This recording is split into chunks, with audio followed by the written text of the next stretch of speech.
you could It's attack for this. Just the past pennies there. It's over. Fernando Cifuentes has found it. You've been patient. You've been waiting all this time, but you ready. You've been putting in that grind, so let's go. Champions are hard to find, but you know the goal when you're ready to shine. Have they heard of you? Then they know. You got your sights set on that road. If it's time to battle them, then let's go. Cause you'll never stop. Show them what you got. Stays asleep. From that GS Close house. combat onto Amungus. Is that enough? Yes! Chopper Cross gets the knockout. Defeats Pochua. Show them what you got. Yeah, they already know. You got your sights set on victory road. Show them what you got. Yeah, they already know. You got your sights set on victory road. Gets the leg down. K, you look down the wish cash where he has a little bit of health left. Oh! What HP left. I know it's over.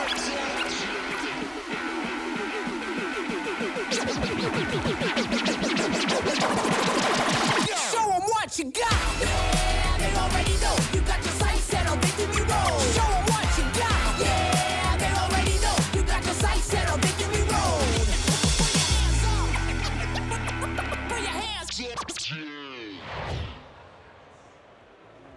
Good morning, trainers, and welcome to Utrecht, Netherlands. Fire up your Pokemon Go app and get your fingers ready for tapping if you're doing the battles and your hands ready for clapping if you're going for the competition here, because today is the day that we are crowning a champion.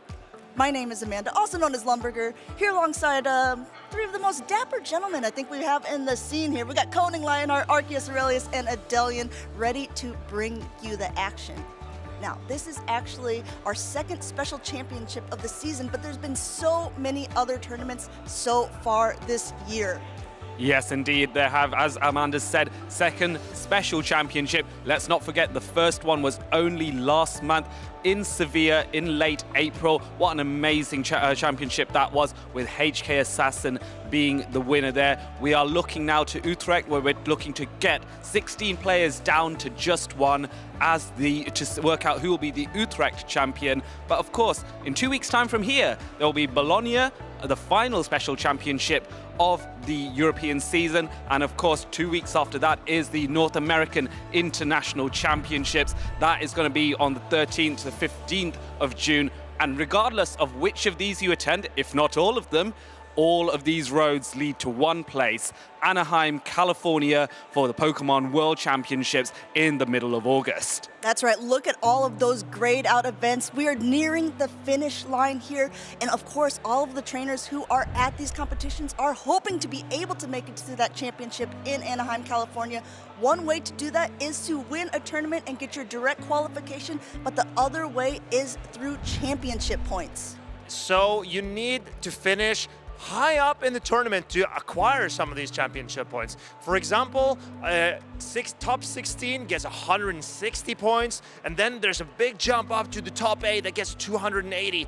And the top players from each region will qualify for the World Championship. In US and Canada, you see, they are very privileged with 75 spots for all the trainers there. Well, Europe and Latin America gets 50, Oceania gets 10, and Middle East and South Africa gets 5 spots in this year's World Championship. And if that wasn't enough, you can also earn some amazing prizes at these tournaments. Me personally, I love ripping up booster pack journeys together right now is making my boy Darmanitan good, and that's what Pokemon should all be about, Darmanitan. If you get 33rd until 64th, you still get 36 booster packs. That's a lot. Yeah, it really ramps up there as well, right? 72 boosters from 32nd to 9th place, and then when you're going to that big top cut, it's 108 boosters. Check out those prizes. Keep an eye on those championship points as well, because as the trainers accumulate these points, they are not only going to be used to get them their world's invitations, but also kind of a little bit of an incentive for travel awards. So all of the different championship points give you a standing within each region. I'm seeing a couple names on this list that look a little bit familiar. We maybe have seen a couple of them at this specific tournament, both behind the desk and in front of the desk. Marcus, why don't you kind of walk us through what the travel awards mean for competitors? So the top 8 will get their entire trip to the World Championships covered by the Pokemon Company. And Then you have that is the Tier 1 Travel Award. Then you have the Tier 2 Travel Award, where TPCI helps the players with a stipend if they play at least one round in the World Championship. And there are a lot of trainers competing, just scratching and itching to get into those top 12 places. And we also can see Nickname in the Tier 2 Travel Award. He is still in the winner's bracket in this tournament, and he's looking to jump into the Tier 1. Now keep an eye on the standings here, because I have a feeling after this weekend it will be shaken up just a little bit. Some of these names, I'm also looking at 4th place, Zzweilous, still in the tournament as well, wants to keep his spot comfortable for Worlds. Now, we talked about it a little bit, you just brought it up. Day 1 nickname, Zzweilous, they're in it. Is there anything that really stood out to you from day 1 before we get into the big battles for day 2? I mean, it was the mind reading of Zephy Mastics versus BATS that just amazed me so much. The way that he deliberately shielded a grass knot, saying, I won't shield your Primeape with my Clodsire, and then the next move you saw was a Rock Tomb thrown at the Clodsire, and Zephy Mastics was just, yeah, I'm not gonna shield that. I know it's a Rock Tomb now, and then that completely took BATS off guard. It was in his head, especially with the line calls as well, with the Clodsire in the back, breaking that difficult core of Cradily plus the Shadow Galarian Weezing. Top-notch plays. I am noting from day 1, what really stood out to me was the amount of upsets that we got. We have a lot of established trainers here in Europe, but we don't see a lot of the top players from the top of the leaderboard in the winner's bracket. It's only Nickname that's in the top 12, barely even in the top 16. And then you have Zzweilous that's in the loser's bracket. Other than that, there are so many excellent trainers that aren't going to as many tournaments and therefore maybe not have the same reputation as some of the top leaderboard players. But they are not, they are equally strong, and they are showing it here today in Utrecht. Yes, and riding on your point about trainers that don't have perhaps the reputations, that very first battle we saw on day 1, we had 2 relatively local trainers who went head-to-head against each other for the Skelledurge to survive on 1 HP to launch a blast. But I don't think I've ever heard a shout or a chant in the crowd as loud as I have throughout that entire day as that first match. That was excellent play, excellent talent from 2 relatively new trainers to the PvP scene, and an excellent crowd supporting them and cheering them all the way. And that's an excellent point, because I want to bring it to that from the very first battle of the day yesterday to the very end, we had some really incredible matchups. And to your guys' point about all of the different trainers who have been there, let's take a look at the winner's side of the bracket, because we're going to get a viewpoint of all the different trainers who are still in this. This means that they did not lose their battles day number 1. Coming in, it's in a double elimination tournament. You know, you feel a little bit more confident knowing that you have a little bit more flexibility. I mean, if you keep winning, it's not that many matches that you will have to play. The quality of the matches will be the bigger obstacle, I want to say. But we have Snowman versus Zephy Mastics. Honestly, that's Zwolle locals. I've seen that matchup time after time again.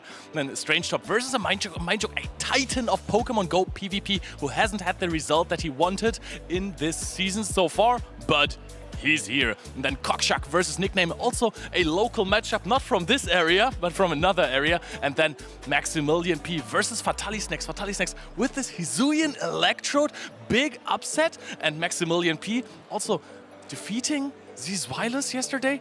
He was playing out of his mind. Yep, knocked him down to the loser side of the bracket, and we're not going to forget about that. We won't be able to see all of the matches on this side, but there's still some that are going to be played offline, and then we'll see the rest of the battles here. It's a little bit smaller. You might have to get a little bit closer to the screen to see it, but there are a lot of good competitors on this side of the list. Yes, Elepfandflasche and Howie are both fighting to keep their place in the top 16. We also have BATS versus Wieland in the second pairing. Keelio, who is Colin Six's brother, is actually doing better in this tournament compared to Colin, so a little bit of a surprise there. We talked about upsets and some of the big names not making it, but Keelio going, you know what, I'll take some tips from my brother. I'm now going to build a legacy for myself. But he faces off against Zzweilous, who we know has been so strong this season. And then finally, 2 names that we are very familiar with, Stone Collection versus Paulasha, the queen of PvP, but Stone is facing against Stone, but Stone, we know, has a tendency to run something a little bit different, a little bit unusual, and he is a player to be not to be underestimated.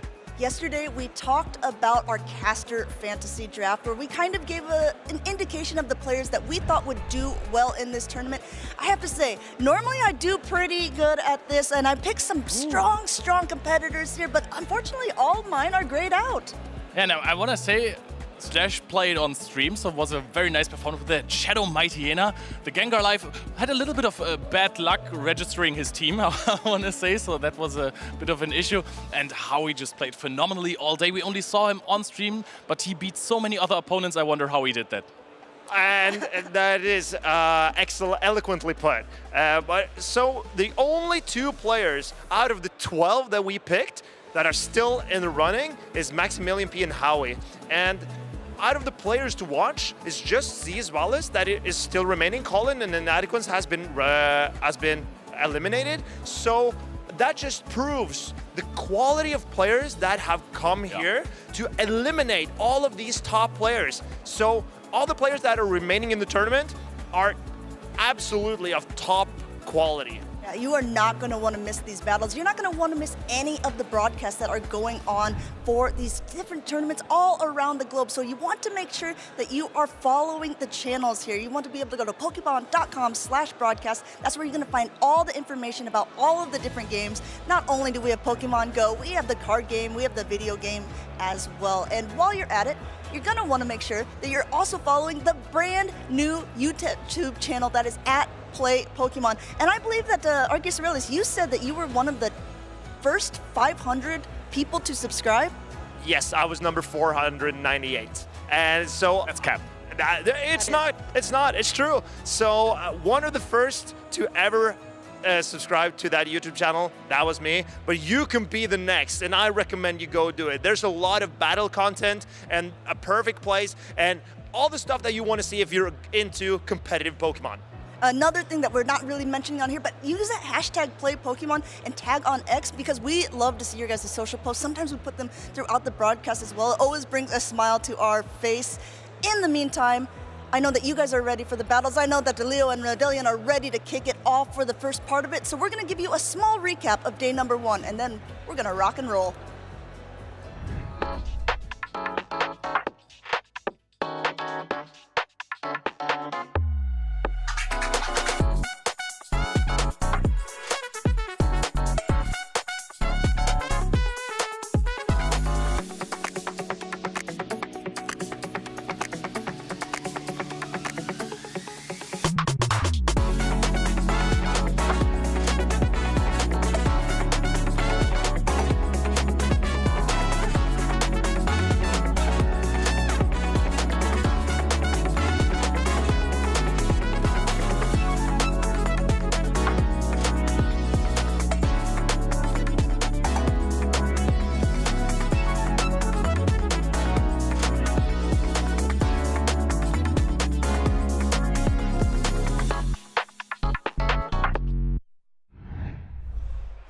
There we already are at the caster's desk. I can't wait to get this party started. So many talented trainers. We've mentioned it before. Some big upsets in there. Not the trainers we necessarily expected to go far, but definitely talent on the tournament here. And I want to say that before we go right into the battle, we have something else prepared for you that everyone is always excited about, and that is going to be the meta breakdown usages. Give me a guess. What do you think is the top dog here? So, my gut is telling me that Jumpluff is going to be a Pokemon that really stands out here. It is a very popular Pokemon. Let's see if I'm right here. As we're getting the top 12 from day one, Jumpluff is indeed #1, the most popular Pokemon used out of all the competitors here in Utrecht, closely followed by Tinkaton, who has been making waves since being released only about a month ago. Yeah, Tinkaton has basically replaced Azumarill. I want to be honest. Yeah. I did not see that coming. Everyone has been saying it. I was saying, no, Azumarill is still going to be the best fairy-type Pokemon in the game. Apparently, people tend to disagree. I don't. Azumarill is absolutely insane. But Tinkaton has been making waves. So is Lapras. Malamar is also a big upset, I want to say, that came out. Because the people were playing Tinkaton all of a sudden, and then everyone else, as a reaction to it, said, hey, okay, let's play Dark-type. Yeah, yes, you are quite right. When Tinkaton comes in, you would think that Pokemon that are traditionally weak to fairy types would have less impact on the meta, but as proven by Milwaukee only last week with Out of Pocket and Nighttime Clasher recognizing the value of Malamar, that has then encouraged and had an impact on the meta here in Utrecht to get Malamar more into the play. Again, pointing out that the top 6 Pokemon as a whole are also going to be a nice combination of Pokemon that can allow you to be successful. Yeah, but look at the top 6. Malamar loses to 4 out of those 6 Pokemon. Yeah. That is completely wrong. It's 3 out of those 6 Pokemon, one being a mirror match.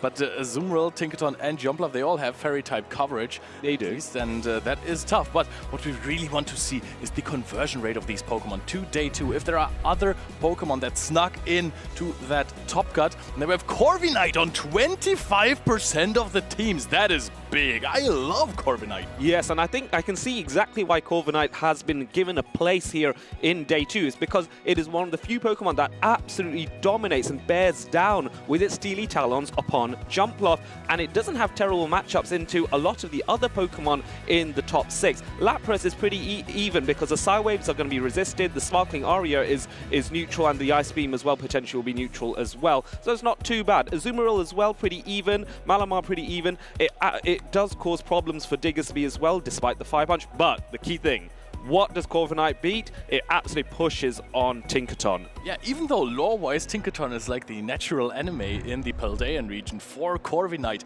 But I just want to say, okay? Go on. Okay, Azumarill bigger than Tinkaton in this one. Its top cut usage 50%, while Tinkaton dropped down to about 25-ish. And given that Tinkaton was on 45% of the teams on day 1, yes, Azumarill only on 28%, that is a huge W in my books. Yes, so Azumarill might still be the fairy type of choice. So do not underestimate it. These two trainers are not underestimated. One, Sneeuwman has the Azumarill there and doesn't have the Tinkaton, so that's a demonstration. Playing off against Zephy Mastics. Now, Sneeuwman is a local trainer because he was based in Amsterdam, and so as a result, this is going to be a bit of a home crowd advantage for him, maybe? Yep, that's true, but these trainers, they definitely know each other quite well. They have been to locals against each other. Many times they've traveled to Worlds together, and I've played both of them in the same tournaments multiple times. However, I want to say that Zephy Mastics has a, let me call it, risky team advantage. Right, go ahead. Gastrodon has massive targets. You have Unova Stunfisk, yep, have Shadow Drapion, yep, you have Alolan Sandslash. Those are all phenomenal matchups for Gastrodon. And there are 2 neutral matchups in the Azumarill, which is slightly positive, and I think that was a Malamar. But there's, of course, also Shadow Jumpluff, and that is a risk. If you align the Gastrodon onto the Shadow Jumpluff, it's bad news for you. However, Zephy Mastics has multiple Pokemon that make it really hard for Shadow Jumpluff to just fly above everyone else. And this is Clodsire. Yep. This is Talonflame. Yep. And I want to also say Dusclops because against the Shadow, 2 Ice Punches should KO. Yes, and so Zephy Mastics as well has a lot of experience in these regional formats. He is the Malmo regional champion from about 2 seasons ago, so he knows exactly how to win at this high level. He has that experience. Sneeuwman, on the other hand, has top-cutted multiple times, has been in the top 8, but hasn't been able to make that push into top 4, top 2, and ideally becoming the champion. So this for him, if you wanted to decide who is a bit of an underdog in comparison, just in terms of accolades prior to this tournament, then Sneeuwman is the underdog, but I wouldn't really describe him as that because he's such an experienced trainer that there really isn't going to be that much difference in skill here. It's going to come to the wire, I reckon. Exactly. With these trainers, anything can happen. I think that the Gastrodon versus Shadow Jumpluff matchup is something that is definitely going to be really important.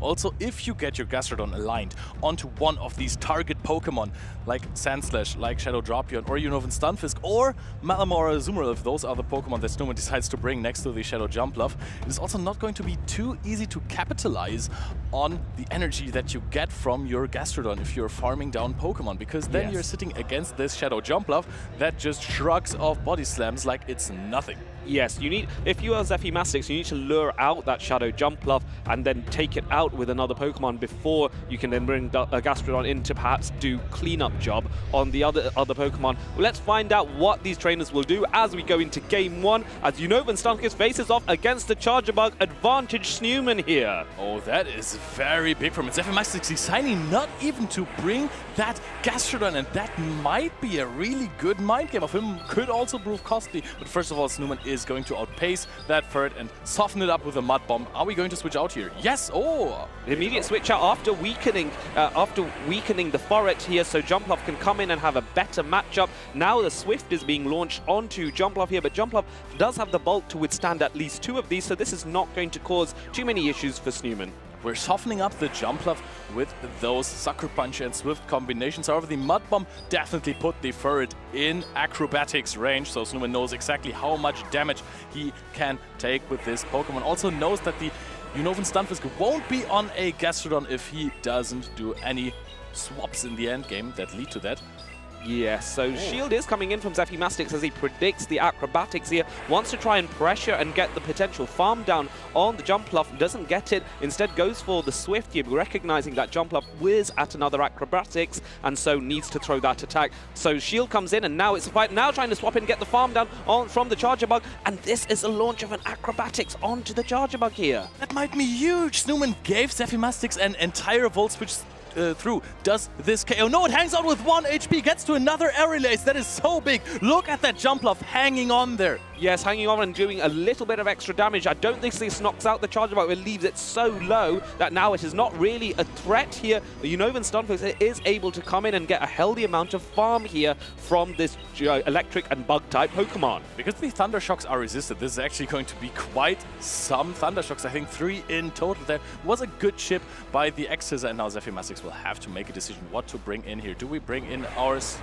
Or Ferret? Oh, an immediate swap into the Malamar of Sneeuwman. And this is problematic because Zephy Mastics only has Dusclops in the back. Dusclops is a Ghost-type Pokemon. Malamar is a Dark-type Pokemon, and so there is a type advantage, and Malamar gets to those foul plays incredibly quickly here. There is now a decision. No shield. Zephy Mastics thinking that maybe I can power through with Dusclops and a shield. Will he pull it off as Ferret is knocked out? Dusclops would have to try and farm this Malamar down with 1 shield. There is also the chance, of course, to withstand 1 foul play. I don't remember the exact energy on that Stunfisk. Maybe you can also pull a shield with the Shadow Punches before the Malamar.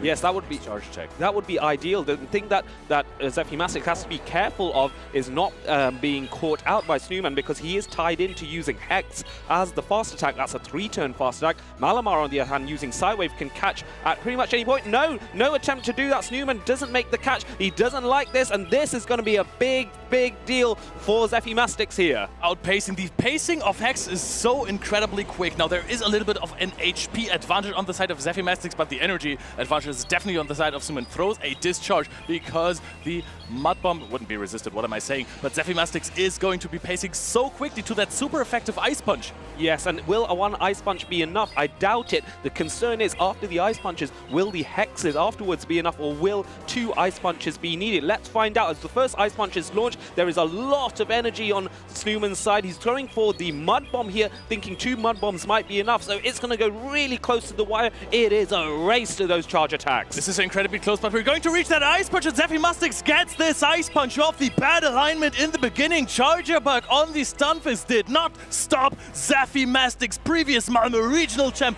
from using Dusclops to win this game. Does not rely on getting that Gastrodon on another Pokemon. No, it is Dusclops fast pacing. Fabulous plays from Zephy Mastics here, demonstrating his experience as a regional champion in the past, going 1-0 up in a disadvantageous position. Really incredible plays. This is something, trainers, that you should watch. You should learn how do you wiggle your way out of a tough situation. Zephy Mastics is the master, demonstrating how he can do this. He is absolutely on his A game right now, knowing that the Dusclops can be used as anything in a team. This Pokemon is so incredibly versatile, and the Ice Punch coverage in this meta is phenomenal. You can play it as a lead because it is against most teams super neutral into everything. You can also play it as a safe swap if it is neutral, so you can either dictate swap in the lead, or you can use it as a safe swap and try to get some advantage and then lure out another Pokemon. Or you can play it as a closer if you are playing a dynamic game. Chip Pokemon left and right, put everything at above 50% HP.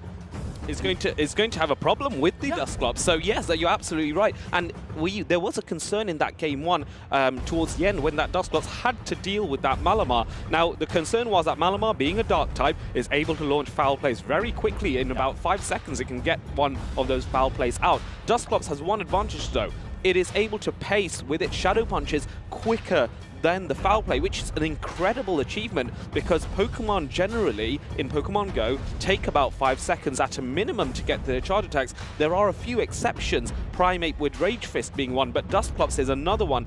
4.5 seconds to get to its first Shadow Punch means it can just get there that little bit quicker. And so Zephy Mastics, I believe, will be relying on that Dusclops as we go into Game 2, and we see what adjustments will Sneeuwman make. Malamar coming in, and it immediately comes up against that Dusclops, so this is another advantage for Sneeuwman here.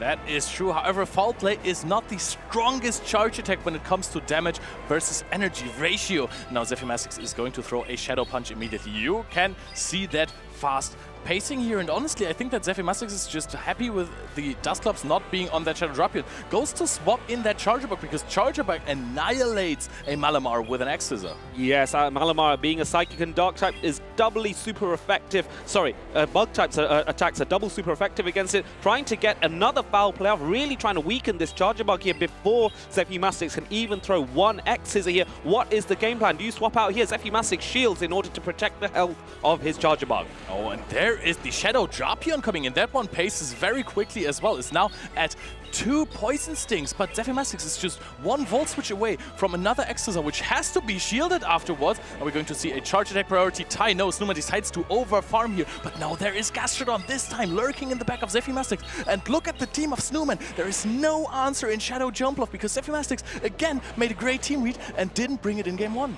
Yes, that's correct, and that's allowed Sneeuwman to be a bit more bold with bringing a Pokemon that is weak to ground-type attacks. Nonetheless, this is still tactically sound because Sneeuwman does have energy on that Drapion and is able to launch the Crunches pretty quickly. Now you can see the Crunch going in just as Drapion is about to get knocked out. Very clever here, giving minimal farm if that Drapion were to be knocked out or swapped into by Zephy Mastics. The Mudslap flying during the Crunch is still going to knock out. The problem is now that those Crunches, even though this is a negative matchup, they do a lot of damage, and Zephy Mastics is now charging up to so much energy. Ice Beam is stored on this Azumarill. The Gastrodon is going to throw an Earth Power here. Are we going to see a 10% defense debuff? Yeah, that would be a really impactful change for Zephy Mastics. He does need it, doesn't get it. Play Rough is coming in. Now a shield has to go through from Gastrodon. You need to protect this Pokemon. It is so vital for Zephy Mastics' game plan here. Shield comes in. Now it's a race to net another charge attack for Sneeuwman with his Azumarill. You know, that shield on this Gastrodon does not surprise me at all. We all know how much Zephy Mastics loves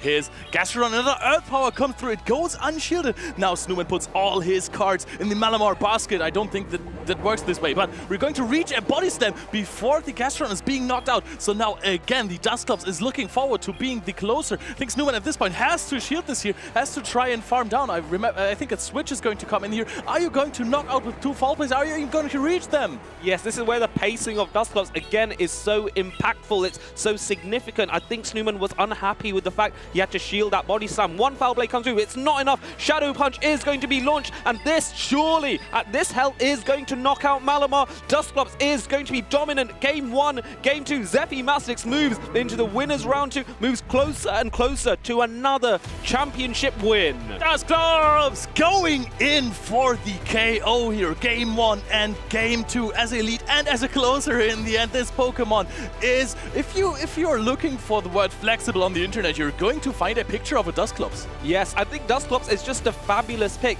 because most trainers, when they're bringing a dark type in, it's only going to be Malamar. They're not necessarily. The Shadow Drapion has dropped off a little bit in usage, and as a result, Dusclops now has more room to maneuver. And so this is a Pokemon I think that will define the Utrecht meta a little bit. And if so, what will that mean for metas coming forward? Will we see more conventional and hard dark types coming in to deal with Dusclops now that we know that Malamar can't always do the job? Yep, I mean, we have seen some players bringing Shadow Drapion and Azumarill again because this core has been a little bit overlooked, and the Shadow Drapion was there, plus the Azumarill on the side of Snowman's team. But you know which Pokemon breaks that core? It's Zephy Mastics' signature Pokemon, the Gastrodon, and this one absolutely did the job there, farming down the Shadow Drapion with 3 Mudslaps and then using all of this energy to soften up the Azure and actually take it out. And then we're going to see this was huge, actually living this Volt Switch on 1 HP. Kind of also didn't deny some farm, but still. Yes, oh yeah, it was impressive, and even more so when you consider it's a Shadow Jumpluff as well, which has 20% less defense in lieu of having 20% more attack. So it means the acrobatics and the aerial aces are going to hit harder, but you won't survive quite as much yet. Despite that, it was able to survive and launch another aerial ace on that Charger Bug. As here we can see the outpace on Dusclops getting to 4.5 seconds to get to that first Shadow Punch, and then quicker still for subsequent ones is a really impactful thing that allowed for Malamar to be dominated. Just couldn't handle all those Shadow Punches. Dusclops is so incredibly strong. We've also seen some Shadow Dusclops previously in the tournament, I think from BATS actually, so that was a Dusclops mirror match. But that Pokemon, it does pack a little bit more of a punch, but it's also less bulky. And we've seen from Zephy Mastics' gameplay that the bolt for him is actually necessary and that he prefers to soften up the Pokemon of his opponent with other Pokemon and then just uses the enormous bolt that the Dusclops has, plus the fast pacing to finish those games. So that is very well played, playing to the highest potential of his Pokemon. Keep in mind, Sneeuwman is still in the tournament, is going to drop down to the losers bracket. But we are still in the winners round 1 of this day 2 of the Special Championships in Utrecht. Yes, and there are 2 fabulous trainers here. StrangeTop, who hails from the Spanish region, and then AMindJoke, of course, coming from Italy, one of the most iconic trainers from his area as well. But let's start with StrangeTop here. This is a trainer that has been attending a lot of regionals, very experienced, has top cut before. Again, another trainer that is looking to get that first championship win and build on the legacy that he's already created. I know how well loved he is by some of his country folk, and then AMindJoke as well. I think we talked about legacy. I think AMindJoke's legacy is even more extensive now. He was one of the first trainers I really looked up to when I started playing PvP because of his analysis and his spice picks. Like, he was really the trainer that brought in the Shadow Alolan Sandslash and made it possible back when it still had Bulldoze instead of Drill Run, even though I remember casting that tournament and I kept saying Drill Run, even though it didn't have Drill Run yet. And then the update afterwards, it actually got Drill Run. Yeah, I manifested it. So I think actually you set the trend. They must have listened to you, right? Yeah, they were like, oh, this sounds like a good idea. Yeah, and now it does have, and now Bulldoze is a bit better and a bit more different in how it works. But I still think Drill Run is the preferred attack to use with Alolan Sandslash. Now the debate is now whether you run Powder Snow or Shadow Claw in this case. And so for AMindJoke, I think the Powder Snow would have been more preferred. But here he's ditched the Alolan Sandslash. He's gone for something a little bit more traditional. The Malamar is there again, but Tinkaton is on both sides, so no Azumarill to be found whatsoever here. Yeah, so they are a little bit of outliers when it comes to team building, which also means that only one Tinkaton, or one more Tinkaton, is going to drop down to the losers bracket. But we see very similar teams here, I want to say. Maybe this is almost exactly the teams, but if you switch the Shadow from Jumpluffs and the Feraligatr. So yes, AMindJoke is running a regular Feraligatr. Yes, and I think that a regular Feraligatr is useful in terms of getting a bit more bulk, being able to maybe reach a second Hydro Cannon in certain scenarios. The thing is, though, that firepower with Feraligatr was one of the key ways to win. When if you have a Shadow Feraligatr, you can build up a bit of additional energy, and then you can Hydro Cannon your way through the entire line of 3 in theory, because most things do not tank Hydro Cannons very well. We've seen examples of even Azumarill being overwhelmed by Hydro Cannons and Shadow Claw combinations from Shadow Feraligatr. That's mainly the Shadow Claw's fault in the Azumarill matchup. Yeah. But still, the Hydro Cannon is so spammy, so fast. And of course, every other Pokemon, usually Azumarill is like one of the fewer bulky Pokemon that you're playing on a team. Yes. Anything else takes a Shadow boosted Hydro Cannon. It's really tough. But what I always love about these, I want to say, mirror matches of teams is the players' decisions on what to run. Because if you're thinking this was a straight up strategical game only, you know what you would say, maybe there's only one liner that you can run that is the best one. But both trainers sometimes choose different Pokemon. We're going to see Malamar in the lead for StrangeTop versus the Diggersby, which is a rather positive matchup for Malamar if you have really high attack on that Malamar, which doesn't seem to have here. Well, it is an assessment. It is going to be a bit of a guess as to what AMindJoke's going to predict in terms of Malamar's strengths here. Superpower coming in. StrangeTop looking for a traditional chip and dip strategy. Weaken the superpower, weaken with superpower, swap in to another Pokemon so that the defense debuff from Malamar does not have any effect because your AMindJoke cannot return fire quickly enough. There comes Scorching Sands. Is there a chance of a debuff? There is, but there's no debuff here. But there could have been. Both of these Lapras are running Ice Beam, which means Sparkling Aria is going to be the preferred charge attack of choice for both of these trainers. It's very good. However, AMindJoke now with the Scorching Sands damage that he did on the Lapras set himself up for a Sparkling Area and a farm down here. So you can throw that Sparkling Area and then completely farm down that Shadow Lapras. I wonder if it already would have knocked out. I think it would have been very, very close and would not knock out. But now you're going to take some more Sparkling Area. You want to give very little farm to the Malamar that might come in, or actually the Feraligatr. The Shadow Feraligatr here as a farm down on the Lapras would be absolutely huge. So can AMindJoke swap out quickly enough? Doesn't look like it. The timer's not up. The timer isn't, but of course AMindJoke, knowing that, has considered maybe I'm going to have an extra bit of farm so that I can throw another Sparkling Aria and punish any Pokemon trying to farm me down with Lapras. So here we can see Sparkling coming in, bringing Malamar, taking out half of its health that it already had, and now the Shadow Feraligatr comes in, going for a very aggressive farm down perhaps, but AMindJoke does have two shields, opts to use one here because that Feraligatr, even though it's not a Shadow, it will still take a fair amount of damage. And now both of these Feraligatrs are fighting, scratching, clawing against each other in a race to Hydro Cannon. Yep, and StrangeTop has one more shield, uses it immediately, because of course you don't have HP anymore except for on the Shadow Feraligatr, so you definitely want to use that. There is a little bit of damage on AMindJoke's Feraligatr already from those Malamar Psywaves previously, so that's going to be interesting. Does not shield, wants to keep it for the Diggersby, I like it. Yeah, because the Shadow Claws are going to deal double resisted damage from Feraligatr to the Diggersby when that comes in. You can see both shields are now used. Sorry, both shields are used on StrangeTop's side. Diggersby coming in. Now it's a race to get to two Hydro Cannons if you're StrangeTop, and he does indeed launch the first one to try and get that shield out of the way. AMindJoke has to shield this. This Diggersby is necessary for his win conditions. If the Malamar is low on energy, I think you're in a very good spot here. Throws the Fire Punch right before the Foul Play or Superpower is reached. AMindJoke has residual energy. Can he outpace with the Diggersby to that Scorching Sands versus the Shadow Feraligatr, or is even a Fire Punch enough? No, it is still very healthy. Reaches the Scorching Sands at the same time as the Hydro Cannon. Hydro Cannon is launched into the Diggersby. This will knock out. Yes, AMindJoke not happy with that scenario. I think he was hoping to be a little bit ahead on energy there, but wasn't able to pull that off. Now this Shadow Feraligatr has got a decent amount of health, facing off against two Pokemon that could potentially be Shadow Claw down. It's a race. Psywave is going to try and choose up chip damage. Is it going to get to Sparkling Aria in time? It is not. AMindJoke unhappy with that. StrangeTop dominating Shadow Claw, and here comes that final Hydro Cannon from StrangeTop.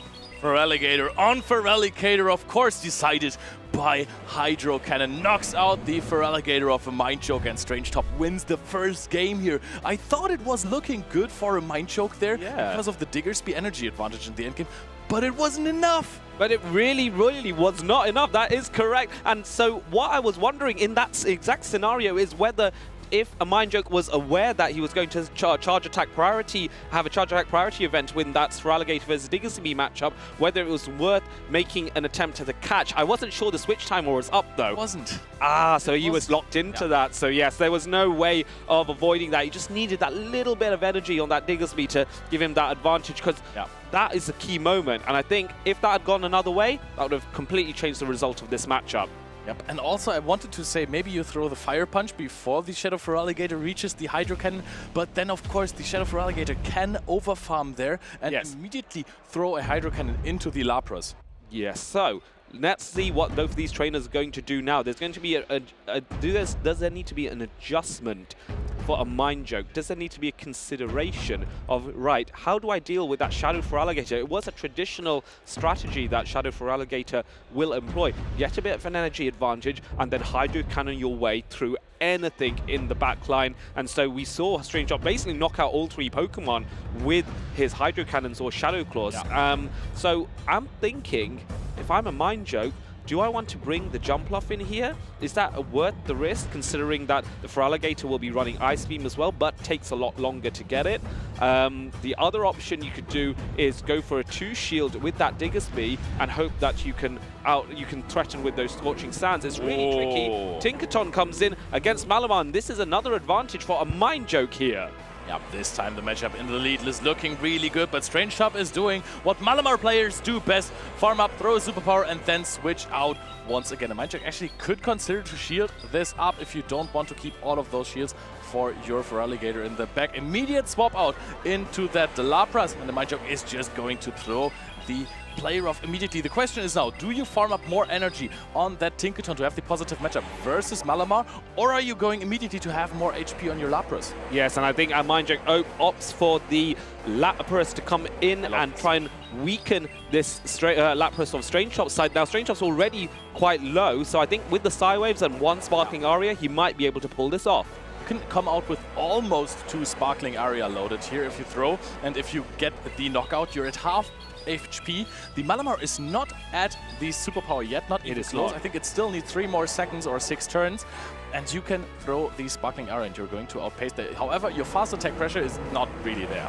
No, really not, because Psychic, of course, it resists Psychic type attacks. Dark type is double resisted, so it means Psywave is triple resisted by Malamar, but the Sparkling Aria is neutral and does a respectable amount of damage. There's a superpower that it could be fired at any moment here. Going for the foul play because you don't really need to deal super effective damage. The foul play is enough. Does AMindJoke shield this? Does he want to protect Lapras? No, he thinks Lapras has done his job. Now he's opting in. Maybe it's time for that Shadow Feraligatr to get some farm in. Let's see what happens. No. Brings in the Tinkaton, of course, wants to soak up that energy with the Tinkaton and then maybe sweep with the Feraligatr. But of course, we're going to throw a Bulldoze first. No shield from StrangeTop. Really, really good call. Does it get the defense debuff? That could be huge. No, does not get it. It's going to be, of course, outpaced for the Hydro Cannon, but not to 2.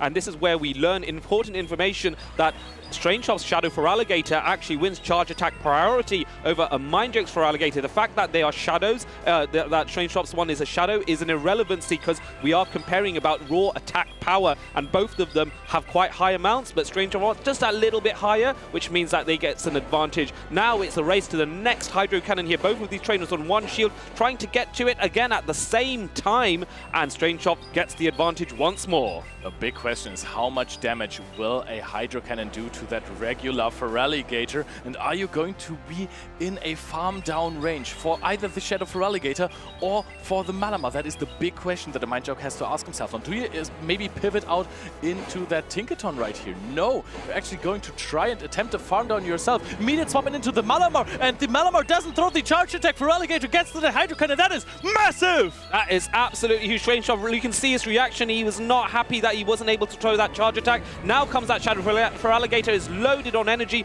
It is so low on health, but there is 1 shield left. AMindJoke uses it. Will Tinkaton be able to use Fairy Wind to knock out Shadow Feraligatr? I don't know. 1 Shadow Claw away from that Hydro Cannon that would seal the deal and possibly get a tie, but Tinkaton hammers down on that Shadow Feraligatr and gets the tie in here.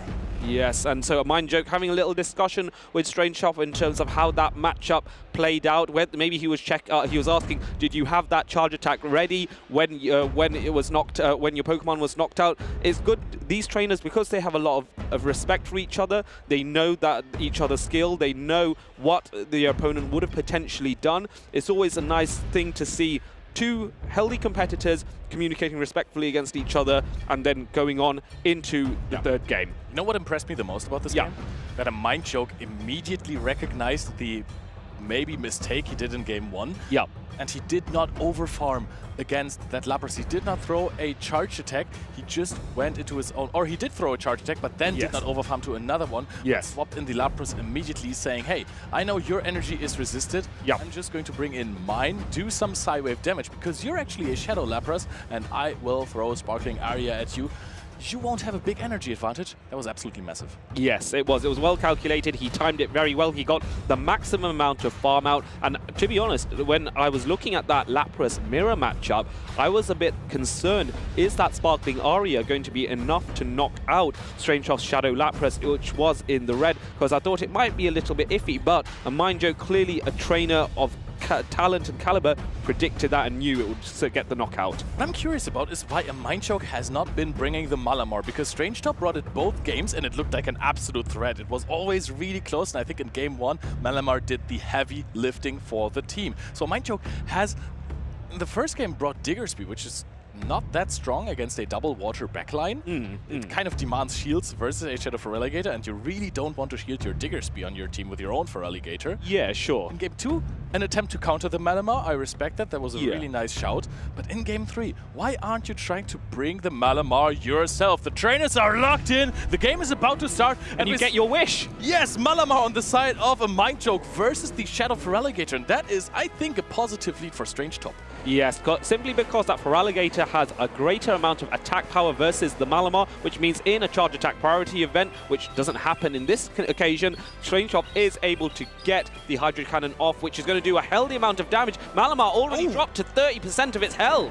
Oh, we're going to throw a foul play immediately. I think this was a nice catch from StrangeTop. Would have done a lot more damage on that Shadow Feraligatr. How is AMindJoke going to respond to that? There is now energy advantage on that Malamar. You can't immediately go into your Feraligatr, but we're staying in and throw a superpower. I actually like this idea because the Psywaves are not a threat from StrangeTop's Malamar, so you can actually get the superpower off, then weaken it, and now you get a lovely bit of farm here. Now it's going to be a race on will StrangeTop be able to get to another attack? No, it goes for the superpower here, and it is respected by AMindJoke. Superpower lowers the defense of Malamar, which means there's less farm for AMindJoke's Feraligatr. But coming out with exactly one Hydro Cannon is huge again. Of course, answered by the Shadow Lapras. Lapras has an advantage because of the bulk, because of the Psywave damage, even though Shadow Claw is basically the same attack, just a little bit slower in terms of time. We're throwing a Hydro Cannon now. Yes, but the thing is you have to consider is, remember, Feraligatr has that so much firepower. The Hydro Cannon might be resisted, but it doesn't matter because you throw enough of them and Lapras will eventually fall. So StrangeTop has to recognize that his bulk will only last so long. Throwing the Sparkling Aria, perfect, impeccable timing. Will this knock out, though, is the key question here. Such a good question, because this is a regular Feraligatr, but a Shadow Lapras, it does not knock out. Gets the Psywave through before he can throw the Hydro Cannon. That is massive for StrangeTop. That was incredible. I genuinely thought that Feraligatr would survive, but no, Psywave one to move. The damage registers too quickly, and now Lapras has so much energy trying to get to another Sparkling Aria. Does get it. Malamar will definitely not survive this. This is no shielded as well. I really like this from AMindJoke still, because StrangeTop is forced to throw energy here, and this few Psywaves could actually make the difference here if he wants to go for a farm down against the Lapras. You know there is Shadow Feraligatr in the back, so I don't think you want to shield this because those Hydro Cannons hit way harder than a Sparkling Area. AMindJoke is now going to be in this basically final matchup after the Lapras was swapped out. We're seeing all of those Lapras versus Feraligatr matchups here. Yeah, the key thing now is how much chip damage can you get with Psywave to hopefully bring StrangeTop's Shadow Feraligatr down into Sparkling Aria knockout range. It is a race. There is almost two Sparkling Aria ready. The first one is going to tease away that shield from StrangeTop. The second one is going to be the key thing. Who will get to their charge attack first? One turn for the Aria. Actually farms up a little bit more, knowing the counts perfectly, taking one more Shadow Claw in the process, though. AMindJoke overfarms energy, is going to knock out the Shadow Feraligatr, and now it is Lapras on Lapras. Who's the bigger fins? Oh. It's going to be so close. AMindJoke has a little bit more energy. It's a race to that charge attack. Is it going to be AMindJoke? Celebrates. He was so close, and he managed to pull it off. The StrangeTop resigned to the fact that his Lapras isn't able to get there. Down goes the Lapras. AMindJoke takes that final game. Perfect energy management on the side of AMindJoke there. I'm really impressed with this because he could have thrown against the Shadow for Alligator immediately. Decided to do 2 more Psy Waves instead of just throwing. And those 2 Psy Waves were the energy advantage that he needed to not make this a charge attack priority event.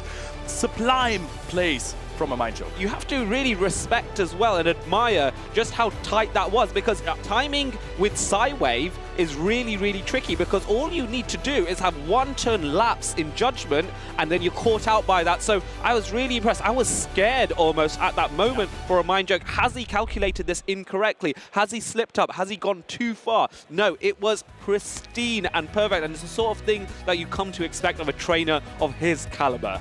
He definitely lapped it up with the Lapras. That was insanity, bringing the Malamar himself, then realizing after the first 2 games, oh, I think StrangeTop was actually onto something. That Malamar looks really, really good in that matchup, as we're both bringing the Lapras. Yes, indeed. And so this is the lovely thing, that even though both of these teams were essentially very similar, the two key differences were that Shadow Lapras as opposed to a regular one, and then the Shadow for Alligator as opposed to the conventional one. AMindJoke's for Alligator, having an extra bolt, allowed it to survive and launch that Hydro Cannon in that final game. That was a key moment as well. Here you can see the Shadow for Alligator on StrangeTop's side able to get a lot of farm, and then this is where the power of the Hydro Cannon is so useful. This is another beautiful scenario, trying to get 2 for Alligators at each other. We will get that advantage. And it was so, so close. This is where, unfortunately, StrangeTop slipped up and didn't throw his charge attack. Yeah, he could have thrown the fall play there. I think it would have maybe even been charge attack priority or not. However, the Malamar got knocked out, and here you can see AMindJoke over-farming just this teeny tiny little bit. Or actually, it was StrangeTop knocking out the for Alligator of AMindJoke set that actually got to that charge attack there, and there you could see the little bit of Psy Wave damage. Did not even matter that AMindJoke had it, he just needed the energy on that Lapras. Yes, and he got it, and you could see how much it means to both these trainers. AMindJoke celebrating. I think StrangeTop staying there, that I was 1 away, just 1 more Psy Wave, and maybe I would have been able to pull that off. So that's how close it was, and I think both of these trainers recognize and just know just how close that battle was for them, because sometimes at this level you win by very close margins, and that was a classic example of it. Every single fast attack matters, and every single fast attack actually can come back to bite you if you miscount. That has happened to me plenty of times. It happens to the best of us, right? Yeah, we've also seen this on stage yesterday when Slash played, and yeah, he had the Shadow Mightyena there, which is a Pokemon that needs shields or needs to win charge attack priority versus a superior. It would if he just clicked on the crunch. Yes, that might have made the key difference. So we have obviously seen AMindJoke do magical things. I personally would love to hear more from him. So I think Marcus has found him to find out what were his thoughts on that final battle. Take it away, Marcus. Thank you, Adelian. I am taking it away here with AMindJoke, and he's taking it away. Congratulations on a great game. Thank you. How do you feel right now? I see you're... Yeah, I'm still shaking. Yeah. Especially because it was a mirror match. We had the same team, so it was... How do you prepare for like such similar teams? Okay, normally you don't. You just expect not to face the same, or just hope not to face the same. But I think this team here is very good, because like every single mirror you can face, for example, Gator against Gator, Lapras against Lapras, it's usually not much dependent like on like CMP or stuff like that. You can play with, I mean, sometimes you can, but you can play it out with like good energy management, shield advantage and stuff. So I think you always have play. That's what I like about this team. Yes, and when you have similar Pokemon, it doesn't necessarily align. Yeah, it's never on alignment. Exactly, it's never alignment dependent in this case. I love it. And you managed that very well. It was incredible to watch. I mean, StrangeTop as well played an incredible game, but you pulled it out in the end. You got to be proud. Close. It was very close. Yeah, I'm sure. This is your best tournament run in a while? I think Dortmund this year I got 5th. Correct, So correct. Not yet, maybe. Oh, but now, because you are top 8 now. Yeah, because like now I 5th or 6th, so the same. Yep. So I can beat it now, right? Exactly. I can improve it. And so, where do you see yourself? What do you want from this tournament now? Okay, I came here to win. Okay, you came to win. I came to win. So at this point, I just want to try to give it all and see what happens. For once, I would like to get that far. And there's only a few competitors left standing in your way, and you're in total control here. You've been playing so well. I feel confident enough. I was nervous, very nervous, but confidence helped. Any shout-outs you'd like to make? Shout out like to probably a lot of people, but this time I would especially shout out my locals, because we started with a very little local scene with 4 or 5 people. Now we're like 10, 11 every time, and it's very helpful. I'm sure. As like playing live is different from playing online, so playing locals really help, I think. And shout out to also Elepfandflasche, because he suggested me to put the regular gator at the very end, and it was very helpful. It was my MVP, I would say. Okay, so you've been happy with your regular gators? Regular gator, yeah. Okay, well, thank you so much for your insights, and I wish you the best and good luck with the rest of the tournament. Now, go and rest, and I'll throw it back to Adelian and his partner. Thanks, Marcus. It's Adelian's partner here. I will be honest, it's great to see how the community works together for these tournaments as well. It doesn't surprise me that Nighttime Clasher gave him the idea to run the regular Feraligator, just because him and Out of Pocket made 1st and 3rd place in Milwaukee with basically the same team. And that just speaks to what great team builders they are. I have like 3 tags, because I'm also a lazy tag deleter. I never do it. I have 3 pocket tags in my Pokemon Go. Just inspired by Out of Pocket. Yeah, just the teams that he played, and I was like, yeah, let's play this. And Nighttime Clasher also did rather well in Melbourne, which is also happening this weekend, which has actually finished yesterday. So check out those results on social media. But let's come back to Utrecht. Let's come back to these 2 trainers. This is a very exciting matchup for me, because I know both of these trainers. I have a lot of love for both of these trainers. Is Koksik, who is the Warsaw regional champion from 2022, and then Nickname, who has been a regional champion this season already, and Stoney in Stockholm, and was also the Bremen regional champion in 2 seasons ago, I believe. Both played in the final versus Zephy Mastics, who's also in contention here. So a lot of familiar faces. Both of these trainers do hail from the Polish region as well, so they are like countrymen. They know each other, they are friends with each other, and this time though the friendships are set aside, because only one can win. What stands out to you? I'm loving Cradilly and Shadow Typhlosion on Koshak's side. Yep, Shadow Typhlosion is also on the side of Nickname. I want to say that Nickname's Shadow Typhlosion is slightly more free in that matchup. There is, of course, the Claydol that Nickname is running that is perhaps a little bit threatening for the Shadow Typhlosion on the side of Koksik. But I think you're absolutely onto something with the Cradilly. Both trainers are locked in, so let's go into game 1. I think we're going to see a Cradilly. Yes, let's see Cradilly. Where does it come? Will it come? No, Corviknight is going to launch first, and it's faced off against the Forret. This isn't an advantage for Koksik here, because Corviknight resists all of the charge attacks that Forret is able to launch here. Only the threat is the Sucker Punches, and Trailblaze potentially boosting the firepower of those Sucker Punches. Trailblaze is double resisted, but if you invest 1 shield and your opponent doesn't, then Ferret can actually win this matchup if you go Trailblaze and then straight Swift. So actually, if you want to invest a little bit of shields, then Ferret can come out on top. However, if Koksik goes for straight Iron Head, this might change actually. Yes, and Koksik is indeed doing exactly that, going for another Iron Head. Is able to actually launch it first before Nickname is able to launch a charge attack, so Nickname forced to make that shield in order to capitalize on the energy that he has farmed up here. Going up to 2 Swifts now. Now Nickname chooses to launch it at this range with the Trailblaze boost. Despite the resistance, Corviknight will get knocked out. Yep, trust the Ferret, it has a boost and it has so much energy. And now look at this! There is no fast attack pressure against this Ferret, except for maybe Bubbles, but you're still going to get hit hard by those Sucker Punches, and especially the boosted Trailblaze. So a shield is being taken away immediately. Nickname now evens out the shields and has switch advantage, and will get to another Swift, perhaps to another Trailblaze.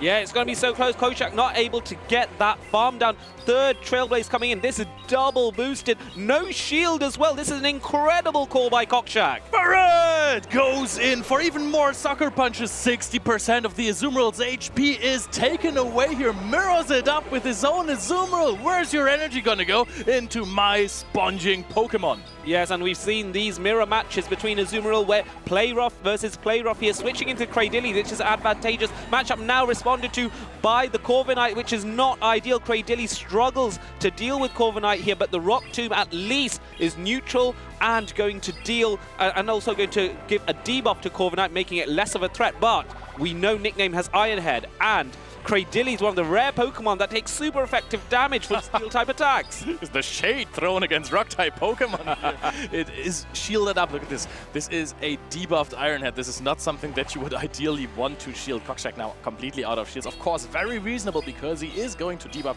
that Corviknight one more time after this. Now the question is, does Nickname decide to switch it up a little bit more and farm up until the next Ironhead? Probably throw this before the next Rock Tomb and then go out into the Azumarill again just to reset this debuff? Yes, that would be the play, I think. Let's see if Nickname does exactly as you predict, Leo. Well assessed if so. Ironhead double debuffed and therefore makes very little damage. No, Nickname does not actually switch out. Actually, maybe he's hoping to take the Rock Tomb on his Corviknight so that his Azumarill doesn't get debuffed afterwards. Maybe that's the play. Now Azumarill is coming in and it does have a Ice Beam here. Tries to make the catch. Koksik does not make that catch. Nickname now farming up even more just before knocking out the Koksik's Azumarill. This is a tactical master play of patience here. Yep, perfect patience. As you said, the player up is going to connect, gonna leave the Azumarill at a little bit of HP. This might be Thunder Range. You can confidently no-shield this because the only attack threatening your Azumarill would be a Grass Knot from this Cradily. Yes, that is absolutely right. And now a little bit more farm on Nickname's side. He's enjoying this. He needs all the farm he can get because those Ice Beams are going to be the threat. Is one Ice Beam going to be enough? Is this going to get the knockout? Does Koksik trust in the bulk of his Cradily? Will this be enough? Nickname is on an absolute tear through the Pokemon Go community right now. He has been just recently crowned a champion, made another top cut, and now he is sitting here in the winner's side of the bracket, winning the first game versus Koksik. Yes. Good lead. The Corviknight call onto that Cradily was really, really strong. You said it, Cradily looks really strong, but Corviknight is an issue. Yes, Corviknight is the problem, and the issue for Koksik is this. In order to deal with the Corviknight, really the best answer is to bring in that Shadow Typhlosion, but Corviknight's running Sand Attack, and there's so many other Pokemon on Nickname's side that are a threat to that Typhlosion that, you know what? It's going to be really tricky. Maybe the Dugong is a shout because it will deal Ice-type damage and be able to debuff the Corviknight, but it is a little bit slow. We've not seen a lot of Dugong in this meta so far, but I don't see why. I don't think it's a bad Pokemon, you know. It has some issues versus Azumarill and versus Lapras, and also playing it out in a fully swapped scenario versus Shadow Feraligatr, especially if there's one Shadow Claw advantage, can be really iffy. So I understand why people are dropping it a little bit, even though winning the lead with it can give you some good results. However, I want to mention that Koksik got the Ferret on the Pokemon that he wants it to be on. He got the Corviknight on that Ferret, but he still couldn't handle it. Didn't want to invest a shield there. The Ferret actually got out with a boost, with a lot of energy, dealt so much damage to Azumarill. So you need fast attack pressure against. If you want to have the Corviknight on the Ferret again, and you're going to be able to lose that matchup, you will have to give up a shield afterwards regardless, but I think if you're bringing in Shadow Typhlosion afterwards, you're just taking some Sucker Punch damage, but you will farm down the Ferret with it. Yes, and that might be the play to get that energy advantage with that Shadow Typhlosion, and then it can be so much more dangerous. The key thing is, does Koksik recognize that? Does he feel that this is going to be the play? And if so, how do you defend against that Claydol? How do you defend against all the Azumarill? You need something to deal with that. Cradily and Typhlosion make an absolutely phenomenal core for Koksik here. So let's see if he brings that in there. Ferret is launched, and this time it goes up against the Azumarill, and you do see that Cradily Typhlosion core in the back, but this is not the lead that Koksik wants because of Ferret's Trailblaze. Yep, that is true. However, the zero shield scenario straight up is won by Azumarill actually. So I think what Nickname can do, and that is usually what players do with Ferret, is to farm up, give one shield to the Azumarill, and then get out of the matchup with a lot of energy. If the Azumarill decides to also shield, then you're going to get out with a lot of energy, because then the matchup shifts. Yes, so let's see if Koksik is aware of this matchup and how he plays it. There is that first shield that you mentioned, Leo, for it being defended very nicely, and here comes that second Trailblaze. No shield on this one either. Koksik trusting in the bulk of his Azumarill, but this is a boosted Trailblaze here. Yep, and we're going to try and reach the play rough. Does barely get to it, of course, but we're not shielding this on the side of Nickname. Does not want to get out with the most HP possible, but wants to have energy and still wants to have some shields left remaining, but he's going to get switched, and with that backline, this looks really important. So I think Koksik is going to try and go for a farm down here with the Shadow Typhlosion, because it is only gonna get to one Swift. You're going to get one more Incinerate advantage, and then the Azumarill matchup is not even that bad. If you have two Incinerates in, you can throw Thunder Punches. Yeah, absolutely, and this is really good. 2 Incinerates worth of energy is fabulous here. Now Koksik has to consider timings. His Incinerate is a 5-turn fast attack. Bubble is a 3-turn fast attack, so knowing when to launch your attack is going to be key. He got impeccable timing there. Another Incinerate comes through, and here comes that second Thunder Punch here. This is really going to start pressuring the health of Nickname here. Oh, we're giving a shield to the Azumarill. I like this because at this point you can farm down very freely. Launches an Ice Beam here, knowing fast attacks are going to be enough for that Typhlosion in the back. Ice Beam, super effective damage. Koksik actually lets it go through. This is not even debuff. Swaps in the Corviknight immediately. This is looking good for Nickname. But I think it's a very sensible decision to no-shield that Ice Beam, because the threat of the Iron Head from Corviknight is problematic, and if we can Rock Tomb and weaken this, you could come out of this matchup with maybe a bit of energy further down the line. Let's see if this is the play that he wants to make. Koksik going for the... Oh no, not before the Rock Tomb can even be launched. Nickname, impeccable timing. Here comes the Iron Head. No shield this time from Koksik either.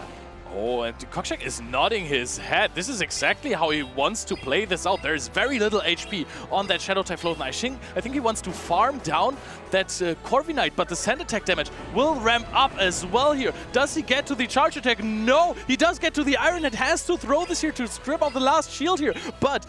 That's still okay though, because the Incinerate is going to go through after the shield, knock out the Corviknight, and here comes that Thunder Punch. It is shadow boosted. Is this going to knock out Azumarill, which is so bulky? But this attack is super effective. Is it enough? Do we know? No, it isn't. Oh, and now another bubble takes out that Shadow Typhlosion. Do we have enough HP to bubble down this Cradily? Yes, Azumarill comes out on top here, and Koksik with a nice strategy here can't overcome that Ferret in the lead. That was incredible. I cannot believe how close that matchup was. Nickname, I think he wasn't even sure if he would win that, because that could have been a simultaneous knockout there. Impressive plays by Nickname. A really tactical masterpiece though by Koksik to try and go for that win condition, because I did think that was a potential way to win.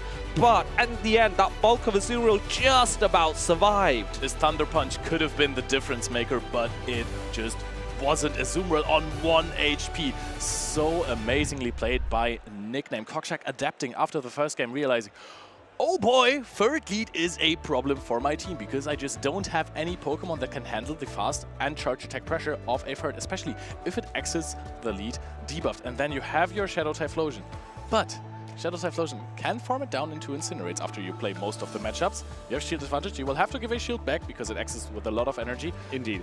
Boosted Sucker Punches from Ferret on a Typhlosion, especially if you connect 10 of them.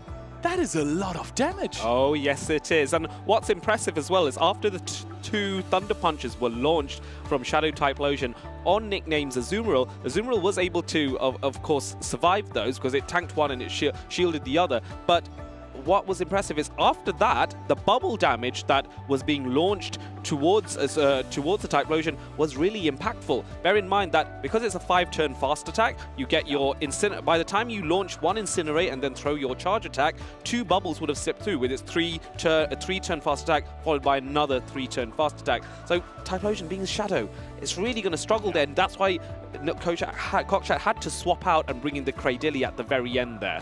Yeah, in practice tournaments, many players have had success with Typhlosion so far, so I think this is the reason why Azumarill performs so well in this very tournament. Yeah. Just because it is a good answer to Shadow Typhlosion, which Tinkaton just wasn't.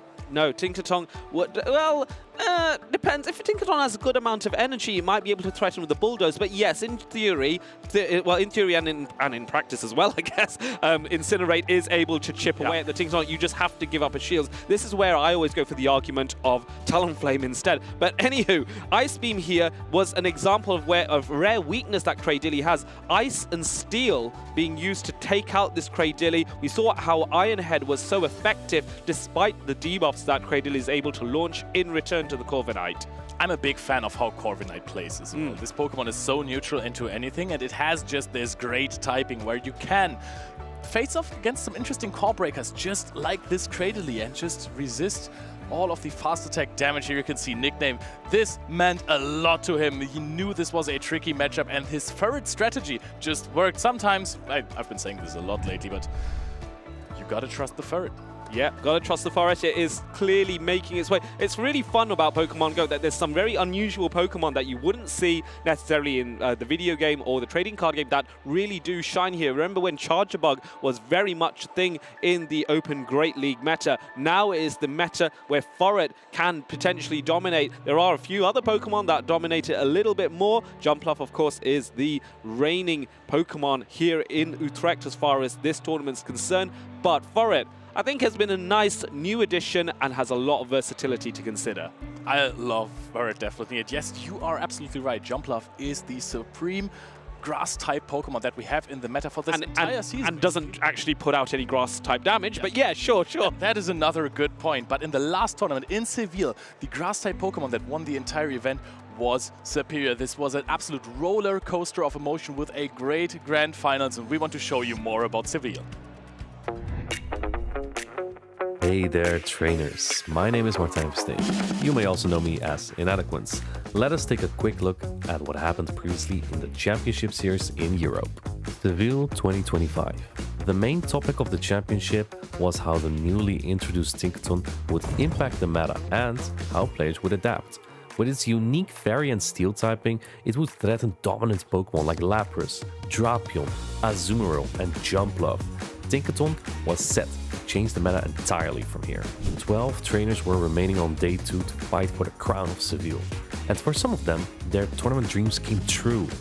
The Spanish content creator Marcus Shiny was able to get his hands on the medal for the first time in his Play Pokemon career, making it to top 4 after defeating the incredible championship debut of Vision Prod. Borja had been chasing the dream of grabbing the title since he started competing a year ago, and he made it very close with a top 3 performance. The only one able to stop Borja was the reigning Europe International Champion, Batoman. Batoman lived up to the expectations of the crowd, and he put on a show by defeating everyone on his path. But in the winners finals, a trap was awaiting him. HK Assassin and his unique and trusted pick of Stunfisk were able to shock and stop Batoman, defeating him by 3-0. And in the grand finals, they would meet again. This time, Batoman was able to overcome HK Assassin and reset the bracket in the first set with a convincing 3-0 sweep. Everyone thought the tides had turned. Everyone was holding their breath. But in the very last set of the championship, HK Assassin picked up his game. Tinkaton is the meta now, but he sent out the reliable Lapras and tore down the defenses of Batoman's team. With Talonflame being cornered by Stunfisk, Lapras and Swampert, Batoman had nowhere to go, and HK Assassin managed to claim the title of the Seville Championship. This weekend is bound to have exciting action once more in the Championship Series. Has Tinkaton replaced Azumarill as the fairy type to go? And is Drapion still the most common Pokemon in the meta? Let's head into the action and find out. Seville was our first special championship of the season, but the action doesn't stop there because we are here in Utrecht and we're upping it a little bit here. We got the Lundbergers, we got the Marcus Borgers, and we have nail-biting battles coming up. Also nail-biting battles that we just saw. That made me hungry, Amanda. Ooh. But I'm also hungry for the battles. Nom nom nom nom nom. Oh, nom nom. I'm turning into a swallow, just ready to devour battle after battle after battle. And I think that your appetite might have been a little bit sated earlier because how close were some of those matches, especially between Nickname and Koksik, just that very last one, hanging on by an absolute thread to be able to put Nickname through on the win winner's side of the bracket. But here we have two other competitors. It's Maximilian P and Fatalis next with that Hisuian Electrode. I have not seen that thing ever, I think, in the Championship Series. I know, I talked about the Spice Picks and I completely left it out yesterday, but this is the one that made it through on the winner's side of the bracket. Very excited to see it in action against Maxi's team. Maxi talked a little bit yesterday about why he chose to use the Pokemon that he did. He told me actually he thought that they might be slightly off meta picks, but looking at this team, looks pretty meta to me. It's defining the meta is what it is currently. The differences on the teams from these two players, Flame Charge on the Talonflame, they have this similar Lapras, they have Dropion, Claydol, and then we have a Hisuian Electrode. Even though it's a grass type, it does not run a grass type charge attack. Fatalis next has decided to opt for the fast-pacing Swift rather than the more expensive charge attack Energy Ball. I think if you look at it, it makes a little bit of sense, right? Because even though it is a grass type, because of the electric type coverage, it's hitting most of those water types already with the electric typing, so maybe doesn't necessarily need the grass as much. But you will give up the hit into ground types without running the Energy Ball. And I'm excited to see if these players are getting ready here and they're locking in. Can we see an Electrode? It's a jump ball from Fatalis next side into a Talonflame for Maximilian. Great call by Maximilian. They're leading that Talonflame, finding its target immediately, and I think we'll see a pivot out. I like that play going for one Fairy Wind beforehand, transferring the energy to the Dropion there as one of the safest swaps in the game. Azumarill comes in to cover it, but it's gonna take a crunch. Maximilian deciding to throw in the Azumarill there because it resists all the charge attack from Fatalis next. We probably will not see Maximilian shielding up his Azumarill in this situation. Going ahead and just getting a little bit of energy, but not before the next crunch go through. We saw that it doesn't really do that much damage. I think you're absolutely right, Marcus. We're not going to see a shield unless there's a possible crunch debuff that's happening, but no, they're going straight for the Ice Beam. At this range, the Dropion's quite low. Will Fatalis next choose to use a shield?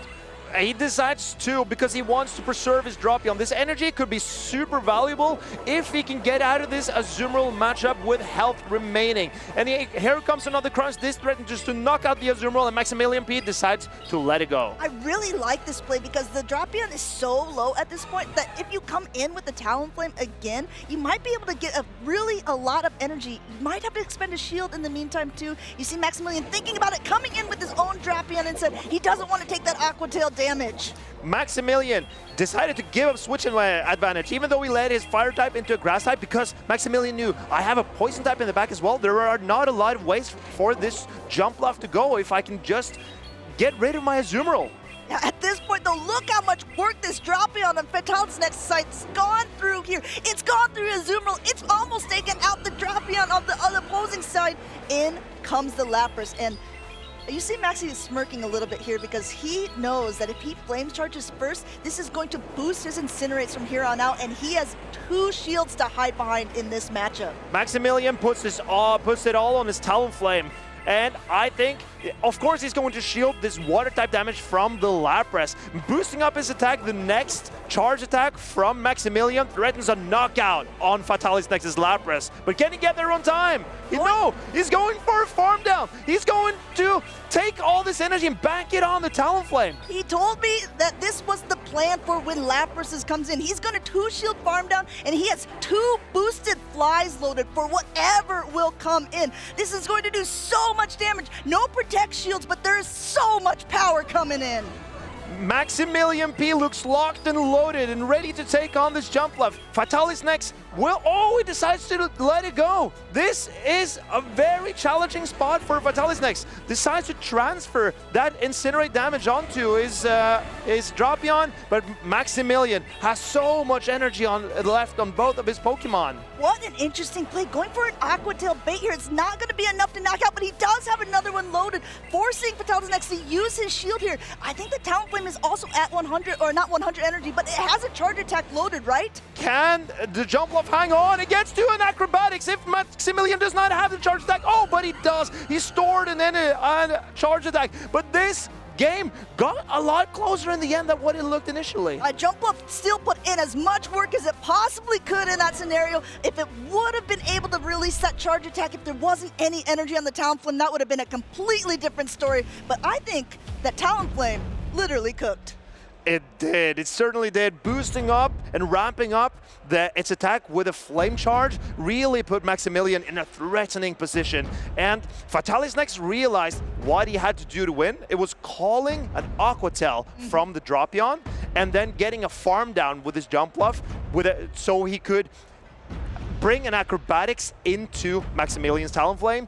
But Maximilian, he covered all his bases and saved up that charge attack on the Talonflame. One great thing you notice from players with such high caliber as both of these trainers is knowing which trainer wins charge attack priority, which Pokemon has the higher attack and will be able to throw off its charge attack first. In the case between the Talonflame and the Jump Up, definitely going to be the Talonflame on that side. Still, Fatalis next did everything he possibly could to make that as close as possible. I just want to comment on Fatalis Nex's understanding of the turn durations, because he realized that the jump bluff would faint from an Incinerate. So he decided to do one Fairy Wind before swapping into Dropion to try to build up as much energy as possible. That means the Incinerate damage does not have time to register on the jump bluff, so it will register on the Dropion instead, and that gives Jump Bluff more time to actually reach its charge attacks. Charge attacks of the Jump Bluff would actually put in a decent chunk of damage, especially the acrobatics to the Talonflame when the Talonflame was that low. But these games are going to be so close. Once again, this is winners round 1 of day 2 here in Utrecht.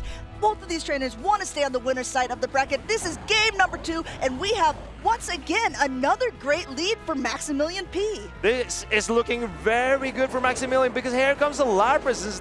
This Lapras does not have the greatest matchup into the Claydol either. And there comes the Malamar. Hard answer the Lapras. Going for that Skull Bash. This is heavy hitting. Not only that, that will boost the Lapras up. Great play being able to get to this attack. No shield by Maxi here. Look how much damage that does to the Malamar. A significant amount of damage. And now the Malamar will have to apply 2 charge attacks to take out this Lapras. Will it be enough? I think Fatalis next is going to threaten the shield for Maximilian. Going ahead, hit that superpower number 1, but it's not going to knock out. Going for number 2 before the Sparkling Aria is even available. Does Fatalis next want to take a shield here because he is at the attack himself? Yes, choosing to do so. I think this is looking better and better for Maximilian, because now he got a shield in this matchup as well. Does he decide to keep switch advantage? He really wants switch advantage, keeping that Claydol on the Dropion. He says, I know I'm debuffed at this point, but Malamar putting in the work. Unfortunately, he might have to go 2 shields down in this snare if he wants to keep it, and he chooses to let it go. Very brave play by Maximilian, but he has put his fate into the Claydol and the Lapras. And here comes a Jump Bluff. This Claydol is going to threaten a lot of damage on the Jump Bluff with this Ice Beam. Double super effective, and Fatalis next decides to no shield. Thinks it maybe is going to be a Rock Tomb, which would still do a nice chunk of damage, but not that much super effective damage here. Coming in, just getting all the energy on the Jump Bluff. Jump Bluff has been trying game 1. It's been trying game 2. It's finally found a mark with this acrobatics. I think Maximilian knows that the bulk of his regular Lapras in the back, if it's going to be hard for Dropion to take out both the Claydol and the Lapras. Maximilian is eyeing a way to victory here if he can get some Mud Slap damage onto this Dropion. Now pay attention to how quickly these fast attacks are just chunking down the Dropion there. No charge attacks even being loaded by those Claydol. Poison Stings aren't doing much at all. And look at this. He's shielding because he's forcing the Dropion to throw another attack, but the Rock Tomb comes in first. And this is going to debuff the Shadow Dropion. Maximilian, he is confident of how he's going to win this game, and he comes in with the Lapras and it gets the attack debuff. These crunches will not be able to two-shot a Lapras. At this point, I think that Fatalis next is hoping for a crunch debuff, hoping for another one, but look at that. It's still not going to be enough. A Sparkling Aria is already ready. Going for a couple sideways first, recognizing he would probably lose charge attack priority, so he wants to get some damage in before throwing. Great play by Maxi here. You see him smiling. He knows he's got game number 2 in the pocket, going for Snowman! That's a very entertaining end to this battle. Maximilian just wanted to maximize his time on stream, and this is a win for Maximilian. His defense is risen. He has risen as well into round number 2 on the winner's side of the bracket. Maximilian P coming in, crushing the competition and saying, I've got something to play for here in Utrecht. Well, it might have looked like a one-sided game with Maximilian making the right calls to align his Pokemon correctly, and that certainly gave him a big advantage in this game. I think the one really fun thing about Maxi is he is not afraid to share his strategies with people, and he's not afraid to talk about why he's bringing certain Pokemon to this, the meta calls that he is making. He talked about earlier on when why he preferred Talonflame over Shadow Typhlosion, and one of the main reasons he said was, well, you know what, like, I know that my Shadow Typhlosion would always lose charge attack priority to other Shadow Typhlosions, and that's pretty much why I opted to use a Talonflame. Plus, he wanted to have better coverage against certain Pokemon. So I think really different, when you're deciding to build your team of 6, there's a lot of different reasons to go behind what you're bringing, correct? Absolutely. The Talonflame can take charge attacks a little bit better than a Shadow Typhlosion will, but it's also doing less damage, but maybe that's why he opted for the Flame Charge to ramp up his attacks. And here we see the Talonflame really going to town in game 1. He even snuck an entire Incinerate through in that situation, and that put Maximilian so far ahead that it was tougher for Fatalis next to come back. Yeah, look at that. He was even at maximum energy there, still not bothering to throw because he wanted both of those boosted flies for whatever came in the back. Great call for team lead number 1. He got that Talonflame on the jump bluff. Game number 2, he got the Claydol on the drop-down. Maximilian was in the driver's seat from the beginning of the matches, and he didn't take his foot off the gas. He really wanted to put on a show for us trainers, and he did. And Maximilian is looking to go as far as possible in this tournament. He has a third place finish from Barcelona, I believe. And so this is a trainer who's not unfamiliar with deep tournament runs, and you can see him popping off. He's very happy about his performances so far. He said that, I believe last year he got 7th in Utrecht, and he thought maybe he could do it again, but if he won his first round, he was guaranteed to not get 7th just from placing-wise, so maybe he's hoping for an even higher placement this year. There's no reason to not go for it now. I mean, he's in pole position to make a deep run, and I believe he might be facing off against a teammate next, because I'm not 100% sure of how the bracket looks, but I do think that Alessio and AMindJoke and Maxi will face off next. But here, let's take a look at the losers bracket. Fatalis next is now dropped down into the losers bracket and facing off against Elepfandflasche in the next round. I wonder how he got there. Oh, we beat Howie. Oh, right. Look at this. Yeah, so a lot of these matches of losers round 1 were played off stream, so we didn't get to see those. But from now on, we're going to see all of the battles here. But let's go ahead and just take a moment and really congratulate the trainers who made it into day number 2 here. Howie, a trainer from the Netherlands, Wayland, Kelio. I think actually the 3 of those people are from the Netherlands, and Stone Collection from Germany, all being knocked out of the competition in this double elimination bracket. So we have Fatalis next as an Elepfandflasche facing off. We have Koksik against BATS. We have StrangeTop against Zzweilous, and then Sneeuwman versus Paulasha. I believe that Sneeuwman versus Paulasha will be the first game that we're going to see on stream. And those are 2 trainers with a slightly different legacy, but Sneeuwman was the one coming in from the winner's side of the bracket today. Just saw him playing against Zephy, correct? That is correct. And what I'm curious about is how the momentum is felt for these trainers. Paula coming from a win recently because she advanced in the losers bracket. Even though she was started in the losers bracket, she advanced into the next round, while Sneeuwman, he lost his game. Does that affect him anyway? What kind of tools does he have to deal with his tournament result? Right. I mean, it takes a lot of mental resilience, I think, and the pendulum shifts back and forth through these trainers being like, okay, do I feel confident in these rounds? Maybe with the Snowman, he just didn't recognize certain reads. Maybe the team of Zephy was just a little bit difficult to deal with. Zephy made some interesting calls, bringing in a Clodsire, and I think a lot of trainers weren't actually expecting that. Let's take a look at this team, taking a little bit of page out of maybe HK Assassin, our Seville champions book here, running that Unovan Stunfisk. A very interesting pick, and also the reason why Zzweilous opted to run Energy Ball on his jump bluff rather than the 2 flying attacks. We also see an Alolan Sand Slash, but switching over to Paulasha, she is running the same team as Nighttime Clasher was in Milwaukee with Shadow Jump Bluff and Shadow Feraligatr. This team is very similar to AMindJoke's team, and those two being teammates maybe has something to do with both of them making that decision to run this team. But Paula has decided to go with the Shadow Feraligatr instead of the regular one. Packs a little bit more of a punch, but it also takes 20% more damage than the regular Feraligatr does. When you're looking at team compositions like this, because I believe Out of Pocket also had a standard jump bluff and not a shadow jump bluff on his team, what are the considerations for why you would opt to use a shadow Pokemon like shadow jump bluff over the regular one, or vice versa?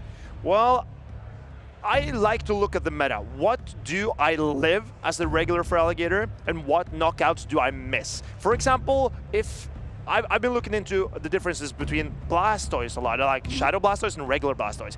The regular Blastoise barely misses out on knockouts on Tinkaton with 2 Hydro Cannons and rollouts, and also Diggersby with 2 Hydro Cannons and rollouts, and those are arguments to run the Shadow Blastoise. Sure. But the Shadow feigns easier, takes more damage from Malamar Psywaves and also Lapras's charge attacks, so it was less consistent against those, and those are the decisions that you have to make, you know? So I'm sure that Paula has looked into Shadow Feraligatr versus regular, and she prefers the power of the Hydro Cannons, threatening those shields more, maybe to set up sweepers like Shadow Jump Bluff or Malamar. That makes a lot of sense. Also on the same side of Sneeuwman, you talked about the fact that he's running a Alolan Sand Slash, and that is a Pokemon that we've seen in previous rounds also being Shadow, because it does pack a little bit more of that punch, but I think he is maybe opting to run the regular one because of that survivability factor you talked about, being able to take those charge attacks from Pokemon a little more comfortably. Exactly. Alolan Sand Slash, if it's a Shadow one, it has a much tougher matchup into a Azumarill, even though it resists all the charge attacks. So the regular Sand Slash is a lot safer into, for example, a Azumarill. But at the same time, you lose out a lot of power with the regular Alolan Sand Slash, meaning that your Drill Run does not one-hit KO a Dropion. So those are the differences. Like, you cannot have both. You need to pick your poison. As much as you want. No, sometimes you don't have to pick your poison. Sometimes people bring double poison. Oh, I mean the double poison sandwich. I'm happy that we're done seeing the double poison sandwich. I think this meta is incredible. I'm having a lot of fun watching these battles, and I believe our trainers are too, and they're getting ready to lock in. Yeah, I hope you guys at home are having fun watching these, because these are going to be incredible battles coming in. Losers round 2, we got Snowman versus Paulasha. Let's see how they're playing it out. We have a Malamar on the field against a Diggersby. I am excited to see how Sneeuwman, what type of Malamar he's bringing, because if he's bringing a high attack Malamar, these Psywaves do even more damage to a Diggersby. Going for that Scorching Sands for the potential to debuff that attack, so even if it is a higher attack, maybe it won't be packing as much punch anymore. And she does get the attack ball here. That is pretty good. Sneeuwman opting to go for the superpower here. This will lower its own attack and defense, but it is a super effective against that Diggersby. This could be detrimental for Sneeuwman, because he needs to knock out this Diggersby. He does not want this Jump Bluff to take any of these fire punches, and he does not want Jump Bluff lined up against that Tinkaton in the back. Paulasha opting to swap out. Looks like they swapped at the exact same time here. And the Feraligatr, though the Hydro Cannons aren't going to be doing that much damage, they certainly add up with the Shadow Claws over time. And this is certainly going to be a very, very interesting matchup to watch as the Azumarill slowly paces towards its attacks. You would think this is looking great for Azumarill, resisting all the attacks from Shadow Feraligatr. But Shadow Feraligatr paces so quickly and hits so hard that it can even threaten an Azumarill, and the bubbles are resisted. Look at Feraligatr not taking a lot of damage here. Alligator just eating it all up with their shields to hide behind. It is loving this matchup here. Already at another Hydro Cannon. Look, this Azumarill is in the red, not even at an attack yet, and throwing at charge attack priority. Wonderful counting, wonderful timing, and this is a potential shield scenario for Snowman. Snowman decides to let it go. He wants to bank it on his sweepers, the Jumpluff and the Malamar. But can he get there? Oh, they both decide to shield out, switch out at the same time. Look at this. These two are dancing together, and they are practically in sync here. Going for an attack on the Jumpluff at this point. You've seen this matchup play out quite a bit. This was the #1 used Pokemon and the #2 used Pokemon in day #1. We've seen so many of these taking the field as the hammer is thrown. Play rough coming out at the Jumpluff. No protect shield yet on Snowman's side. Now Snowman is in range of another play rough. Maybe Paulasha, who's down a shield, might consider starting to throw bulldozers to fish out the last shield from Snowman. The big problem is it's a high risk, high reward one. If you go for a bulldoze here and the Jumpluff doesn't shield, then that's such a bad situation to be in. But look at this high risk, high reward. And because Paula understands that Snowman needs to spend his shields eventually if he's going to have a shot at winning this game. Going ahead and going for a combination play, getting shield #1, getting shield #2 in record amount of time here for Alligator is out of juice at this point, but Jumpluff is full of energy. Will Paulasha decide to shield her for Alligator? Hey, she lets it go. Now it's on the shoulders of low health Tinkaton and the Diggersby. Oh, and she throws a play rough into the low health Malamar. Paula is also confused that the Malamar comes in, I guess maybe trying to use it as a sacrificial swap at this point. There's so much energy on the Jumpluff. Jumpluff is going for aggressive fairy wind down, not able to make it in time. This is just a bulldoze, but the Jumpluff has very little health left. It might even still not be enough to knock out, and Jumpluff hangs on, but can it live? A quick attack from the Diggersby. I don't think this is enough. There's a shield on Paula's side. There's so little health on the Jumpluff. It's the little plump that could, but can it in this matchup? And that's game for Paulasha. Her Diggersby takes out the Jumpluff with a single quick attack. The bulldoze was not enough. That almost did negative damage to the Jumpluff. It almost healed the Jumpluff a little bit. The Jumpluff's like, oh yeah. I think Paula at that point was just saying, hey, chip damage is chip damage. And if you look at that one quick attack afterwards was just enough to be able to knock out, because that Jumpluff had so much energy. If that bulldoze hadn't even connected, I think that Snowman might have been able to get to 2 attacks. I believe that you're correct, because if Paula does not throw that bulldoze, even though it did extremely negligible damage, Tickled that Jumpluff. Jumpluff lives those quick attacks from Diggersby and gets to 2 charge attacks and wins that game. Yeah, that was so close. Almost blink and you'll miss it type decisions that were made on each of those opponents' side, playing to their win conditions, making those matches so incredibly close. And I said this yesterday, I know that everyone loves to see the winner side of the bracket because these are the trainers who have been doing so phenomenally throughout this entire tournament, but I absolutely love the losers rounds because this is where it gets nitty-gritty. This is where you really see the emotions of both of these trainers. They want to stay in this tournament, but they already have a loss under their belt, and that means whoever loses this round can no longer be in the consideration for Utrecht champion. This is where the stakes are the highest. This is where the pressure is pressuring the most, and the players are feeling it. They want to make the correct call going into this next game, and they are getting ready to lock in, having made, maybe, for Snowman's side, the final decision of his tournament if this is not going his way. And we see Diggersby into Snowman Stumpfisk. This is terrible for Snowman. Yeah, Snowman shaking his head a little bit, but he's got a backup plan. And you see an immediate swap out into that Jumpluff. A pretty safe swap when it has a little bit of an energy advantage and shields up behind, especially into this team. I think one thing that is very interesting about the Jumpluffs nowadays that are rerunning is since they're both flying attacks, it doesn't threaten some of the grass types as much. However, you still see the protect shield because now Paula gets to choose the game of her own. Do I bait in this scenario, or do I also go for a heavy hitting charge attack and try to get that shield? I think Snowman needs to call a bait here, but he doesn't. He lets the Jumpluff go.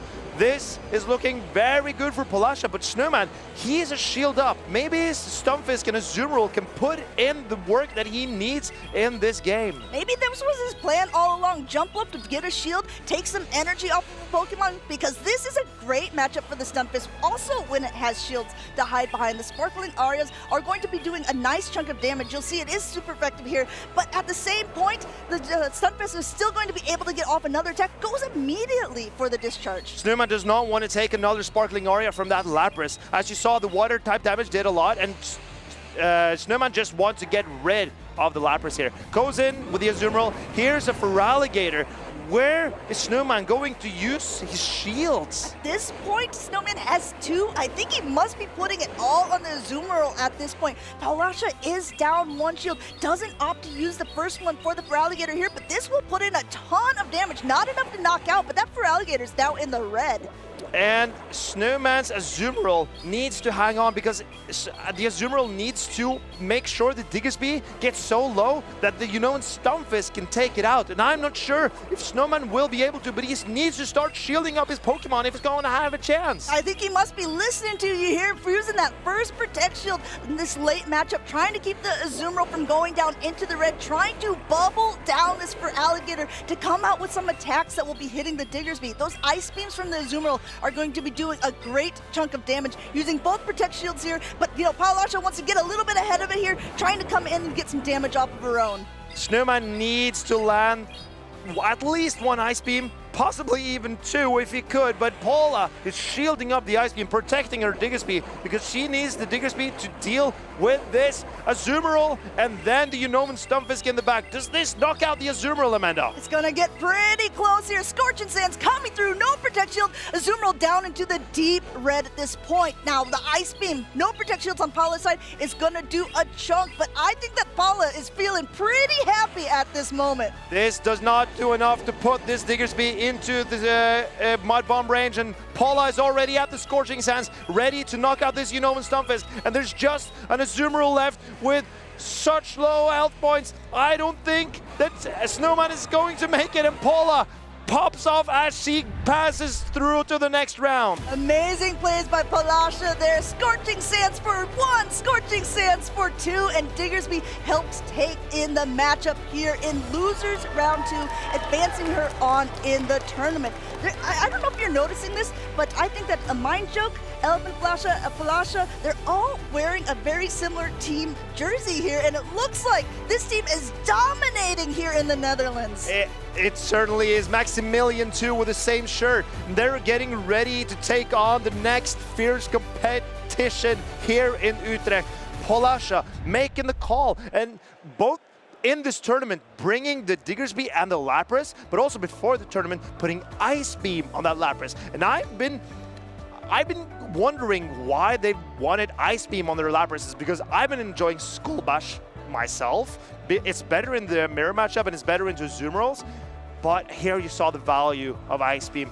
Hitting double super effective damage into the Shadow Jump Bluff on the Sneeuwman side, it would have been a very annoying Pokemon if Paulasha did not have her Ice Beam. The Jump Bluff did not stand a chance against that not Ice at all. Beam once it connected there. And from Snowman's side, I get what he was going for, because if you shield up something that is not the move that you're expecting, it can really put you on the back foot. But in the same breath, not shielding something that completely one-shots your Pokemon puts you even farther behind. Exactly, and I think Snowman needed to make a call. He was in a dire position, but at the same time, because he let that charge attack through on his Jump Bluff, it put Paulasha's Lapras in such a strong position.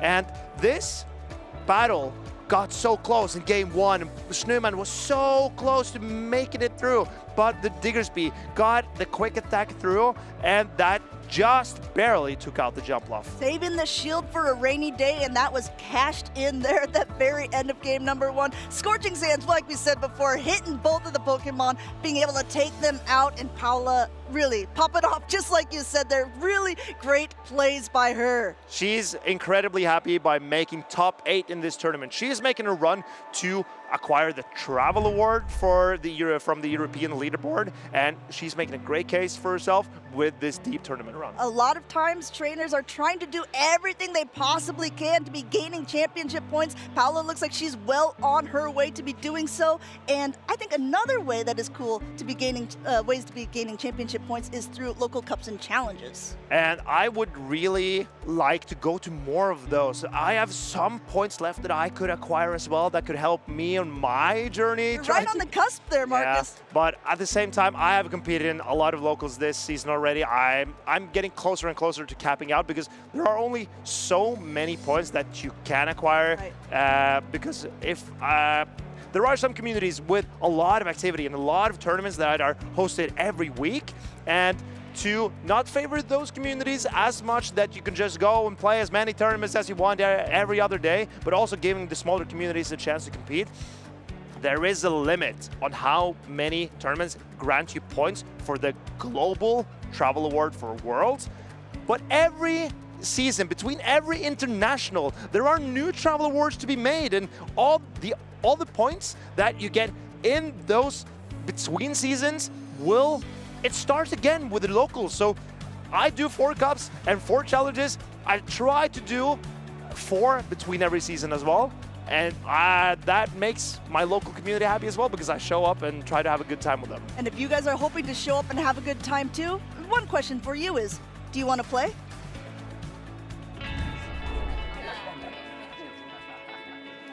Hey, do you want to play?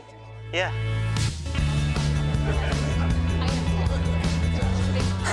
Nice. One shot? Wait, not gone. Yeah.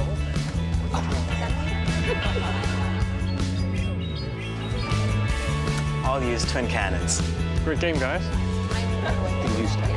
Bye. See you next week. Come play at your local Pokemon League. It looked like all of those trainers were having a lot of fun putting down their Blastoise EXs and throwing charge attacks with their Gengars. And if you want to be one of those trainers, scan the QR code that you're seeing on the screen right now, and that takes you directly to a page that shows the closest events happening near you. And just like Marcus, if you want to be able to compete to get all the points possible, see how many cups and challenges are in those areas that you can compete at, because there's potential that even if you don't do well at the first one, you can do even better in the next one, and you can gain points from that instead. So I think that there's a lot of opportunities there. I've been playing at a couple of the local ones in Belgium, and I've had a lot of fun. And I do think that these players are also some of the local heroes. I know Zzweilous, he has to travel a little bit to get to his local tournaments, but he is willing to put in those hours. And we see StrangeTop here. I am sure that he's been practicing with his friends as well. That's how he's come up with this great team. The Shadow Pokemon, Feraligatr, and Lapras, but no Shadow Jumpluff. Interesting kind of team compositions. We saw basically a mirror match earlier on between StrangeTop and AMindJoke here. With this exact team, except for the shadows you were talking about, the one big thing I want to point out is the Jumpluff is the standard Jumpluff, also standard for this tournament, right? Running that aerial ace and acrobatics. Meanwhile, if we scan over to Zzweilous side, take a look at that Jumpluff because it is on Energy Ball. And that is so curious because usually we see Shadow Jumpluff with acrobatics, and I've seen more the standard Jumpluff with Energy Ball, but StrangeTop had decided to go for the regular Jumpluff with acrobatics and making that switch. Zzweilous has decided to go with Energy Ball to hit that Unnovan Stunfisk. And then there's the rest of his team, the Corviknight, the Typhlosion. It's very incredible to see the decisions these trainers make to put their team together. And here we go, straight into game number 1. I mean, and this is a fire versus water in this scenario, but fire does be able to have a bit of a punch in its charge attacks here. The Thunder Punch will be able to do a lot of damage should it connect with the Feraligatr. StrangeTop throwing the first attack here, getting that first Protect Shield off of Zzweilous. This is a deviously good matchup for the Typhlosion, because Shadow Typhlosion wins charge attack priority against the Feraligatr. But here comes the swap.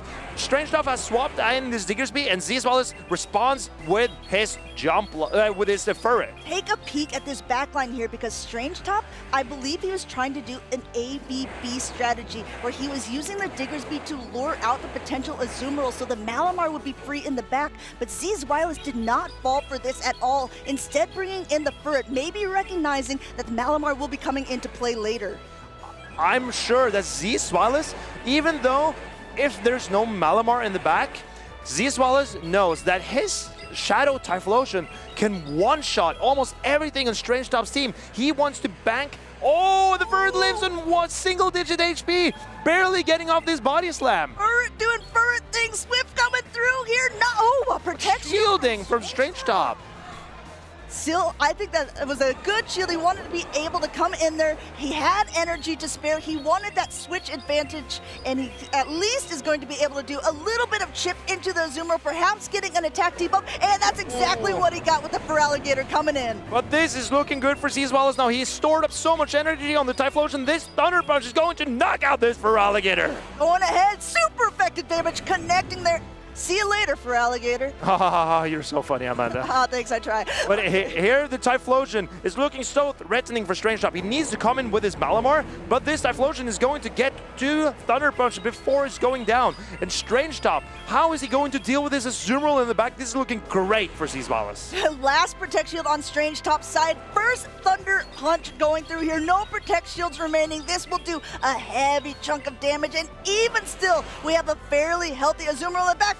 Going for yet another Incinerary. It doesn't get the damage through because it goes down to the side waves, but Azumarill can comfortably tank whatever this is. As a fairy type, these charge attacks from Malamar does not do a whole lot to Azumarill. Zzweilous knows he just needs to land one charge attack into that Malamar, and this is game. Oh! StrangeTop gets the read. Zzweilous wanted to throw his charge attack immediately, but StrangeTop realizes and catches it on the Diggersby. Going ahead, coming back in. There's still a lot of energy on the Malamar, and Azumarill paces quite slowly. There is a shield to hide behind at Zzweilous' side. He might have to use it at one point because, again, pacing quite slow to the Ice Beam here. First one coming through, Sidewave damage plus the next foul play might be enough here. Ice Beam will connect first. But the foul play was not enough. StrangeTop is throwing the superpower, but Zzweilous has saved his shield for this final charge attack from StrangeTop. Zzweilous is now throwing his Ice Beam. This will knock out the Malamar. Zzweilous, a little bit of a smirk, a little bit of a smile on his face. He normally plays quite stoically here, but at this point, he's pretty comfortable. He's taking game number one. Zzweilous must be very happy realizing that his strategy worked this time. Going up for energy on the Shadow Typhlosion, and StrangeTop, he was leaning too much on the Feraligatr to handle a potential Azumarill in the back, so he knew he needed to save that Feraligatr, and he didn't want to spend shields either, so he threw in his Diggersby to maybe get some energy, catch some energy from the Typhlosion on the Diggersby, but it just turned out to help Zzweilous build up more and then finish off the Feraligatr with his Typhlosion. I mean, honestly, the patience of Zzweilous in that scenario there, recognizing that he maybe didn't want to throw that Thunder Punch right away just in case there was a catch, gave him that extra farm, that extra opportunity that you just talked about. And I loved what you said at the beginning of the matchup when on paper it looks like the fire versus water would be so favorable for the water, but it was really a devious situation. The Typhlosion is so dangerous with shields to hide behind. Because you saw the water type swap out of that fire type matchup, but as Typhlosion has the 5-turn Incinerate fast attack, throwing at the right time is incredibly important in that matchup. So Zzweilous would always have to time his charged attacks perfectly, and that leads to always having to shield first. And in the 2-shield scenario, if both players decide to spend 2 shield, Zzweilous has to throw on charge attack priority. Typhlosion usually wins that over Feraligatr, but that would also give StrangeTop an opportunity to catch it on another Pokemon. And absolutely, how close did that game become, even still with that bad matchup here? Coming in this time from bad to almost worse here. Malamar up against Azumarill. Again, 2 shields to hide behind. We do know that the Psywave damage does quite a bit to the Azumarill, and though neither charge attack does, there's a potential to 2-shield through the Azumarill here, should he want to play that out. Trying to and catch successful once again. StrangeTop is really reading where these ice beams are gonna fall. And StrangeTop catches an ice beam on his Feraligatr, but Zzweilous has the correct answer this time. It's a Ferret. And that is a very good matchup for Ferret. Yeah, Ferret coming in, going ahead, even comfortably, well, sort of comfortably tanking this first Hydro Cannon, but as that normal typing, you see the Shadow Claws don't do that much damage. Already at another attack, throwing the Trailblaze. I love this because this means that no matter what, the Ferret's attack is going to be boosted for the rest of the time until it swaps out or faints. I am very curious to see how StrangeTop decides to play it out now. He needs to take out this boosted Ferret before it gets out of hand. Comes in with a Malamar and throws the energy. The energy from Malamar is way more valuable into the Ferret than into the Azumarill. And we've seen players do this time and time again. Build up on the Malamar, doing a lot of side waves before dipping out of that Azumarill matchup. The real question is, what does Zzweilous want to come back in with? Does he recognize that there could potentially be that Diggersby again? Coming in with the Azumarill, it is the safer call here, but at the same point, that Typhlosion in the back doesn't have as heavy a target with that Diggersby. Will StrangeTop, having gone pretty weak in the front and in the back to the Azumarill, does he? Oh, and here comes the charge attack from Zzweilous. This is an Ice Beam. It would not knock out the Malamar, but threatened it heavily. Going ahead, getting that first Protect Shield from StrangeTop's side. Meanwhile, just getting a lot more damage, up to 2 foul plays once again. While the Azumarill was so tanky earlier on, now it's being put into the red with another foul play already loaded here. A quick swap out into the Typhlosion, but there's still so much energy on this Malamar. But Zzweilous needs to shield up here, and is one Blast Burn enough to knock out Diggersby? Because Diggersby has a pretty good matchup into this Typhlosion. Typhlosion is ahead by 1 Incinerate at this point. I mean, they have even shields. It's going to be so close. There might be a bait from either side here. Scorching Sands going through, getting that last Protect Shield off of Zzweilous. He probably will go for 1 more Incinerate before throwing his own attack. And Zzweilous is building up to double Blast Burn. There's no reason for him to throw a Thunder Punch here. But how does StrangeTop, he decides to no shield his Diggersby. This is going to knock this Diggersby so low. Oh, way into the red. I think StrangeTop recognizes only possible win condition there was if Zzweilous happened to throw a Thunder Punch bait instead, maybe hoping that the Malamar can pull through for him. I think Zzweilous is getting closer and closer to winning this game. He's just 1 Incinerate off, and he's getting to the Thunder Punch on charge attack priority. And this Thunder Punch is going to knock out the Malamar. Typhlosion coming in, the powerhouse for Zzweilous in these matchups here, taking out Pokemon after Pokemon. A lot of success for it there. A lot of success for Zzweilous coming on in losers round 3. In my opinion, StrangeTop made a strange decision to throw the Scorching Sands into the Typhlosion instead of the Fire Punch, because if he could get 2 Fire Punches, maybe he threatens that Typhlosion. But Zzweilous, he stayed composed. He knew exactly what he needed, and that was to get as much damage onto that Diggersby as possible. When he landed that Blast Burn, the game was looking so good for Zzweilous. I tell you what, it takes so much patience to be an Incinerate user. I mean, I know that you say that you're the world's greatest Talonflame player, but watching your HP just slowly dwindle down with every attack, because Typhlosion is quite squishy in the Great League, and still knowing, I just need to do 1 more Incinerate because now I will have the right amount of energy. I'm not going to get knocked out at this point, no matter how low it's getting.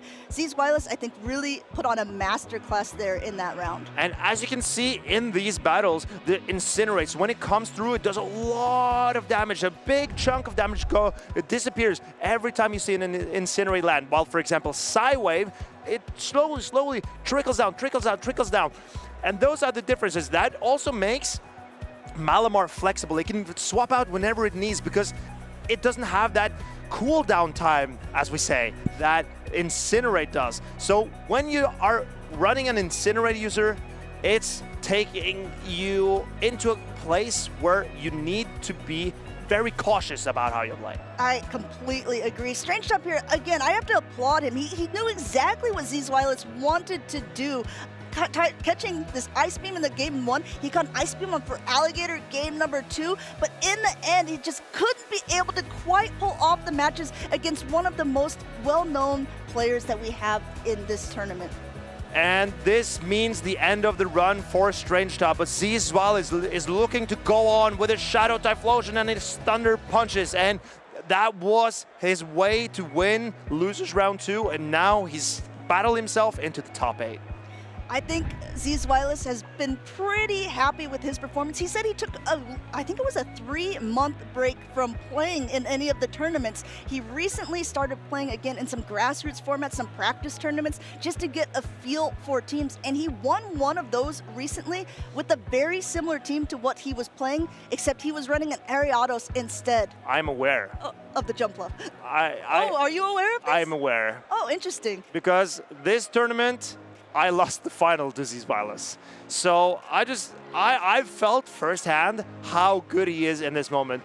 The first time I faced Zzweilous was in Dortmund in 2024 season when I beat him in the top 4 and then went on to win. But ever since, this guy. Yeah, you know, it's that's how it is. But ever since that, Zzweilous has not looked back, and I am just admiring him. And I believe he's probably the pinnacle of trainers we have in the world right now. I think there's a lot of trainers who are up at that top, you know, fighting to be king of the mountain. Zzweilous is definitely one of those trainers. We have an interview ready with him. I can't wait to see what he has to say about this tournament and this meta.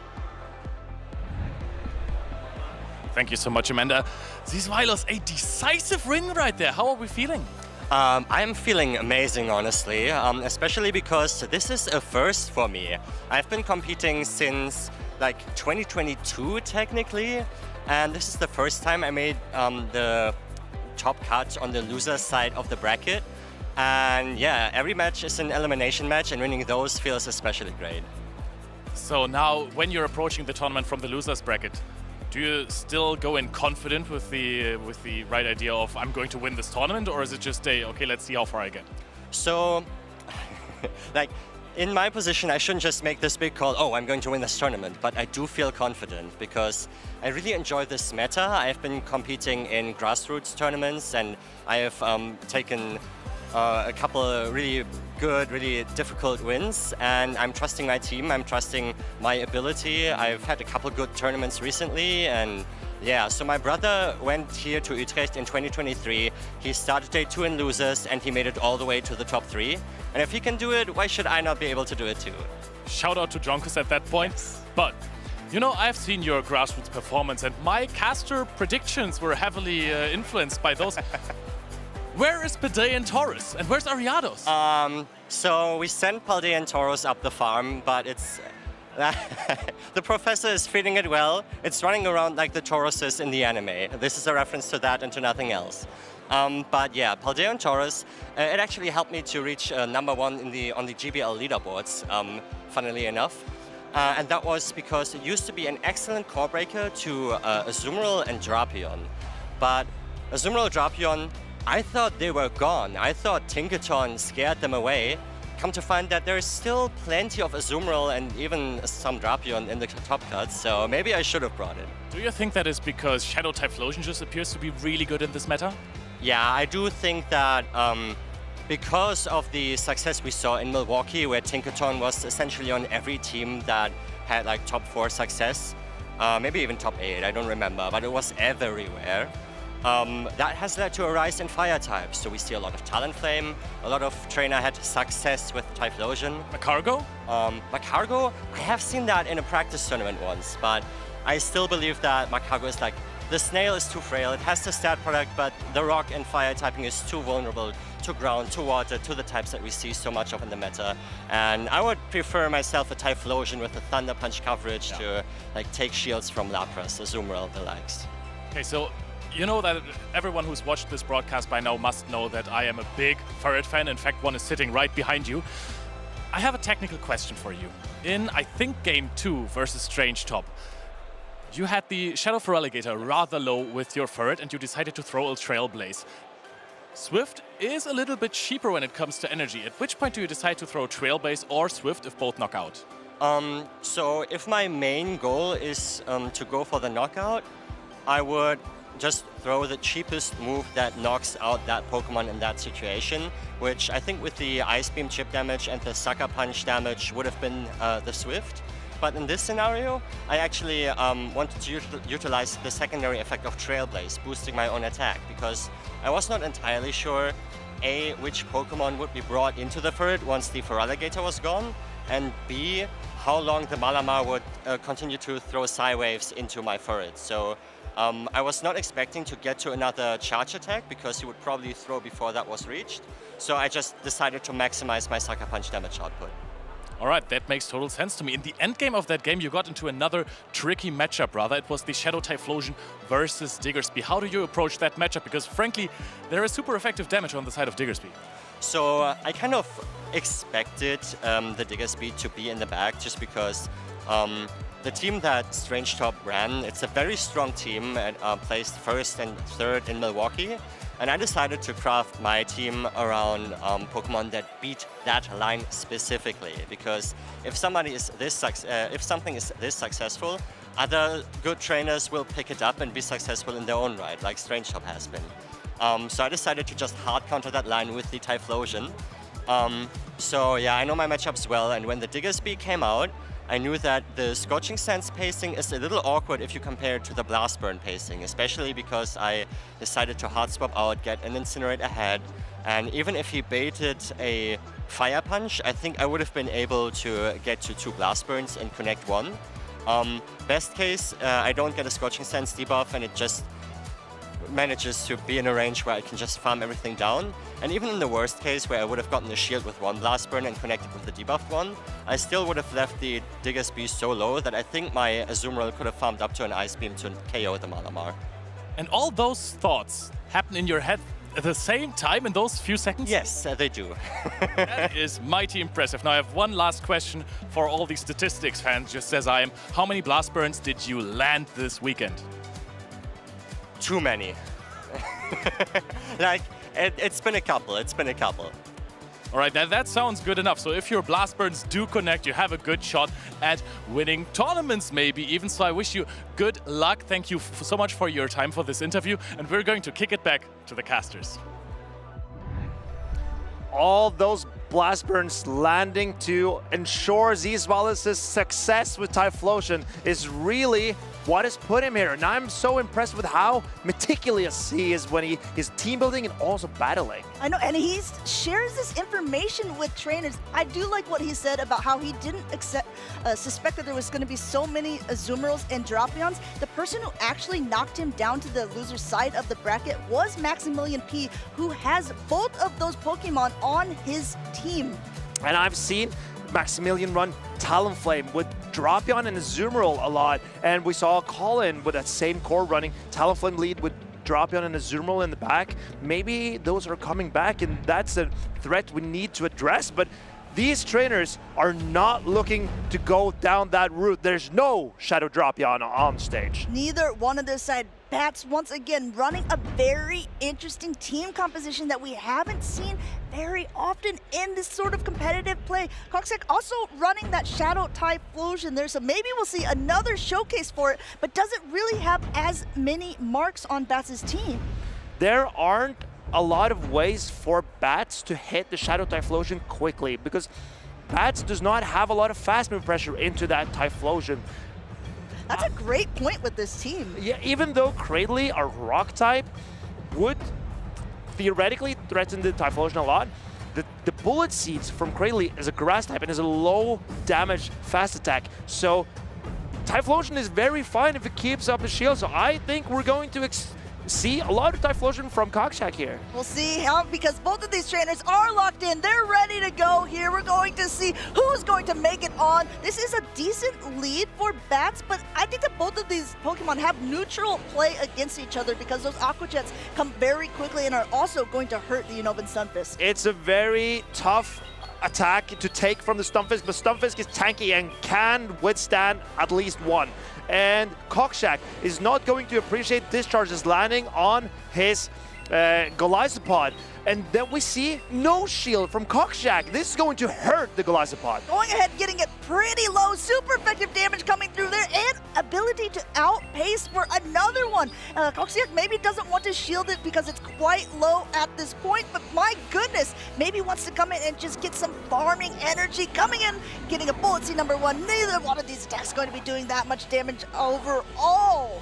This Stunfisk is not doing a lot of damage to this grass type Cradley, but as it is a grass rock type, this Mabam is at least neutral. Going ahead, just taking it on the chin there, continuing to bullet seed here, going for a Rock Tomb. This is not going to be very effective, but it does lower the attack of the Unnovan Stunfisk. Perhaps going to go for an even bigger, maybe was hoping for a farm down, but it wasn't up at that range to take it out. Bat's getting a lot of value out of his picks here, and he decides to come in with his Shadow Dustclops. As long as his Shadow Dustclops avoided the Golisopod, he's looking very safe into Koksik's team. Taking a Rock Tomb here and getting debuffed though. Getting debuffed is not great for it, but it is a bulky Pokemon, and it does be able to fight back with this Ice Punch here. Shadow Pokemon, as a reminder, did hit 20% more, not after that the Rock Tomb damage, but now another Rock Tomb is already loaded, going for that charge attack priority, and it's going in the favor of the Credilli. This is unfortunate for Bats because Koksik, as we mentioned, is unlikely to shield up any Pokemon but his Typhlosion here. Coming in, still no Protect Shield. The Credilli will fall at this stage. I think we might see an aggressive swap by both trainers here. You see Bats already clicking in a simultaneous swap. Now, this is a Fire versus Grass, but it does have a Rock typing to hide behind on that Credilli side. Going for that Rock Tomb, lowering the attack of the Typhlosion, getting that shield off of Koksik. Koksik, he will have to shield the rest of the charge attack in this game. The question now, can he bait out shields from Bats? This is a Thunder Punch bait, and Bats has to shield. He has to, because a Blast Burn would do so much damage, even if it was debuffed a little bit there. And already another Blast Burn. Look at them, both are going a little bit over energy at this point. They want to throw on good timing, but it's forcing another shield on Koksik's side here, because this Rock Tomb would definitely be enough to knock out the Typhlosion. Question will be, now Koksik is a double Blast Bird. This is going to knock out the Cradley. I think Bats, he decides to shield. He maybe is going to hope that he can catch the next one onto, no, but Koksik so patient, making sure that Bullet Seed went through before he threw his Blast Burn, and this will be enough to knock out the Credilli, and there's just a little bit of a Dustclops in the... But can the Dustclops hold on? No, even the double debuff Typhlosion takes out the Shadow Dustclops in one Incinerate. My goodness there, we did see quite a showcase from yet another Shadow Typhlosion there, and you see Koksik smiling, giving a little bit of a nod, recognizing that that was a close game, but he managed it well, keeping those shields for one of the more frail Pokemon on his team.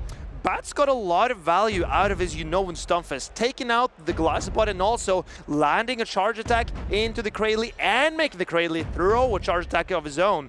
But then the Shadow Typhlosion proved to be too tough to deal with in the back. It's got 1 million power, that Typhlosion. That is so much to hide behind. One thing that you brought up earlier that I want to address, because now looking at this team closely, it is true that there is not a lot of what you call fast attack damage from these Pokemon. The Bullet Seed, Karate Chop, Fairy Wind, and Thundershock, they gain energy quite quickly, but they don't do a lot of damage. Hex does a little bit more, but that's only one Pokemon. So if you're looking for farm down pressure, that is not the team composition that Bats actually has. And I'm curious to see if Bats decide to change it up this time. I believe the pivotal moment, what flipped the momentum in that previous game, was the charge attack priority that he lost with his Dustclops. Because if he could have kept the energy on the Dustclops to throw it into the Typhlosion, that game could have looked very differently. That's absolutely true, because there's only 2 shields to hide behind for that Shadow Typhlosion.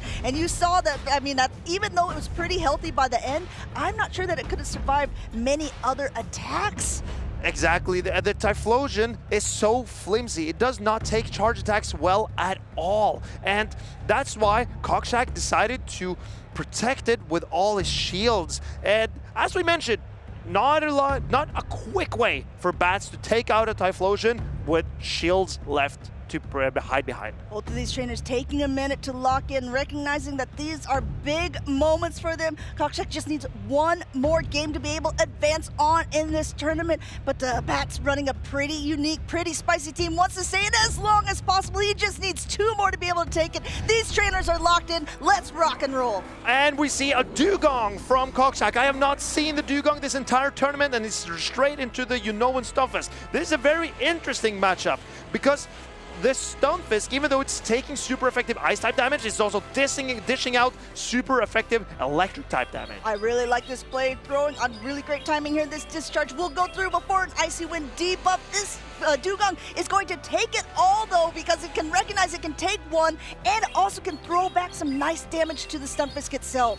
And Stunfisk can live this Icy Wind, but can the Dugong, after debuffing, hang on through another discharge? I believe it barely can.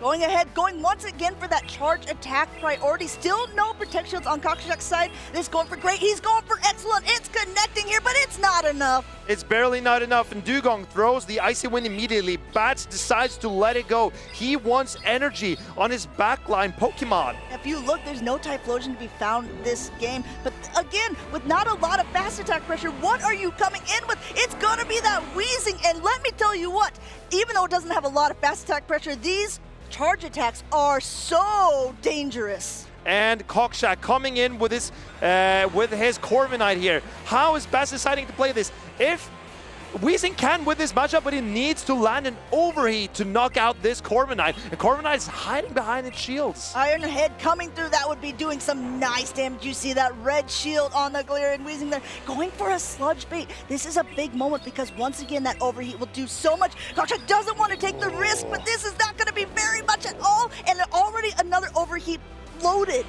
And I believe that even though it would be a double debuffed overheat, the second overheat might knock out this Corviknight. Wheezing is putting on a lot of pressure on Koksik's team. Swapping out there, doesn't want to take that risk. He still has a nice amount of energy, and even though this Iron Head will do a chunk to the Credilli, he knows, BATS knows, it's not going to be enough to knock me out at this point. I'm going to go ahead, get up a little bit of energy. I'm going to throw a Rock Tomb at whatever comes in. Maybe just keep it on the Corviknight, actually. I believe that this is slightly more comfortable for Koksik because the Wheezing has now gained Diggersby, they gained the Cradley shield advantage, but thing is that the Corviknight really was afraid of that overheat. And now Koksik could stay in and farm up more with his Corviknight and then swap in his Cradley, taking the energy here on this grass type. He will have to have an attack fall at this point because there was already a Rock Tomb thrown, throwing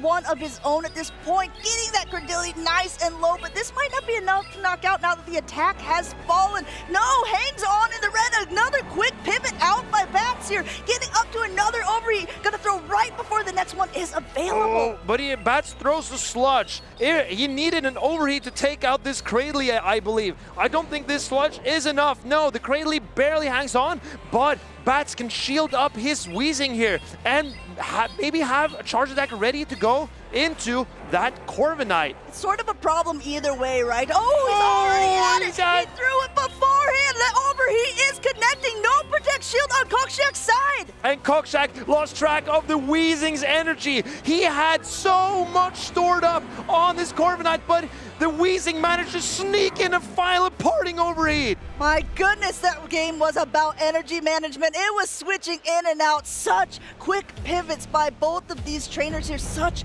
calls, such really like big moments there. Baiting with a Sludge, going for that overheat, and even still, BATS tying up this series. I was so curious to see the overheat on the Wheezing when I saw this team yesterday. And BATS was saying, I've landed overheats left and right, and the Wheezing has been incredible for me. So after he lost that game 1, he decided to bring in his favorite pick of this tournament, the Galarian Wheezing. It's been doing so well for him. If you look at the team compositions overall, the Galarian Wheezing, especially when it came on with a little bit of an energy advantage, really put BATS in a nice position. Koksik, you saw he had quite a bit of energy of his own on that Corviknight. There was, I mean, I think it was a sort of a hard call for him, right? He didn't realize that the Galarian Weezing was already at the overheat himself, going for a fast attack instead and ended up costing him that game number 2. Look at how Koksik reacted to something going on in the crowd's going wild. Yeah, exactly. And maybe it's because of the Weezing gameplay we see here. But we see the Unova Stunfisk on BATS' team. The only scary matchup for Unova Stunfisk here is the Cradley. Unova Stunfisk can put in a lot of work against the Zoomerl. We saw it do it against the Golisopod and also the Dugong. Typhlosion does not want to see it. Corviknight does not want to see it. So Koksik needs to bring his Cradley every game. I think that because of that too, there's maybe some more play, some more argument for something like a Primate. Primate does well against the Cradily, it does well against that Dugong. It can pace quickly to at least put some fighting into that Typhlosion, but the big problem is when there's Pokemon like a Zoomerl on the other side or flying type attacks from like the Corviknight, it can maybe be put a little bit more in its place. Really takes a lot of good energy management and knowing where your shields are going to go. Let's see what they're going into. Decisive game number 3 here. We do see that Primate against one of its hardest counters there with the Azumarill, especially on even energy. A quick pivot now in the Cradily on BATS' side to be met with the Cradily on Koksik's, but his is 1 bullet seat behind, so his will always be debuffed first. But then this is a very curious play by Koksik because he does not have a clear answer to that Cradily. And now this is also Koksik's only real answer to that Unova Stunfisk. Coming in now, trying to throw a rock to him here, getting as much damage as he possibly can. He is at basically another one here, but now BATS is saying, okay, you throw, I throw. Here's another rock tomb for you. And BATS, he is looking to gain as much value out of his Cradily as possible. He's 2 bullet seeds ahead of Koksik on his Cradily, and Koksik is getting his Cradily debuff first. That means BATS is in a great position to flip switch advantage here. But it comes down to charge attack priority, and Koksik wins it. This is unfortunate for BATS. That's a risky play on the side of BATS. They're banking on it with win charge attack priority. He does have so much energy. Now, the Gold Rock Tomb should be enough to be able to knock out Koksik's Cradily, and I think he was hoping that he would have enough for whatever comes back in. It's going to be that Typhlosion. Will he be able to get to it? No, a quick pivot out into the Stunfisk. Great play by BATS. Very clever play, because now we transferred the Incinerate damage over to the Unova Stunfisk, maybe make it so that Cradily can reach a charge attack in the endgame. I'm very impressed by BATS, and he also is keeping the Primate away from the Azumarill. And where we started is not where we're ending this matchup, as now Unova Stunfisk has found a much better target than that Primate would have been against the Azumarill here. Discharge number 2 coming through here. Super effective damage, still saving those 2 shields, because as we saw in game number 1, Koksik wants to be able to hide that Typhlosion, get as much power out of it as possible. And BATS is deciding to shield up his Unova Stunfisk, thinking that this is where he can get most value out of his shields, because this Stunfisk is putting on so much pressure. Will Koksik shield his Azumarill? No, it puts it all on the Typhlosion. Typhlosion is going to come back in. It's Typhlosion against the world here, because there are 3 Pokemon left trying to get to another. Swaps in, the energy goes through, the damage goes through, and the Cradily goes down. That is unfortunate, but BATS, that's not what he wanted in this endgame. That charge attack could have been so valuable. Going ahead, throwing a little bit more, recognizing he would lose that charge attack priority and opting to go for a fast attack damage instead. Has to use his last shield here. Blast Burn would definitely be enough to knock out. Going for 2 and going for that Mud Bomb. Getting this first shield off of Koksik.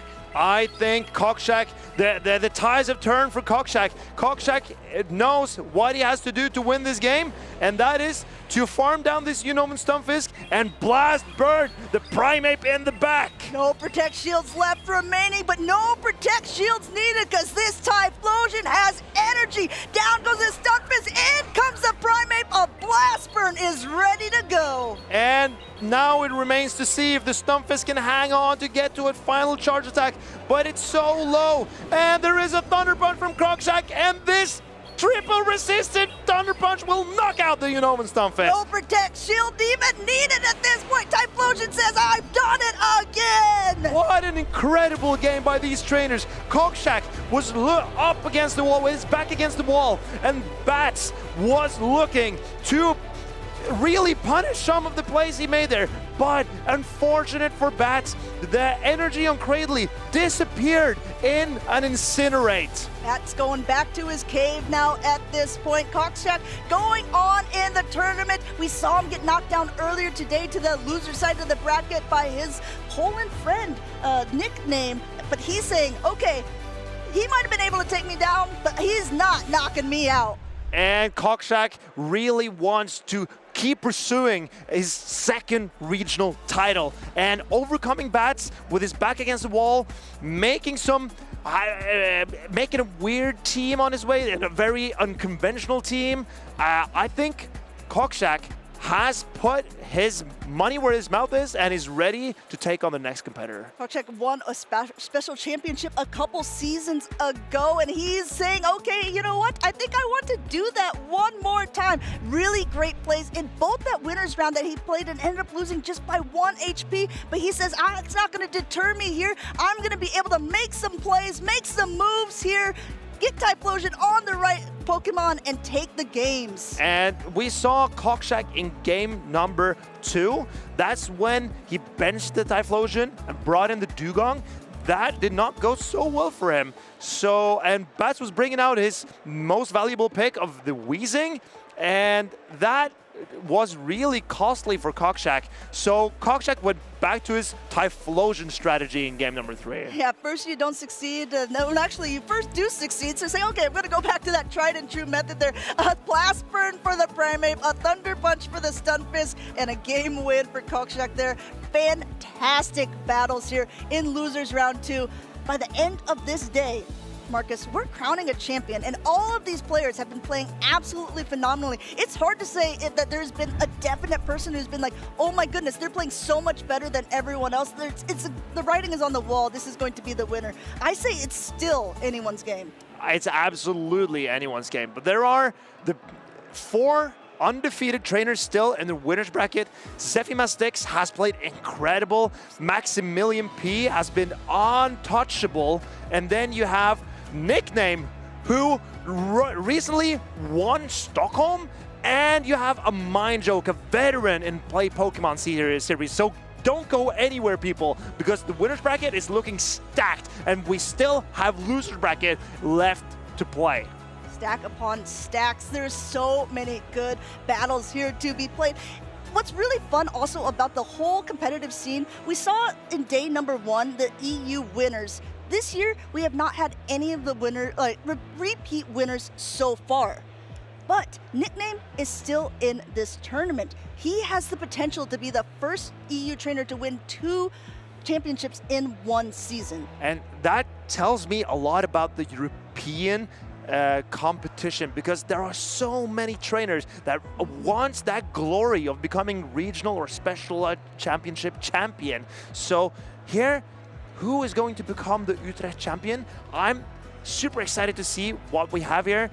No one has managed to do 2 regional championships here in Europe. Yeah, not yet, but in the same season. Yeah, there's still potential. There's still a couple of former champions that are still in this tournament, but so many new faces that have been playing very, very well. I'm looking at one of them right now, being able to see how well he's been able to do. Once again, this is Fatalis next against Elepfandflasche on the right-hand side. And he's going for the Brave Bird on the Talonflame, but that's maybe not the biggest curiosity on his team. It's that Hisuian Electrode.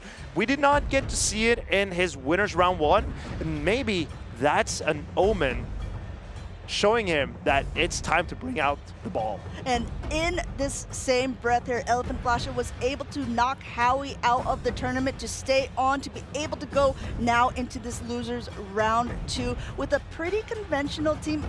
Tinkaton, actually surprising, it was number 2 usage for the first time since it's been introduced, and now it actually for day 2 usage was down to 5 or 6, I believe. So it's kind of incredible to see how much the meta is already shifting and how trainers are choosing to adapt to the meta and maybe bring some, not spicy picks, but counter picks. I think Tinkaton has reshaped the meta. Its performance itself has not been the greatest in this tournament because people are overcorrecting for it and making sure that Tinkaton cannot run away with the game, as we saw in Seville and that we saw in Milwaukee. And that's why there's so many Talonflames, there are so many Typhlosions, and if Tinkaton is suppressed enough, then the field is ready for a Zoomer and Shadow Dropion to come back. Okay, well, is that what you're wanting? Because I know that you made a statement earlier that a Zoomer wasn't going to be really meta anymore. I do see it on many teams nowadays, including Elepfandflasche on that right-hand side.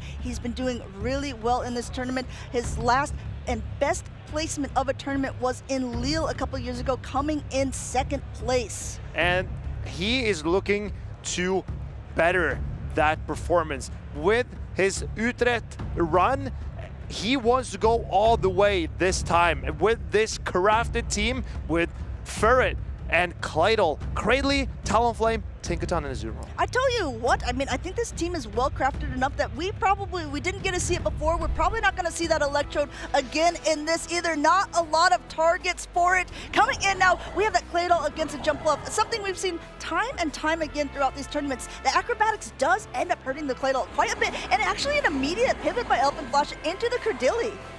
But this is very curious by Elepfandflasche. He knows that he has 2 Pokemon in the back that is better into the jump bluff than Cladle, and since it being a Shadow jump bluff, it will win the Zero Shield scenario against the Cladle, but Fatalis next takes a Rock Tomb and swaps out into his own Dropion. He's got all of that energy now on that jump bluff before he's swapped out. He didn't throw the Crunch before the next Rock Tomb's going in, so this Dropion will be a little bit deep up. The attacks aren't going to be as heavy, just getting a ton of energy on that Dropion there. That's basically maximum energy now throwing that first Crunch. But Fatalis next knows that he cannot take another charge attack from this Cladle, so he will have to throw his Crunch immediately if he doesn't want to get knocked out. Going ahead, throwing this, making Elepfandflasche make a choice here. Do you want to lose this mid-game matchup? Looks like yes. Elepfandflasche says, this is the target I was looking for with the Cladle. There's a Mud Slap for you. This Aqua Tail is going to do a good chunk, but we have to remember,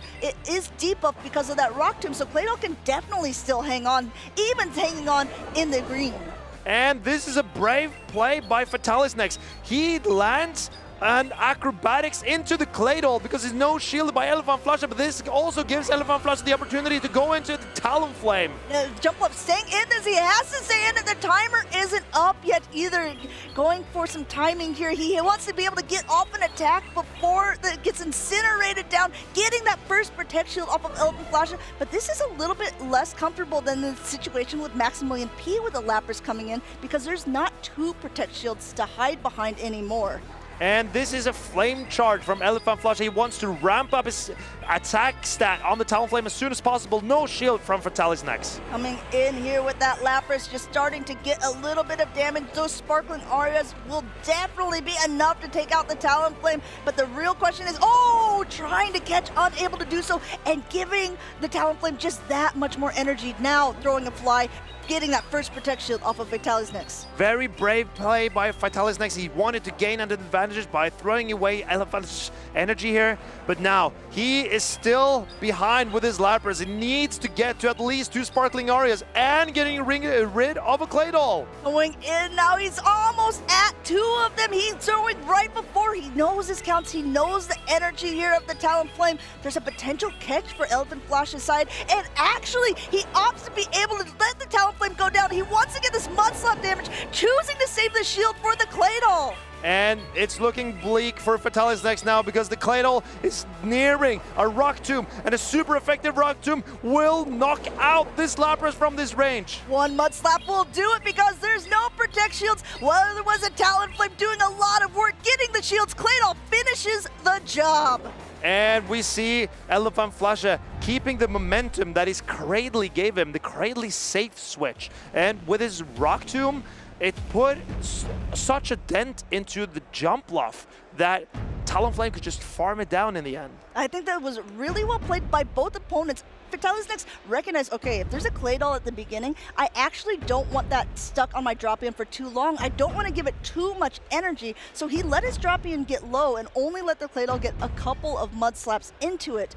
Unfortunately for him, Elepfandflasche just had the plan all along. He knew that even still, even with all of that energy for the Talonflame, it was going to be able to hit its marks. I believe that the mistake Fatalis next did in this game, or not maybe a mistake, but an adjustment that he could have made was throwing a crunch into the Cladle, because I believe that the drop beyond lived 2 mud slabs, and that would have allowed Fatalis next to get to a crunch on the Cladle.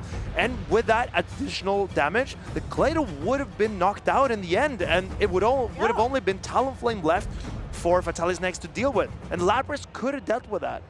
It got so close near the end, right? And especially also going for that risky play. He thought that there was the Talonflame going to throw its energy, its charge attacks, trying to swap in at that Drapion as a sacrificial swap. Unfortunately, Elepfandflasche patiently going for another Incinerate, just getting too much energy for that Lapras to deal with when it was the only Pokemon.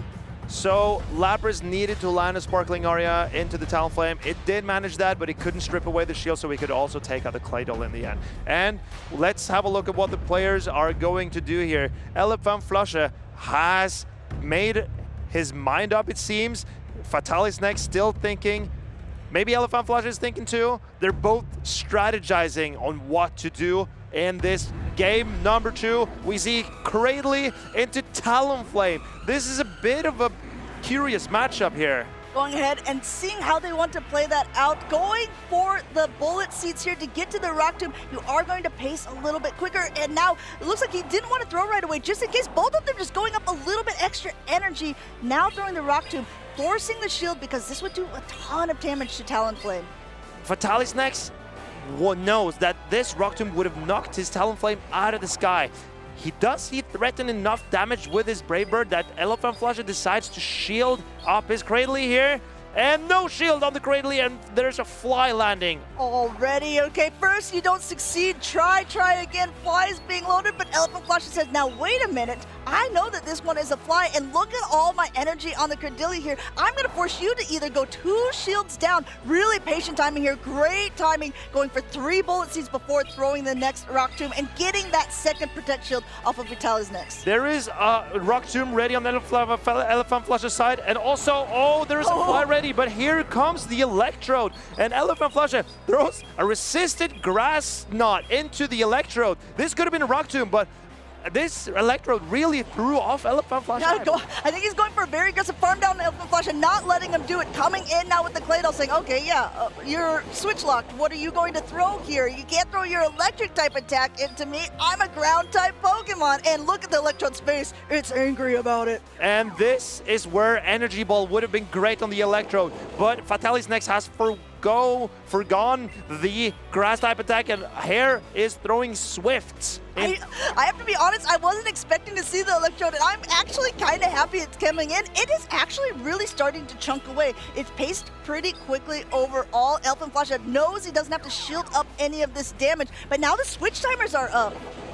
And this energy from Cladle is going everywhere into Fatalis Nexus team, but he has a fly stored on his Talonflame.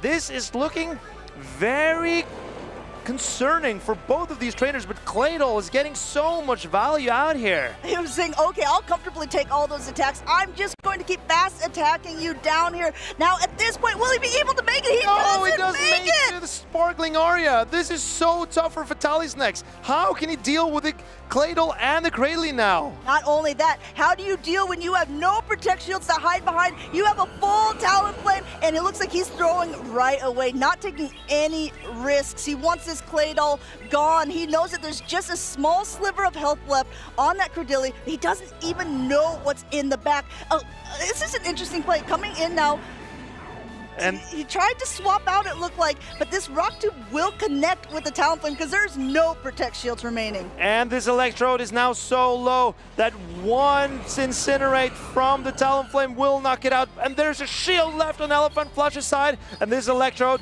will be rolling home back to his Pokeball after this game. He lived wild, charging it, but unfortunately for him, the Talonflame did have a shield hide behind. It did find its mark in the end, if you think about it. The Electrode found the Talonflame. Unfortunately for Fatalis next, it had a shield to hide behind at that moment. Elepfandflasche moving through in the losers bracket. He's in the top 8 and he's not looking back. Even though he's faced up against weird picks like a Hisuian Electrode, he locks in.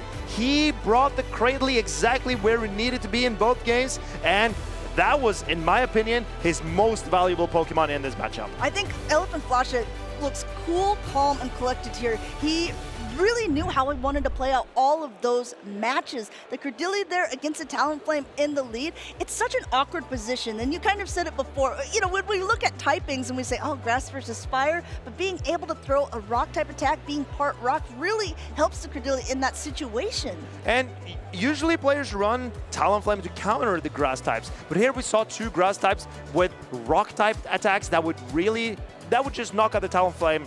And then also we have his Hisuian Electrode with its electric type attacks that would also threaten to knock out a Talonflame. There's so much damage going between. We've just been informed as well that there is going to be a quick match review of that last matchup. I think it is because we saw that Fatalis next was trying to swap out onto his Electrode before the Cradily was able to throw that Rock Tomb on the Talonflame. So we're just gonna have a quick review of it, see what will come.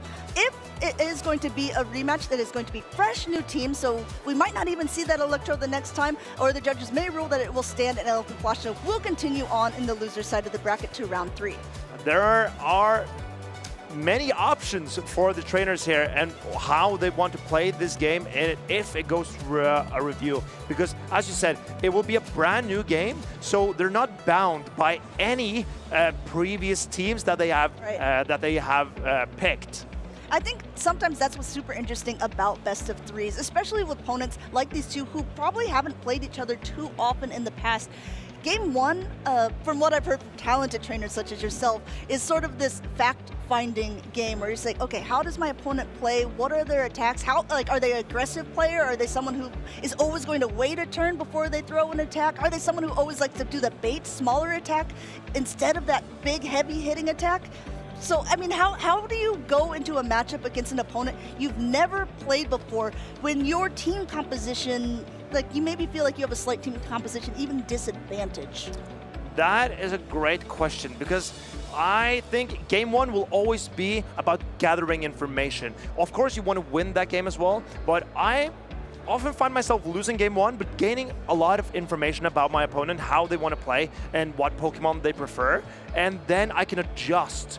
Because I've trained a skill to kind of predict a little bit more what my opponent wants to do. And with my team compositions that I like to run a composition that maybe forces my opponents more. Okay. And so after seeing how they play game 1, it's easier to create a line in game 2 that maybe counters what your opponent either ran game 1 or what they're thinking, because it makes line reading a little bit easier for me at least. But that is the skill. That is line reading and line composition. And that is honestly a skill that I am lacking a little bit. When I'm playing best of threes against people, normally I have a really good read of what they want to do game number 1. And I can get line calls. I'm like, okay, I know that they probably want to do this. And if I win game 1, my mind can't adapt to what they are going to adapt to do. Because it's like I already identified maybe their strongest line or what they want to play game 1. But now, are they going to stick to the same thing because it was their strongest line? Are they going to counter because they think I'm going to do something different? And that's where I get a little bit more scrambled or frazzled as a trainer myself. And we have an update. What the review is about is exactly what you mentioned. Okay. And that is that Fatalis next tried to swap out his Talonflame. And but since he couldn't, he got hit by a Rock Slide. And that is what they're reviewing. I'm not sure if they've made a conclusion yet. It doesn't seem like it. But if, let's say, that Fatalis next manages to swap out his Talonflame into the Electrode, can he get a Thundershock down on that Cradily before the Cradily makes a charge attack? Because then the Electrode will do at least one Thundershock into the Talonflame, threaten a shield from the Talonflame, and then potentially Fatalis Nexus Talonflame might win over in the mirror matchup of the Talonflames if he can get to 2 flies. And that could have been an option, and that is what they're looking into. I mean, obviously, when you're on the loser side of the bracket and you think, hey, there's something that didn't go the way that it was expected to go or the way that I had anticipated, it's at least worth taking a look at, because I think you're right that Credili was so low at that point. If he was able to farm down or maybe even force the Credili to throw energy onto the Electrode, because it was 1 away from a wild charge, it could have changed scenarios potentially. Elepfandflasche did have a shield left for his Talonflame, so that is also something taken into consideration. Exactly. So the Electrode, for Fatalis next to win this game, Electrode had to farm down the Cradley because he needed to strip the shield away from the Talonflame with his Electrode before potentially winning the mirror matchup with his own Talonflame. That is the only way that Fatalis next could have won that game, but it was possible because the Cradley was not at a charge attack. And even if Cradley got that charge attack off, you know what? There's still an option because the Talonflame, I'm just realizing this as we're speaking, because the Talonflame on Fatalis Nex's side has Brave Bird, and that does so much damage in the mirror matchup that it could have potentially be a game-flipping scenario for Fatalis Nex. Okay, I mean, there's so much to play for, right, in Exactly. that scenario, and I am very interested to see what the outcome will be in this. As a reminder, we said it once before, if it is going to be a rematch, it is going to be fresh new teams. There is also the potential that this game will stand and Elepfandflasche will continue on. But I mean, first of all, let's give a big hand to the judges, to all the people who are helping run these tournaments, because I mean, also our production team, everything's been smooth, well-oiled machines here, and I'm very happy. From what I'm hearing, Amanda, there won't be a rematch. I don't think the judges thought that the Electrode could farm down the Cradley and also take out the Talonflame with a shield in the back. So even though there could have been some technical malfunction, it didn't affect the outcome of the game, according to our judges, from what I'm hearing at least. Okay, so we will take that for their word, and that means that Elepfandflasche will continue on in round 3 of the loser side of the bracket. A great run by Fatalis Nex, getting so far in such a big tournament. One of the last tournaments that we have here in Europe to be gaining all these championship points, and I think he's probably going to be at least pretty happy with the prize pack that he's going home with. I mean, you can't complain, can you? When you go to a tournament, you have, I don't know how much expectations it goes into a tournament with, but when you made top 8, you get the prizes, you get the championship points, and making top 8 is such a massive doorstep. The doorstep is so great going into the top 8 from the top 10 or top 12, and I'm sure all our top 8 players are really happy with their finish so far. But why stop here, Amanda? Exactly. It's like, top 8 is fantastic. You know what would be even better? Top 4. You know what would be even better than that podium finish? No, actually, maybe I'll just be the champion. Top 1 sounds actually really tempting when you put it like that. Sound delicious. Yeah, but also, you got. If you made top 8, would you be happy? Oh my goodness, I would be so happy if I even made day 2. And I've seen you on stream once. Yeah, that is true. And in that game, I remember you lost game 1 and then you adjusted in game 2. That's true. You learned during the games, and you played, in my opinion, a hard ABA line in game number 1. You realized and you adjusted and you played a soft ABA, a smart ABA in game number 2. So what Amanda did was leading, she had 2 water types, Feraligatr and Dugong, and the opponent had a grass type Superior. Game 1, Amanda leads Feraligatr. That's a pretty bad matchup for Feraligatr into the Superior, and she had Dugong in the back. When she swapped in the Dugong was behind energy in the Superior and let the Superior swap out after throwing a charge attack. So game 2, she decided to lead the Dugong, and if she's met by the Superior, then the Dugong can hang with the Superior. It's a much better matchup for Dugong than it is for Feraligatr. And then the Feraligatr was free to roam in the back. She realized, she adjusted, and she played a fantastic game, in my opinion. Thank you. I really appreciate that. What I did notice about that tournament was that my first opponent, there was 5 Pokemon that was weak to Dugong. So it was 5 Pokemon weak to one specific Pokemon. There's a sort of a flip scenario when we think of the previous champion here in Utrecht. Last season, he ran a Pokemon that was kind of divisive. It was a Giratina origin. Oh, I love that pick. A lot of Pokemon in the back that could help support that pick to help kind of flip scenarios for him. We're talking about Inadequance, and we're going to show you Inadequance as well. Trainers and Pokemon fans alike, gather round to hear the story of how a champion came to be. This tale has tragedy, it has intrigue, it shows perseverance and steadfast skill. Let me tell you the story about Inadequance, the 2024 Utrecht Special Event winner. Though Inadequance has always been a consistently good battler and one feared by many in the Pokemon Go realm, his story shows how persistency and training can pay off. Inadequance has always said that on a good day, he could beat anyone, and since Season 1, he has been looking to prove it. In Pokemon Go's second season, Inadequance gained himself the nickname of Mr. Day 2 as he made it to the second day of competition in every event he participated in. But despite his consistent performance, his amazing team reads, and sacrificial swaps, taking home the bronze medal was the highest ranking Inadequance achieved. This was enough, however, to grant him a cascading invite to the 2023 Pokemon Go World Championships, where he had a top 10 Win finish. condition there because there were those 2 shields available. You had to get to as many charged attacks as possible, and there just was not time. Inadequance was keeping his title of Mr. Day 2, but he was still not bringing home the crown. In the 2024 season, Inadequance lost his title of Mr. Day 2, experiencing early losses in 2 regional competitions. But what he picked up in its place?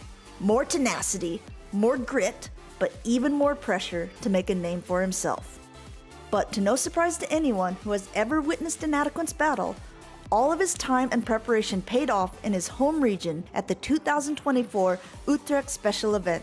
Using a unique team featuring a Giratina origin, Inadequance breezed through day 1, only losing 1 single game the entire day. Mr. Day 2 was back in action. Inadequance experienced his first loss on the morning of the second day, getting knocked down to the loser's bracket by his fellow Dutchman, Normalheim. But from that point on, the man did just not lose. Inadequance didn't drop a single game after this point, even in the grudge match against Normalheim to push him back into the Grand Finals. He swept the Grand Finals against Pablo Undinas, forcing a bracket reset, and from this point on, Inadequance remained unstoppable. Green trash can flips the bracket. He wins the first best of 5 in these Grand Finals, Eric. Though Pablo Undinas fought hard and took risks, Inadequance took the 6-0 victory and finally got his crown. Far too much energy. It wins the MP. Martin is your special event champion. If you are interested in finding your own path to victory and becoming a Pokemon master yourself, head to Pokemon.com/play to learn more.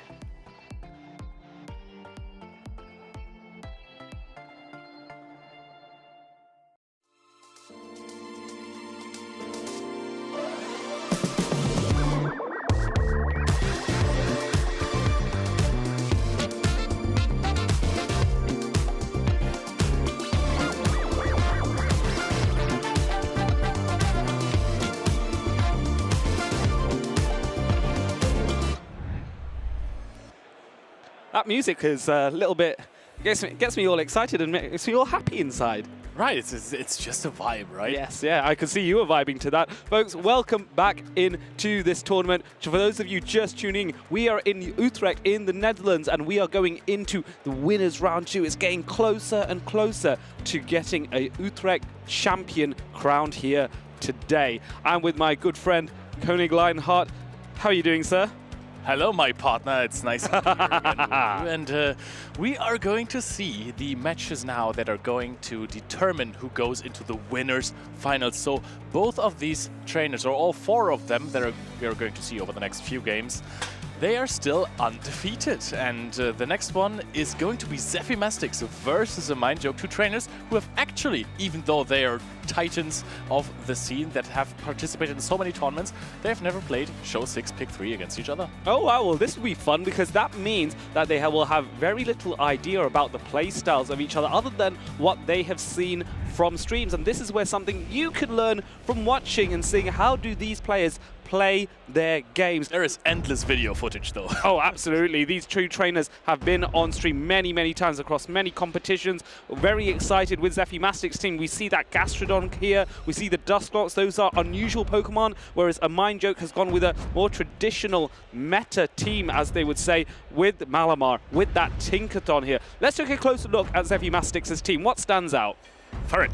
Ferret is, I think, the strongest Pokemon that we've seen in this tournament. People predicted Shadow Typhlosion to be the super big upset here, but I think the performance of Ferret just says how good it really is. Of course, also Clodsire and Gastrodon, two of Zephy Mastics' favorite ground-type Pokemon, have been standing out in his matches so far. And it's really interesting to have two ground types. That's not the most common thing. I wonder, Leo, is there any particular reason to have two ground types in this scenario with Clodsire and Gastrodon? I mean, they both cover very different Pokemon. Clodsire is a hard answer to that Jumpluff, and Gastrodon is free into so many teams except for those Jumpluff that are incredibly strong against. So I think that Zephy Mastics wants to play Talonflame and Clodsire to scare Jumpluff away. Yes, indeed. And of course, AMindJoke does have that Shadow Jumpluff on his roster, which is going to be impacted by Clodsire being present. That being said, Jumpluff, despite being a Shadow, is very bulky and can withstand a Sludge Bomb, but doesn't deal well with the Talonflame on Zephy Mastics' side. So a bit of being careful as to where you place your Jumpluff will be a key thing if you're AMindJoke. We go into game one of the winners round 2. This is going to determine who gets close to the winners final. Talonflame goes up against Feraligatr. AMindJoke has the advantage early on. Yep, I reckon that we're going to see a safe start, but if you're looking at the backline of Zephy Mastics, this is so not where he wants to see the Feraligatr, because there is Charjabug in the back, there is Ferret in the back. This is the only place where it's not supposed to be. However, AMindJoke is actually throwing a charge attack here. Timer is now misaligned, getting some chip damage onto that Ferret.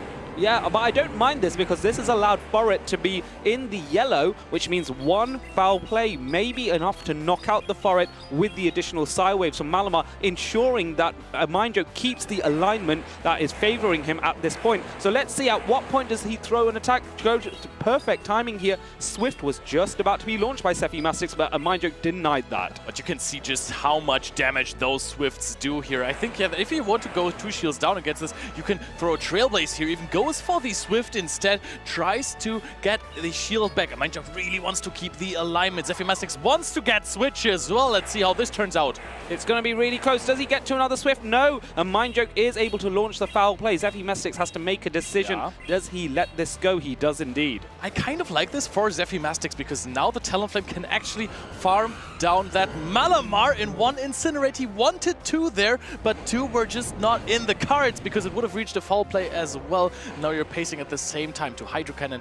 Oh, actually throwing on charge attack priority. If Zephy Mastics hadn't thrown there, that could have been really, really dangerous. And if you're looking at the backline, Chargeback versus Diggersby is catastrophical. Yes, it really is. Diggersby has a huge advantage. So Zephy Mastics now launching the fly at Feraligatr. This is respective. Feraligatr not a Shadow variant, but still would take respectable damage away from that fly. So hence, now we see, is there going to be an attempt to catch? There is a catch here. Charjabug takes the Hydro Cannon. This is looking very, very good now for Zephy Mastics with that catch. Big question is, how much damage can this Charjabug do against the Diggersby in the process? And AMindJoke, of course, very smart, farming up to a full Hydro Cannon before he swaps out into Diggersby. Doesn't want to give Zephy Mastics any kind of win condition here. Yes, and this is negating Zephy Mastics' strong position from that catch, because now it doesn't matter if Talonflame comes back in. Feraligatr will be ready to hit hard with a Hydro Cannon, and Diggersby at this point is able to tank pretty much anything Charjabug can throw.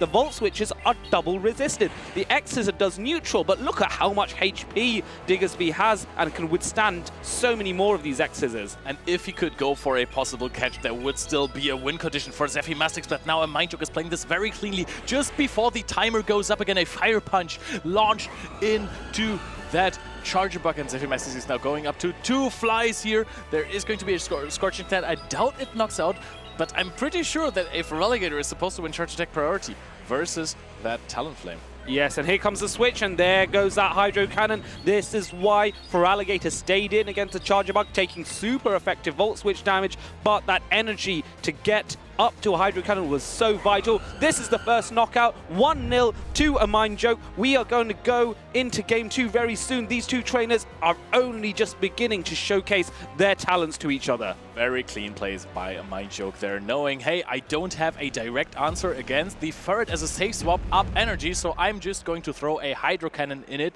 and then see where I'm going with my Malamar, then adding up the damage from the sideways. I wonder if this could have been a better spot for Zephy Mastics if he had shielded the Hydro Cannon from that Feraligatr and then let go of a foul play of the Malamar.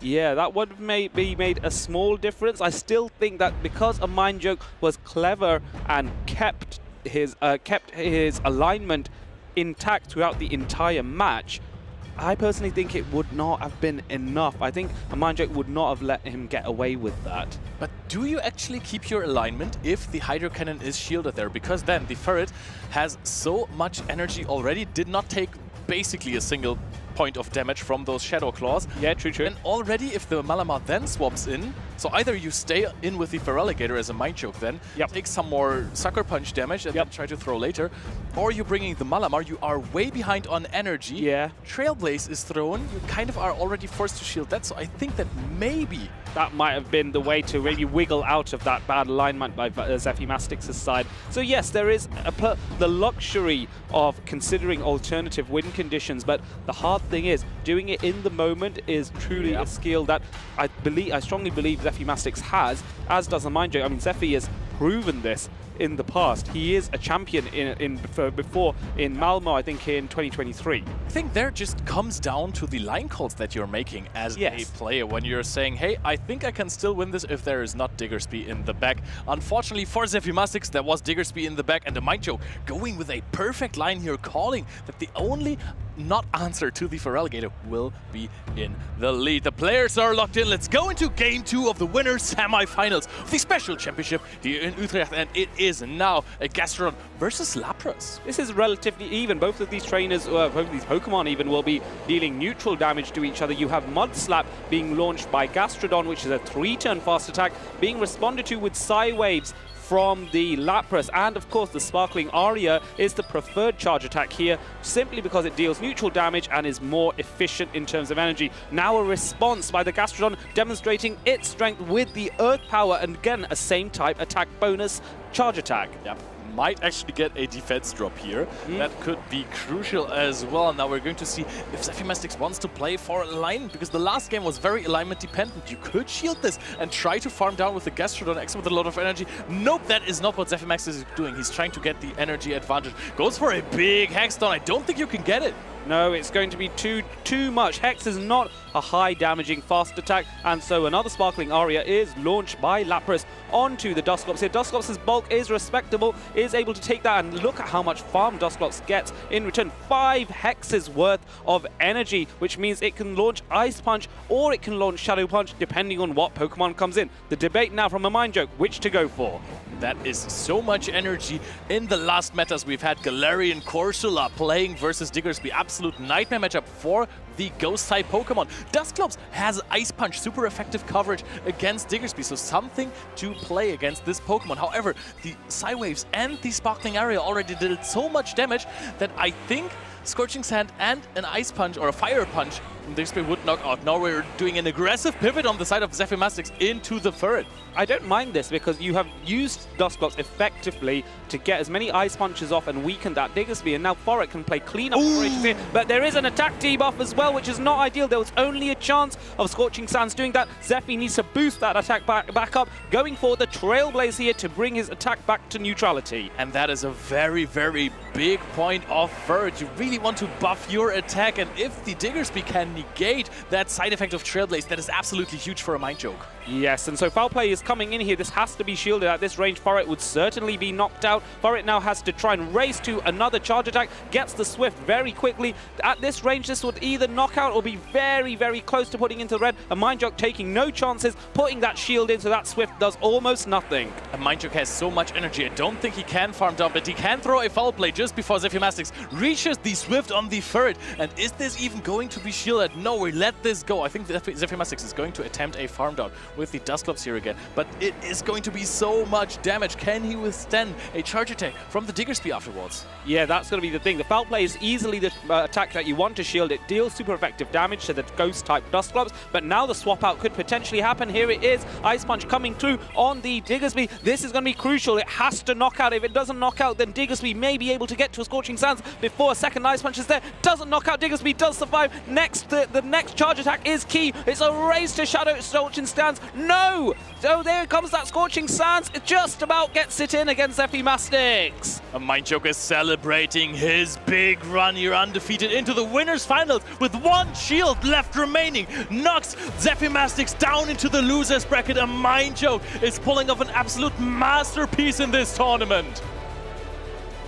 What incredible plays. I was concerned right at the very end there. I thought maybe Zephy Mastics had a Shadow Punch ready, and because Diggersby was so low, maybe that Shadow Punch would have been enough to get that knockout. It was a shield! But the shield would have stopped that if that was the case, and so Zephy realized that there was no win condition there. Of course, in the heat of the moment, just us watching those battles, it's easy to forget what things are going on. Is there a shield still remaining on AMindJoke's side, which there was. Wow, how close was that? And we only have to watch the games, right? The players have to actually come up with the strategies that they will use to win those games. So that's even more impressive that you can see these trainers keep track of energy, keep track of all the shields, which Pokemon are in the back, which Pokemon could be in the back. Line calling is an essential part of Pokemon Go PvP strategy. So let's talk about line calling here, because because it's a skill and it is also an art form as well, and you can never get it perfectly right. Honestly, if I could mind read like AMindJoke, then I would almost certainly love to compete more and more, but line calling is key. The idea is that you predict which Pokemon your opponent's going to come out with, and you make sure you lead in with those counters, which is exactly what AMindJoke did here, where he had the Feraligatr up against Talonflame, and then this was a key thing. Getting the catch didn't actually solve the problem for Zephy Mastics, because Feraligatr overfarmed there. Yeah, because AMindJoke is just so smart with his Pokemon actually going for the entire Hydro Cannon, knowing charge attack priority is gonna be his win condition there, and is actually in a really, really nice spot there. Of course, he concluded those games. The Dustclops couldn't do it, couldn't beat that Diggersby. I wonder if it was a Shadow Dustclops, if the Ice Punch would have knocked out there, because that would have been quite huge actually. But of course, AMindJoke victorious gets into the winners final of Utrecht. And this has been really good for him, because now that guarantees him a top 4 place, correct? I think top 3. Oh yes, and if so, well yeah, and if so, that would be his best result this season, because as he was saying in an interview, I think it was either earlier today or perhaps yesterday, his highest finish this season so far has been 5th. It would be really cool to see AMindJoke get that first place medal and get his name up as the Utrecht champion, sort of following the legacy of Inadequance last season. Exactly. Sorry, not last season, last year even. And they are really good friends, so that would be quite the beautiful story. And if you also want one of these medals, you have to just attend in one of the future events. The next special championship is not going to be very far away. It is actually Bologna, and should be 2 weeks. Yes, it's in 2 weeks' time. Bologna is in the middle of Italy. It's a fabulous place, and it's a lovely time of the year. Late May, early June, that weekend. Come to Italy, check out Bologna, enjoy the fabulous weather, the competitive battles, and you too could be champion. Check out rk9.gg/events/Pokemon. You can sign up. It is a special championship, so you have championship points on offer, booster packs depending on how well you do, and you get to enjoy the majesty of being at one of these events. Do not miss out. I will be there. Perhaps, Leo, will you be there maybe? I will try to be there as well. We'll see that. Well, son, it'll be really exciting to see you there as well. It is an absolute masterpiece of an event. Bologna is always a highlight for me, just also because the food is so incredibly good. Yeah, that's true. That's very true. I mean, they always talk about culture and enjoying the culture of other countries. Food is all part of that, and I'm a big fan of that. But still, nonetheless, we're not here for food anymore. We're here for nicknames and maxis. That's what we're here for.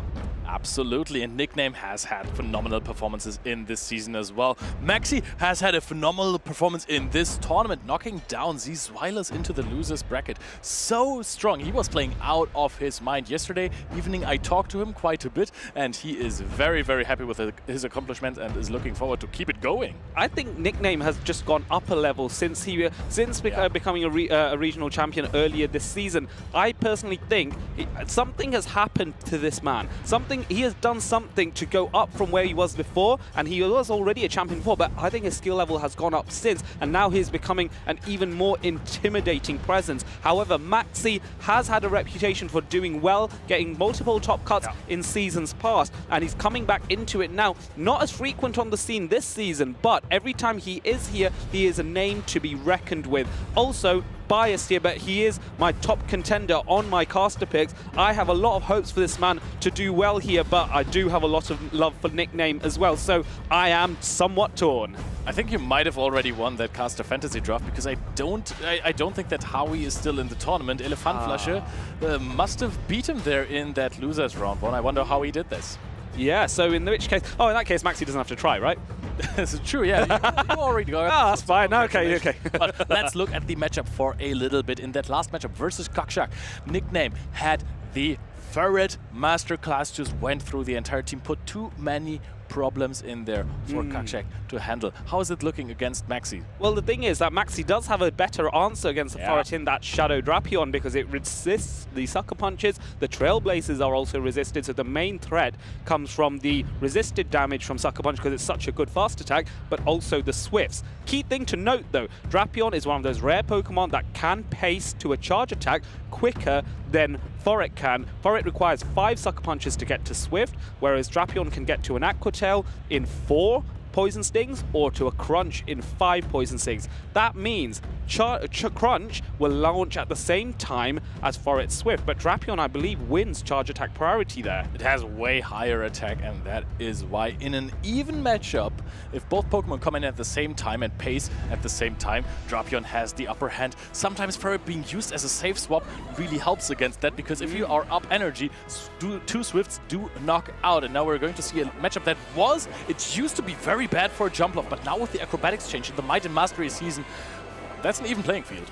No, yes, Maxi is able to launch the Crunch first, just outpacing to the acrobatics. They both have done 7's worth of fast attacks here. Crunch coming in, no debuff there. Aerial Ace being launched in response. Maxi now has to make a calculated guess as to whether this is worth shielding. Bearing in mind, if it's the acrobatics the problem, if it's an Aerial Ace, it's less so. This is a successful bait by Nickname, immediately going for the next Aerial Ace. And I think at this point you can safely no-shield this. I want to say that the bait was a little... Oh, he's actually shielding another Aerial Ace, and Nickname is looking very happy about this, because now all of a sudden you are 2 shields up, and you have that Claydol that can just attempt to farm down that Shadow Drapion using 1 or 2 shields. You're absolutely right. The Claydol is going to be a threat to this Drapion, but this Drapion does have a lot of energy already and is able to get to that Crunch very quickly, even before 1 Mouth Slap is fully landed, although the damage does register. Shield now coming in. Nickname trying to protect against this Crunch. Immediate swap out into the Azumarill, which is a good answer here to the Claydol, because it is a water type and it can threaten with that Ice Beam.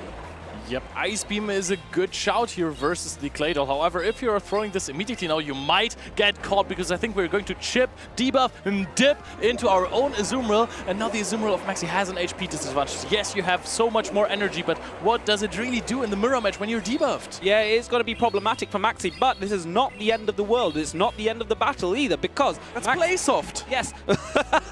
Yes, play soft rather than play rough, but nonetheless does respectable damage. But the key thing is, if Maxi loses this mid-game matchup, but he's able to leave Nickname's Azumarill really low, the Drapion can come back in and get more farm. And then where is Claydol going to go? Yeah, it'll get the Drapion out of the way, but what? That Malamar is still hidden in the back, and Nickname doesn't know about that yet. The good thing for Nickname in this mid-game matchup is that it is going to tear down the switch timer. Immediate swap out from Maxi into the Shadow Drapion, knowing that the timer is not going to be up from Nickname anytime soon here. Now Nickname will have the opportunity to actually go for his Claydol here, and energy was thrown into that Azumarill. Oh, he's actually going to stay in here and is going to finish the job for this Shadow Drapion with an Ice Beam. I think this is, to be honest, I don't mind this by Maxi. I think the Aqua Tail was there just to stall out the timer a little bit more. Maxi was happy to just get as much damage out as possible because Malamar can now Psy-Wave down, and the only thing left to deal with is Claydol. The Nickname doesn't know the Malamar's there, though he might be predicting it. Oh no, the Azumarill coming in to try and weaken this Nickname's Azumarill a little bit more, but no, trying to drain as much energy out of Nickname's Azumarill so it can only be farmed down by Malamar. Let's see if that is the play. Claydol is coming straight in. There is Malamar. The thing is that Nickname does not have the energy advantage here, but he has the shield advantage. And I think he's rather comfortable going for this fast play rough, not playing around and Malamar being in the back there. I think he's comfortable that he can win the 1-0 shield matchups with his Claydol. Yeah, you might be right, because those Rock Tombs, even though they are neutral damaging, the Rock Tomb was improved as a charge attack relatively recently, only a few months ago, and you can see the impact here. It's having damage done and the debuff, and now there's a risk of a Mud Slap down. Yep, we're going to reach 2 foul plays, but this is 1 HP on that Malamar. Nickname is farming down that Malamar. Maxi can, of course, throw double foul play here. It's not going to knock out, but there's still a Azumarill with a little bit of HP left. Goes to throw a superpower, which is resisted and debuff. I wonder if it even KOs. Yes, it's going to be a question as to whether that does. I think it just about manages to. No, it doesn't. Surviving on 1 HP. I think Maxi realizing even if I got 2 foul plays off, the Azumarill would be able to bubble the Malamar down afterwards. So that was a tricky one. I thought Malamar might have had it, but I guess not. It's an interesting matchup. I wonder if the double shield on aerial aces from Maxi was planned or not, because of course he was unsatisfied with shielding the first aerial ace. The second one was thrown immediately, so he could have actually just let it go. If you're counting this properly, you know it is only an aerial ace. Correct. You farm up a little more energy, of course, play your advantage that way, and you don't go into shield disadvantage. He might have also just valued the HP on the Shadow Drapion a little more, trying to farm up more, knowing if there is a Claydol in the back and I take another damage from this Shadow Jumpluff, I just get farmed down easily. But if there is a Claydol in the back and I have a lot of HP on the Shadow Drapion plus energy, I might be able to get 2 Aqua Tails off, maybe 2 Crunches off at a push, and that will change the match of the game. However, I must admit that if that was the game plan, why would you bring Malamar in? Why would you, if you're relying on your Drapion to weaken the Claydol with a crunch, is there really a need to have Malamar there when you have Azumarill also? Which, you know, surely it would make sense to, as you say, let the Aerialist go, maybe get 1 charge attack off on Drapion when the Claydol immediately comes in to farm it down, and then Azumarill's there on no energy but on maximum health, and the Claydol only is weakened and may only have 1 or 2 Mud Slaps of energy there. Yes, but in this scenario, if you don't get the switch, your opponent can just swap out as well if you bring in the Azumarill there. So you might want to have another answer.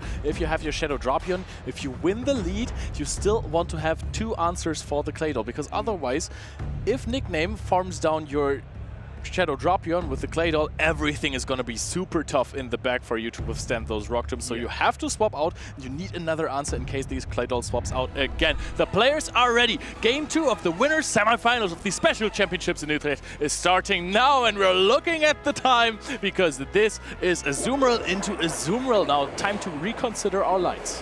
Well, the thing is, with this matchup is you have more time to think about what is in the back from your opponent, because that means there are only 5 potential options of the other Pokemon aside from the Azumarill. What are typical lines? This is a moment where you can think, reflect, as you launch play roughs at each other, what is going to be those Pokemon that are going to impact the game? Is it worth you keeping Switch by investing a shield? Is it worth you trying to get a shield advantage? And also, if you both play the same tactic, which Azumarill is going to fall first? Because it may not be a double knockout. I think that basically the backlines or the teams of Nickname and Maxi are not alignment dependent enough to justify a shield here in that mirror match, because usually you want to sponge damage with Azumarill and not put shields on it so it can sweep your opponent, because it just doesn't do enough damage and it doesn't pace quickly enough. But what you can say as Nickname is Azumarill is one of the prime answers for Claydol, so you're very happy that it is going to be in the lead. Shadow Drapion looks so good against any other Pokemon except for Claydol versus Nickname, so you can expect that it is in the back. So if you win the lead here, You could get your Claydol into the Shadow Dropion, and now the Azumarill is knocked out by Maxi. Swaps in the Claydol onto that Shadow Dropion. Maximilian P is going to farm up so much energy. He's going to threaten an Aqua Tail here. Yes, and this is going to trigger an immediate shield because Nickname is predicting the crunch here. Drapion does have that crunch energy. That shield disadvantage now allows Lapras to come in where Sparkling Aria might be a threat, but Nickname trying to get a shield back. No, Maxi immediately no shielding, trusting in the bulk of Lapras to withstand a super effective Rock Tomb. If you get some damage on that Shadow Dropion already, Corviknight is a monster against it because Iron Head plus Sand Attacks is going to be easily enough at some point, and you double resist those Poison Stings. Now that the Shadow Dropion is chipped, there was quite the good play to just hard swap the Claydol onto that Shadow Dropion. Of course, debuffed Sparkling Aria doesn't do enough damage at all here. A shield is being put up onto that Lapras. I don't mind this because even though, as you say, the debuff is there on the Lapras, 2 Sparkling Arias, regardless of the debuffs, would be enough to knock out. Maxi going for it straight away simply because he wants to preserve health on Lapras for whatever Pokemon might be in the back, and he's making a call. It's something where the health of that Lapras might be necessary. Here comes Corviknight. Maxi now is aware that the Corviknight is there, but that Sand Attack is the problem. It is doing incredible chip damage to Shadow Drapion. I want to say that, of course, Maxi needed to protect that Lapras, because if you bring in that Shadow Dropion into that Claydol and you don't have any other Pokemon, you're just going to be mud-slapped down. Yes. So he had to get a shield back there or knock out the Claydol. But now it is such a dire position with the Shadow Dropion versus the Corviknight. Corviknight did not have to shield the crunch. Nickname goes into the Azumarill as well. There's a lot of energy on that Shadow Dropion, but it doesn't even do too much here. Oh, double Aqua Tail is loaded up here.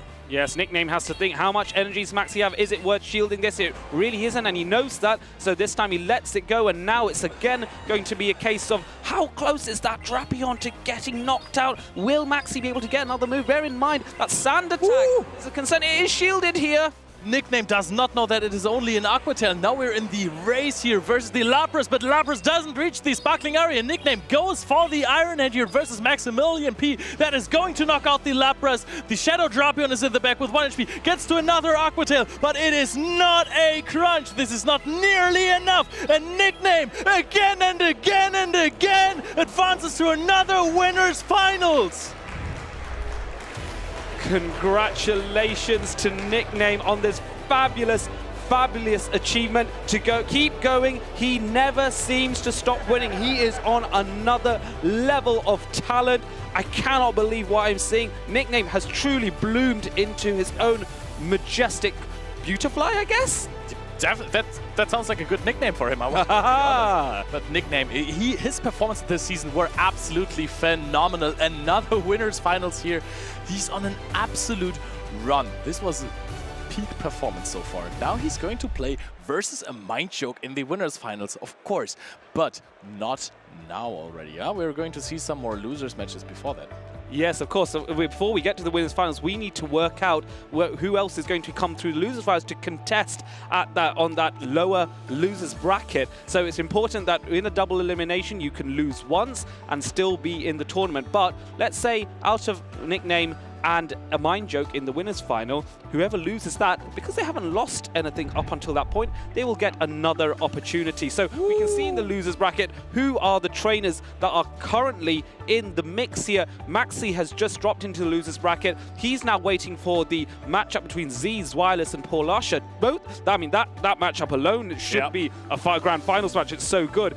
Any of those two trainers, the one that survives, let alone wins, is going to play against Maxi. And then, of course, we have Elepfandflasche against Koksik as well, going up in the second Losers Round 3 matchup. And then we would have a grudge match. If Zzweilous manages to defeat Paulasha, he got knocked into the Losers bracket by Maximilian P in a very close match. So there is the chance for him to get that match back. However, Paulasha, of course, is no one to scoff at. She's the queen of PvP. Now, on the other side, we have Elepfandflasche versus Koksik waiting to play versus Zephy Mastics. So really good. And if you're looking at the lower side, we also, of course, have to pay respect to Kelio380, the brother of Colin 6, who advanced to Day 2. Huge congratulations. Was his first Day 2.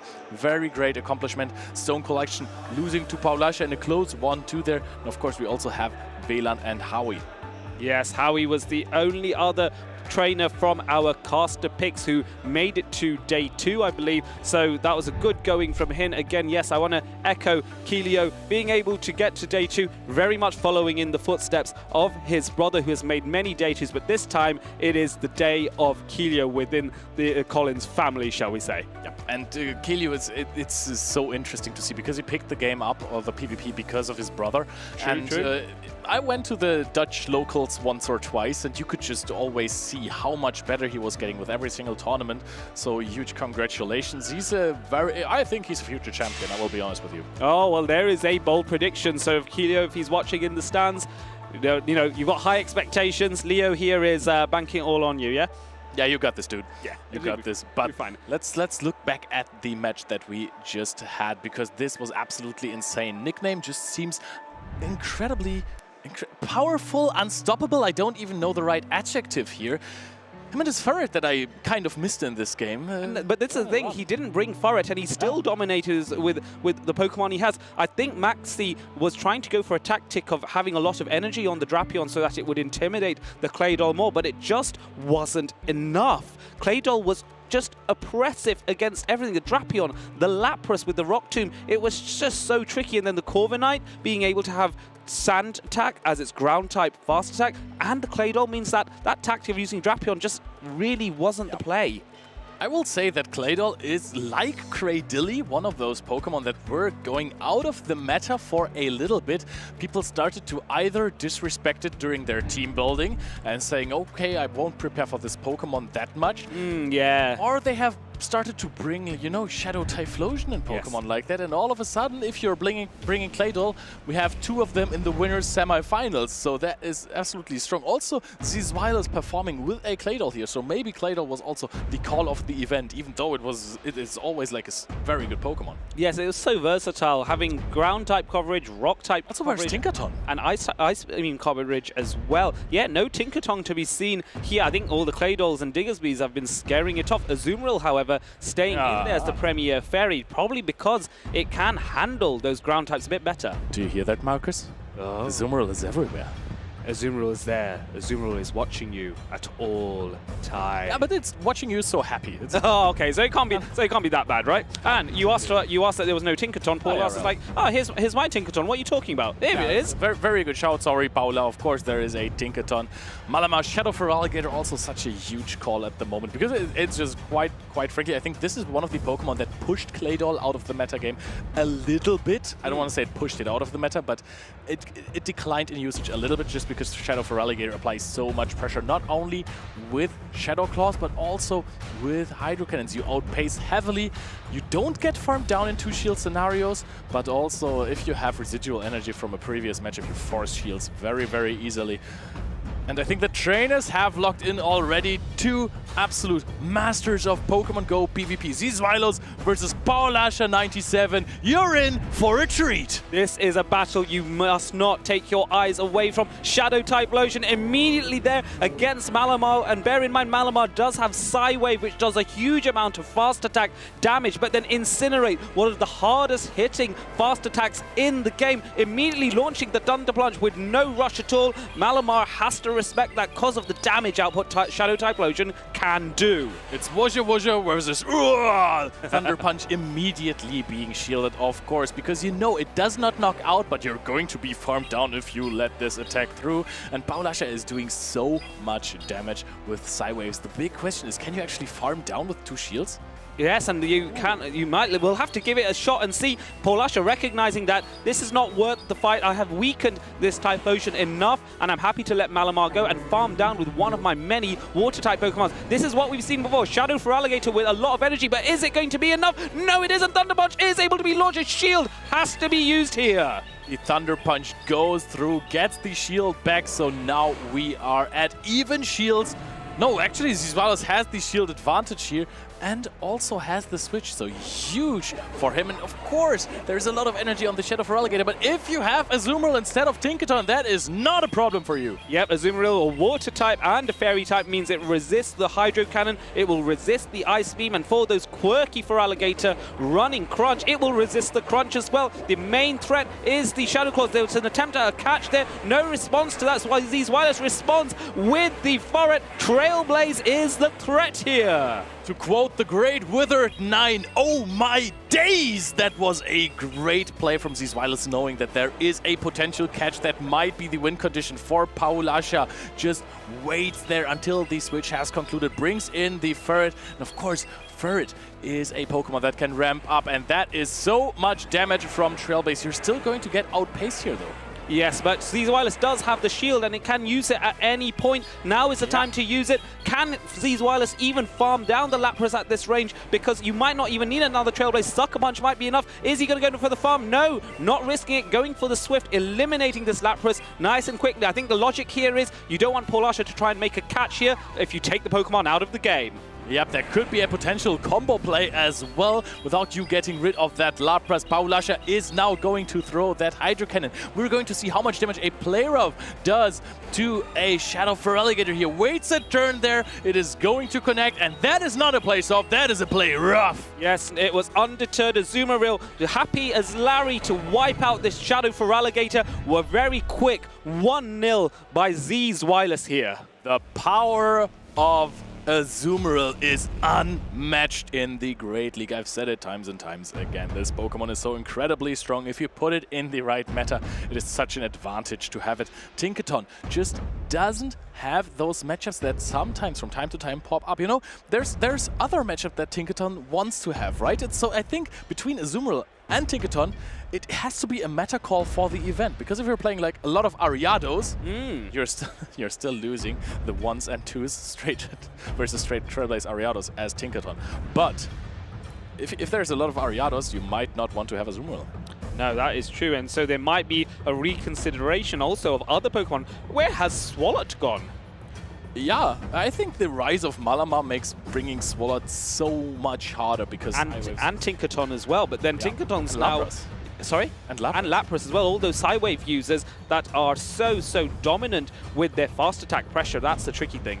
Actually, you kind of lose to Swalot. Oh, really? Tinkaton, yeah. Ah, it's kind of debuff dependent, but Swalot can win those scenarios. Just because of all that HP that it has. And so, the super effective Mud Shot, also the part Fairy typing makes Sludge only resisted, and it's an incredibly strong charged attack. So. Yeah, that is very true. But no Swalot to be seen. Furret faces off against Diggersby, two normal type Pokemon. Furret able to threaten with super effective Trailblaze, and those Sucker Punches will do more damage if that happens. But Diggersby has the opportunity to go with Scorching Sands, which has a 30% chance of debuffing the attack. So it's a fight of debuffs as well as super effective damage. Slight advantage in terms of typing of the charge attacks on the side of Ferret. However, there is so much bulk on Diggersby. Scorching Sand is going to put a dent into that Ferret. You can see that both are just immediately in the yellow, and the attack of Zzweilous fell. But can a Trailblaze knock out after 6? Yeah, we're going to find out here. Trailblaze, because of the debuff, it is on normal attack power by Furret style. Does Diggersby, so it just about survives, and Scorching Sands is able to launch up. That attack boost isn't going to do anything here, as Scorching Sands is going to potentially wipe out the Furret. No, Paulasha looking for an undercharge here and gets it. No, Furret survives actually, and is immediate counter swap by both trainers. The power of an attack debuff there really came in clutch for Paulasha, and now you can see Zzweilous throwing on impeccable timing with the Shadow Typhlosion versus Shadow Feraligatr. Both those first partner Pokemon from the Johto region. You would usually think that Shadow Typhlosion doesn't hold a candle to the water type, but Thunder Punch would straight knock out. Just because of the pacing and the fact that the Shadow Feraligatr is indeed a Shadow. Hydro Cannon coming in. Both of these trainers do have a charge attack already loaded. Going for another Hydro Cannon here. Zzweilous wanting to get some more farm with the Incinerate, which means he has to give up 2 shields to protect his Shadow Typhlosion. Look at that Incinerate damage on the Typhlosion. That is absolutely massive. Putting it deep into the red, it's resisted still. Yes, that just goes to show that typings are something, but stats and being able to handle your bulk is another one. No shield by Paulasha because she realizes there's another Thunder Punch loaded. The question is, what do you put in here? Zzweilous swapping into the Azumarill, predicting that the Thunder Punch might be useful elsewhere. The Ice Beam is a threat here, but Jumpluff does have a shield to protect itself. I think that Zzweilous also just swapped out because then he can determine what he throws into, because there is, of course, the 1 HP Diggersby in the back that brings great value if you catch a Thunder Punch on it. Zzweilous is now going to throw those threatening Ice Beams. That is a lot of damage from one Acrobatics onto that Shadow Jumpluff. And the real problem is that all his other Pokemon are so low, they can't handle anything, and he can't get to the Ice Beam in time. Paulasha is able to launch an Acrobatics, and at this range, I don't think even the bulky Azumarill can withstand that. Oh, that is... Oh, I may be wrong! Catches the charge attack on the Diggersby here. Zzweilous waiting a turn. So does Paulasha. Absolute masterfully played here. The question is now, can you withstand a few Fairy Winds on this? No, the Aerial Ace is reached. Aerial Ace is connecting into the Shadow Typhlosion. If it didn't reach it, that would have been a blast of the burn. That would absolutely singe and take away everything, all of Jumpluff's health for the next 2 battles, I reckon. Furret trying desperately to fight with those Sucker Punches, but it's just not enough here. Azumarill, one more bubble. That does nothing. Doesn't even reach Jumpluff before Jumpluff Fairy wins down the Azumarill. That was incredible. That catch made Paula go from a losing condition to absolutely smashing this matchup. Because the Ice Beam would have not even knocked out, but then the little HP on the Ferret comes in to deal the necessary Sucker Punch damage to hit this for the knockout later on. So even if he landed that Ice Beam, would have still been a tough game. Also, you have the Thunder Punch as well, but there is so many catch opportunities for Paulasha. Yeah, there really is, and the difficulty with Typhlosion of all things is that because it's a 5-turn fast attack, it becomes very predictable. You're doing a lot of damage with the Incinerates, with those Thunder Punches, but it's just too predictable, and that is the big weakness with Incinerate users, I feel. I think a good tip for players at home who want to try out this Shadow Typhlosion Pokemon is that you would try to want to wait on your waiting game, right? So a very important technical play that we have seen multiple times, also from Koksik, is that you want to wait turns to predict switches if you can't afford to throw another Incinerate to throw on good timing that denies a catch. So that's something for you at home. Now we're going to see again Shadow Typhlosion versus Malamar. That worked well in the first game for Zzweilous. Yes, it really did, bearing in mind that Typhlosion has to launch immediately. No, this time going for a bit of extra oomph, a few more Incinerates, and now throwing the Thunder Punch here. Malamar has to decide whether to shield or not, but whether Malamar can survive this is questionable. Yes, it does, and this is very nice indeed. But there's another catch here. Paulasha being predicted, expecting Malamar to throw, goes for the Azumarill, which walls off all of Malamar's charge attacks. That is massive. Also doing another side wave before swapping out, transferring the damage of the bubble onto that Shadow Feraligatr. Might mean that she could, in the end game, reach another charge attack against that Shadow Typhlosion. Yes, and so all it takes that one extra side wave, so I really like this. It's a small, subtle half-a-second play that might be decisive. Very good observation, Leo. Very good play by Paulasha. You have Playrough coming in, lands on that Shadow Feraligatr, and immediately drops that into the red. Azumarill not planning on shielding anything. Of course not. You have Ferret and Shadow Typhlosion in the back. Those are 2 absolute win conditions that you might have here. Oh, another Hydro Cannon. Of course, this time a charge attack priority. But that is going to mean that Ferret might be able to come in here and farm down. Oh, does not actually take out the Azumarill here. Ice Beam is enough to knock out the Shadow Feraligatr. Might even be fine for Paulasha because this would mean no farm down. But I think there's another Hydro Cannon stored, no? Yeah, well, we're about to find out. Now there is the Hydro Cannon, and immediately it's launched into the Forest. Zzweilous has both shields, opts to use one because this would bring Forest immediately into the yellow if it wasn't shielded. So there it comes, and now Diggersby is coming in. Interesting here because Trailblaze is super effective, and there's an energy lead on Forest, but nonetheless, Diggersby does have the bulk to withstand at least one of these charge attacks. Yep, and this is going to be more boosted Trailblazers as before. The big question is here, does Paulasha get off a attack debuff? That was so crucial in the last round. Scorching Sand is going to connect, 30% chance for the debuff, gets it again. The switch timer is not yet up, so Zzweilous does not have to wait for something. Actually goes for a Swift here, tries to knock out.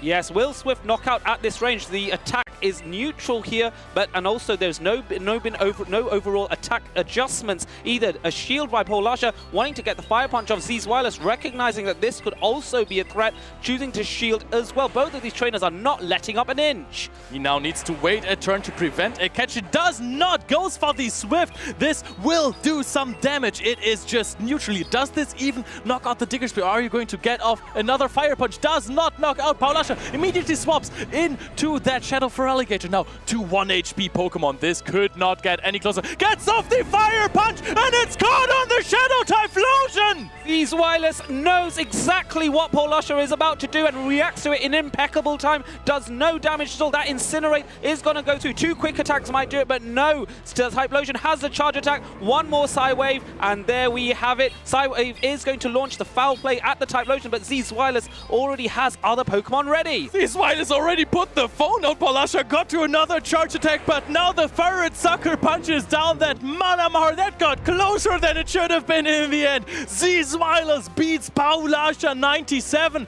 and advances to the next round. What a match!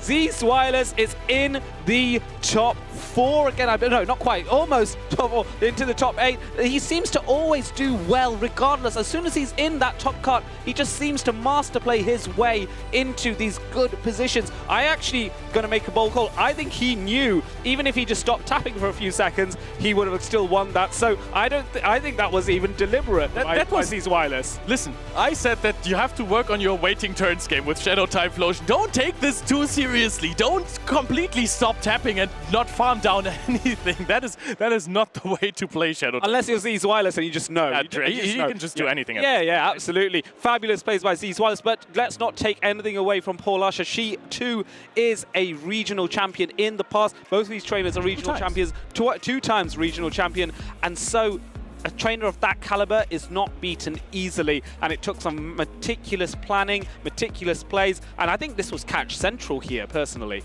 Yep, that is true. Again, you could see that the margins were so small there. All of these Pokemon in the endgame in red health. That was absolutely crucial. You could see the play rough from Azumarill dealing so much damage to a Shadow for Alligator, and here Ferret, because of the debuff, actually leaves the Diggers beyond 1 HP. Paulasha getting another Scorching Sands off. That made it so close. You immediate pivot out from both of these trainers, so impeccable reaction timing as well. And this again was such a catch. So funny. That was so good. And then the survival was just immediately countered by Paula making that catch there, and that is what allowed her to win that game. So that play was ridiculous. I think I would have fallen for that hook, line, and sinker. Yeah, that was so good by both of these trainers. And here you can see the farm down on the Ferret in game 2, and of course the Azumarill. So Shadow Jumpluff just farming down all the Pokemon.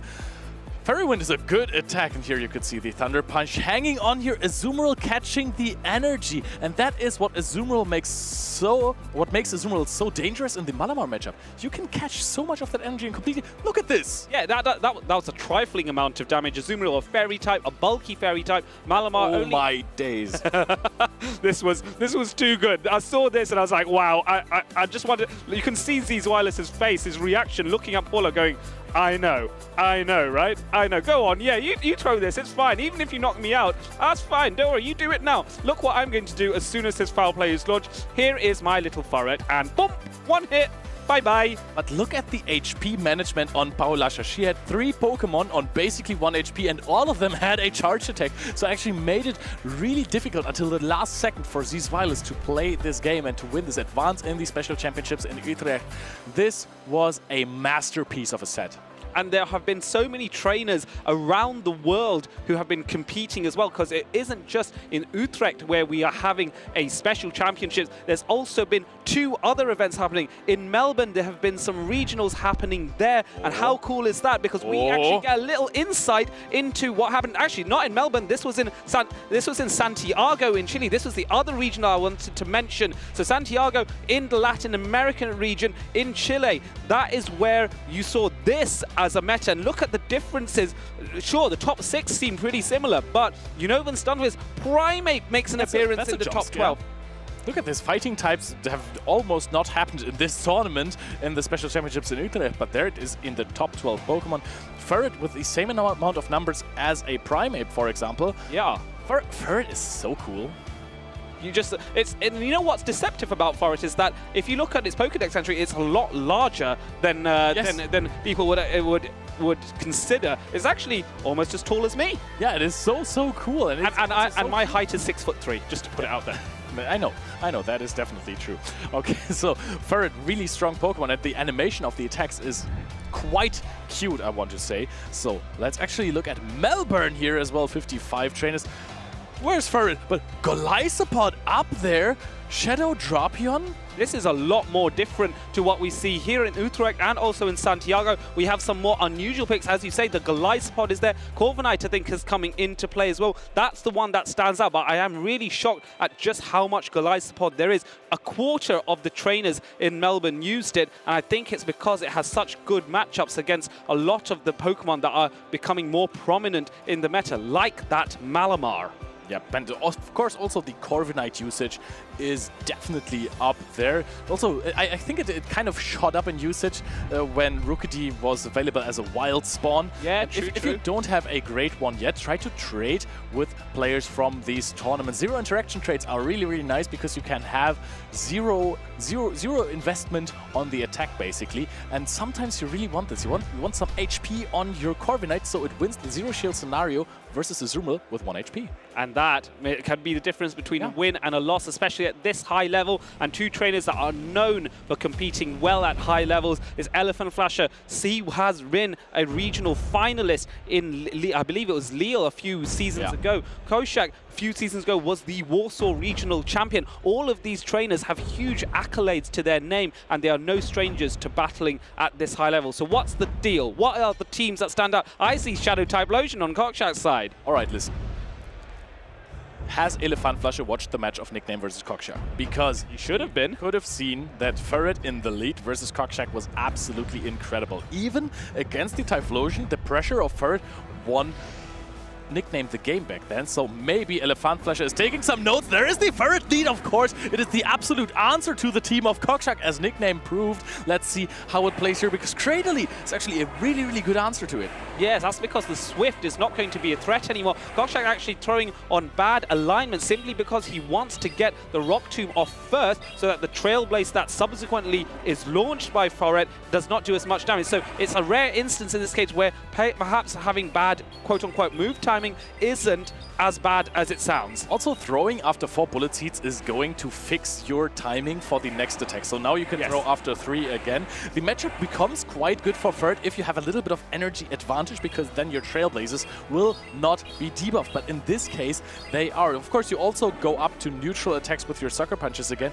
But look at how much this Cradily already did. We're going to put it deep in the red here, but that's going to be 2 bullet seeds farm down in total. So maybe, can we get a farm down with something? I think we can get a farm down with that Cradily, but the question is, will Elepfandflasche be able to farm down with something of his own? Will that Incinerate from Talonflame be the way forward? Does he risk it? No, he doesn't. He goes for the bubble here, expecting to maybe deal enough bubble damage before this Grass Knot is launched, but no, Cradily is able to launch it, and now it's a question of, do you shield this? Guess not if you're Elepfandflasche. Yep, takes the damage here. You would rather want to have your shields on your Talonflame. Very reasonable, but there is, of course, now that Koksik can decide the alignment here, basically, if you swap out into Talonflame, there is a really good answer against Talonflame, and that is Shadow Typhlosion.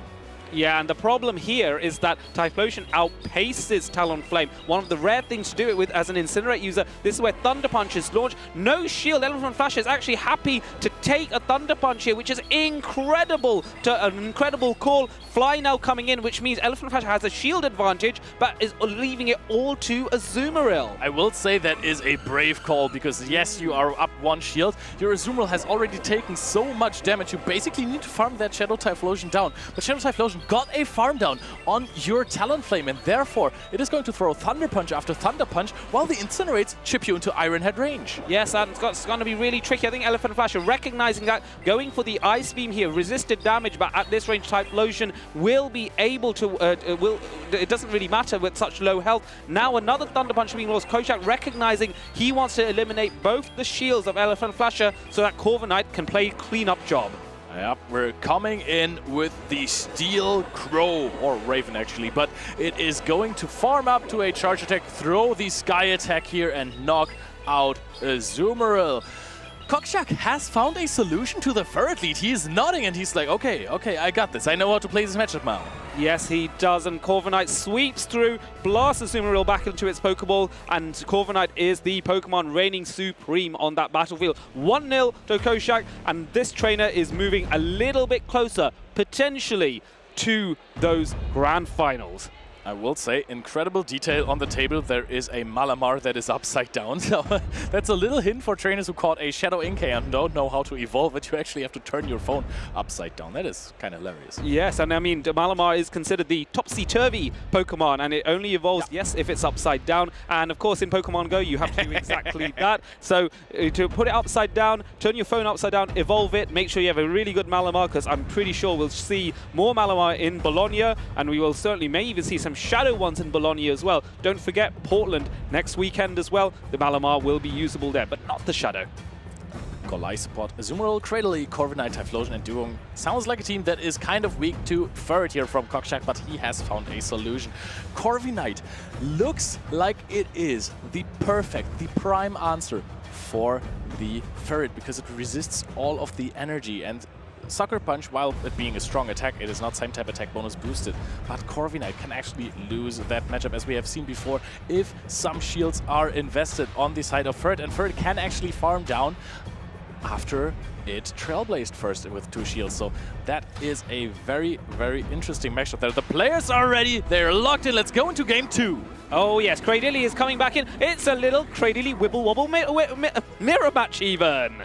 There was a little bit match. Actually, the Ferret was not even brought by Elepfandflasche, and I'm very sure that Koksik is going to expect exactly that it is on the team. So Elepfandflasche had the option to just prepare his own matchup for a Corviknight Cradily core. If I want to point out here that a crucial bit of information early on, Elepfandflasche's Cradily has the higher attack and is able to win charge attack priority, which is a big thing because you debuff first, which means that your Rock Tomb from Koksik's side is no longer going to do as much damage. So now Koksik needs to think, how am I going to deal with this? Because I am going to lose this matchup. Yep, and you're going to throw on very predictable timing. Let me tell you that if you are in this matchup. However, nobody wants to catch a Rock Tomb that is going to debuff your next Pokemon, no matter how little damage it does. So I can imagine that Elepfandflasche just wants to knock out that Cradily, maybe farm up some more energy and then swap out because you're double debuffed as well.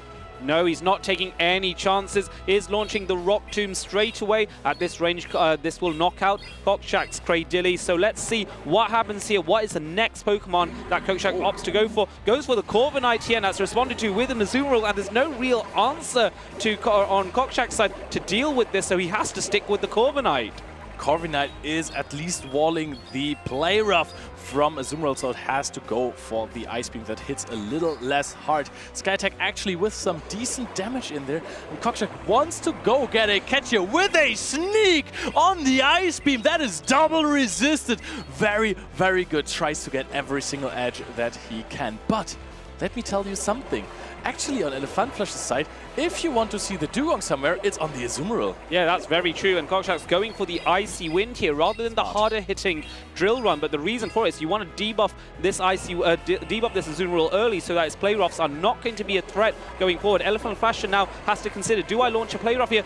Trying to catch, doesn't get it. Icy Wind coming in now to wipe out the Cradily here. What is Elepfandflasche's plan? He's banked all that energy on the Azumarill. He basically reset the debuff, forced the Dugong to throw some energy, and therefore sacrificed the Cradilly that did not have a lot of energy. I really like this one. He farmed up a little too much energy on the Azumarill, in my opinion, because he went to 99% energy and then the last bubble didn't do too much there. A shield is being put up against a Play Rough. What world are we living in? Actually, the Azumarill outpaces to Play Rough here. And I can imagine that you still want to preserve the Azumarill, so we might see a swap out into the Claydol. Yes, no shield by Koksik on this occasion. Timer is so long. Yes, it really is, and you want to see when are you going to launch that next charge attack? When is Koksik going to attack? Now he goes for a drill run, getting maximum energy he can before Azumarill will get to another Play Rough here. It's a decision time for Elepfandflasche. Does he shield or not? No shield, banking all on the Claydol, which is now revealed. Icy Wind is going to deal super effective damage to the Claydol, but nope. It is not. The question is now, can you reach another Icy Wind on the side of Koksik, or are you getting farmed down? Does not even want to find out here. Goes immediately into that Corvi Knight, which is not even that good of a matchup for the Corvi Knight, even though it is flying versus ground. Rock Tomb is just such a strong attack. Elepfandflasche does not want to risk getting Icy Winded in the endgame, so lets this go.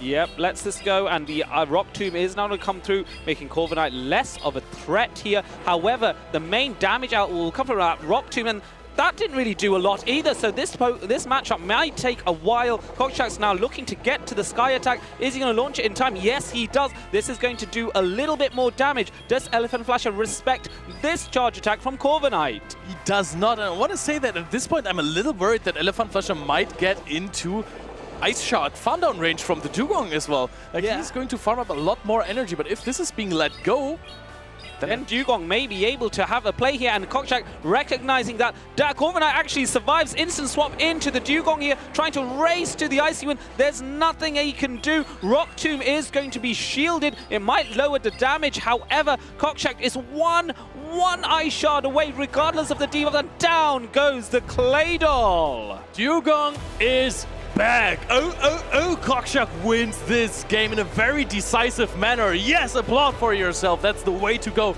A previous regional champion taking down the Titan that is Elepfandflasche there with a very strong line. He has had ferret problems with his team before in this tournament, and he found such a good solution around it. Yes, he really did. The trainer has been an experienced champion before. He has been trying to get back into that kind of level. He hasn't been able to replicate a championship since then, and how cool would it be for him to be able to go, I've not done it once, I can do it again, which means I will be a threat in tournaments going on and on and on, forward and forward into seasons to come. Yep, he has had quite some good runs recently. We've always seen him on stream, basically, so I think the Worlds run for Koksik is also looking rather good, but this is such an unique tournament here, because this time, I think this is the first time that the secret pick Pokemon for the tournament, which I think was Shadow Typhlosion, came out of nowhere and all of a sudden 25% usage on day one, that's crazy, has been revealed before, and players were finding adaptations to it immediately because Koksik was running that Shadow Typhlosion, and it was also brought in this matchup, and it found the best target, which was the Incinerate using Pokemon that was used before it.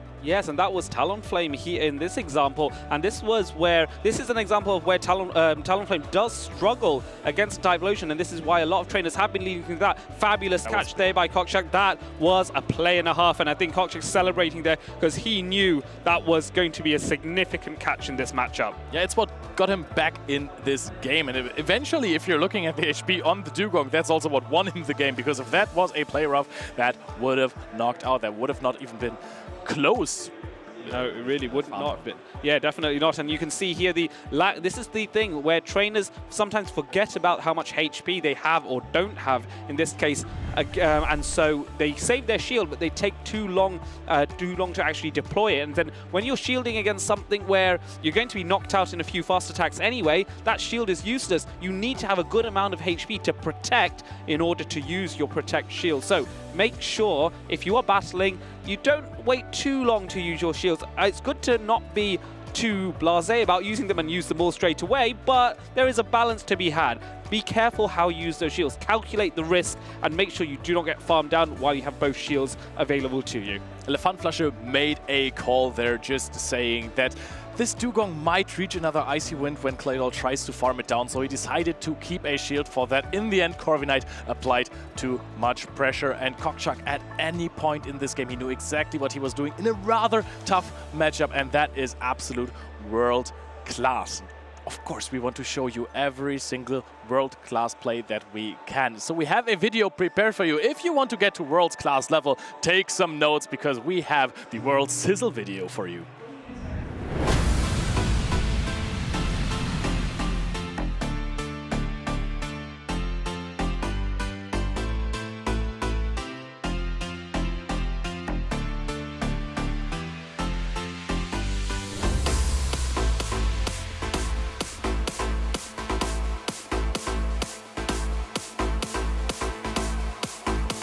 Welcome to the Pokemon World Championship 2024.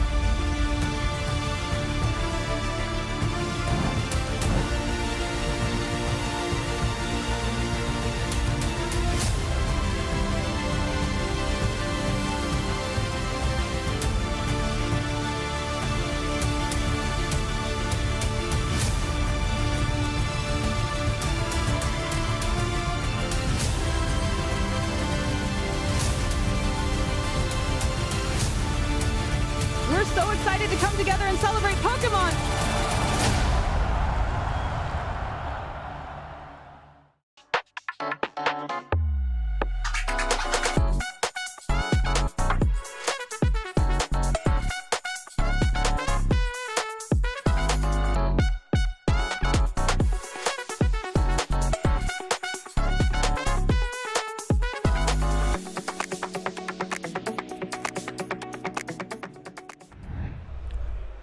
Amazing video here showing what the World Championship can and might be every season. This was from Worlds 2024 in Hawaii.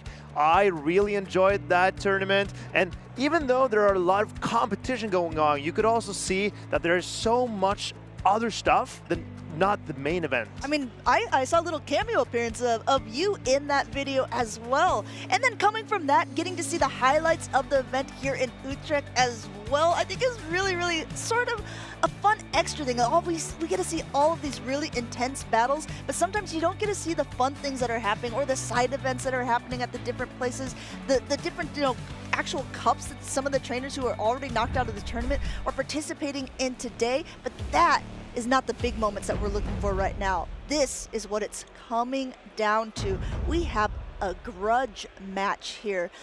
Maximilian P, who knocked Zzweilous down to the losers side of the bracket here, running, I don't even want to call it an unconventional team, but really bringing back the Azumarill Drapion core. He said he wanted with his team to really punish all the Tinkertons that are in this tournament, and it looks like it's been pretty successful for Maxi so far. And this matchup between Maxi and Zzweilous, when we saw it on the winner's side yesterday, it was one of the best sets of the entire day. So I'm really excited to see how these players, maybe they're adapting or adjusting. I believe Maxi yesterday was playing Typhlosion, Drapion, and Azumarill a lot. A Talonflame, yes. Talonflame, yes. And Zzweilous is playing the Typhlosion. He has the jump up with the Energy Ball.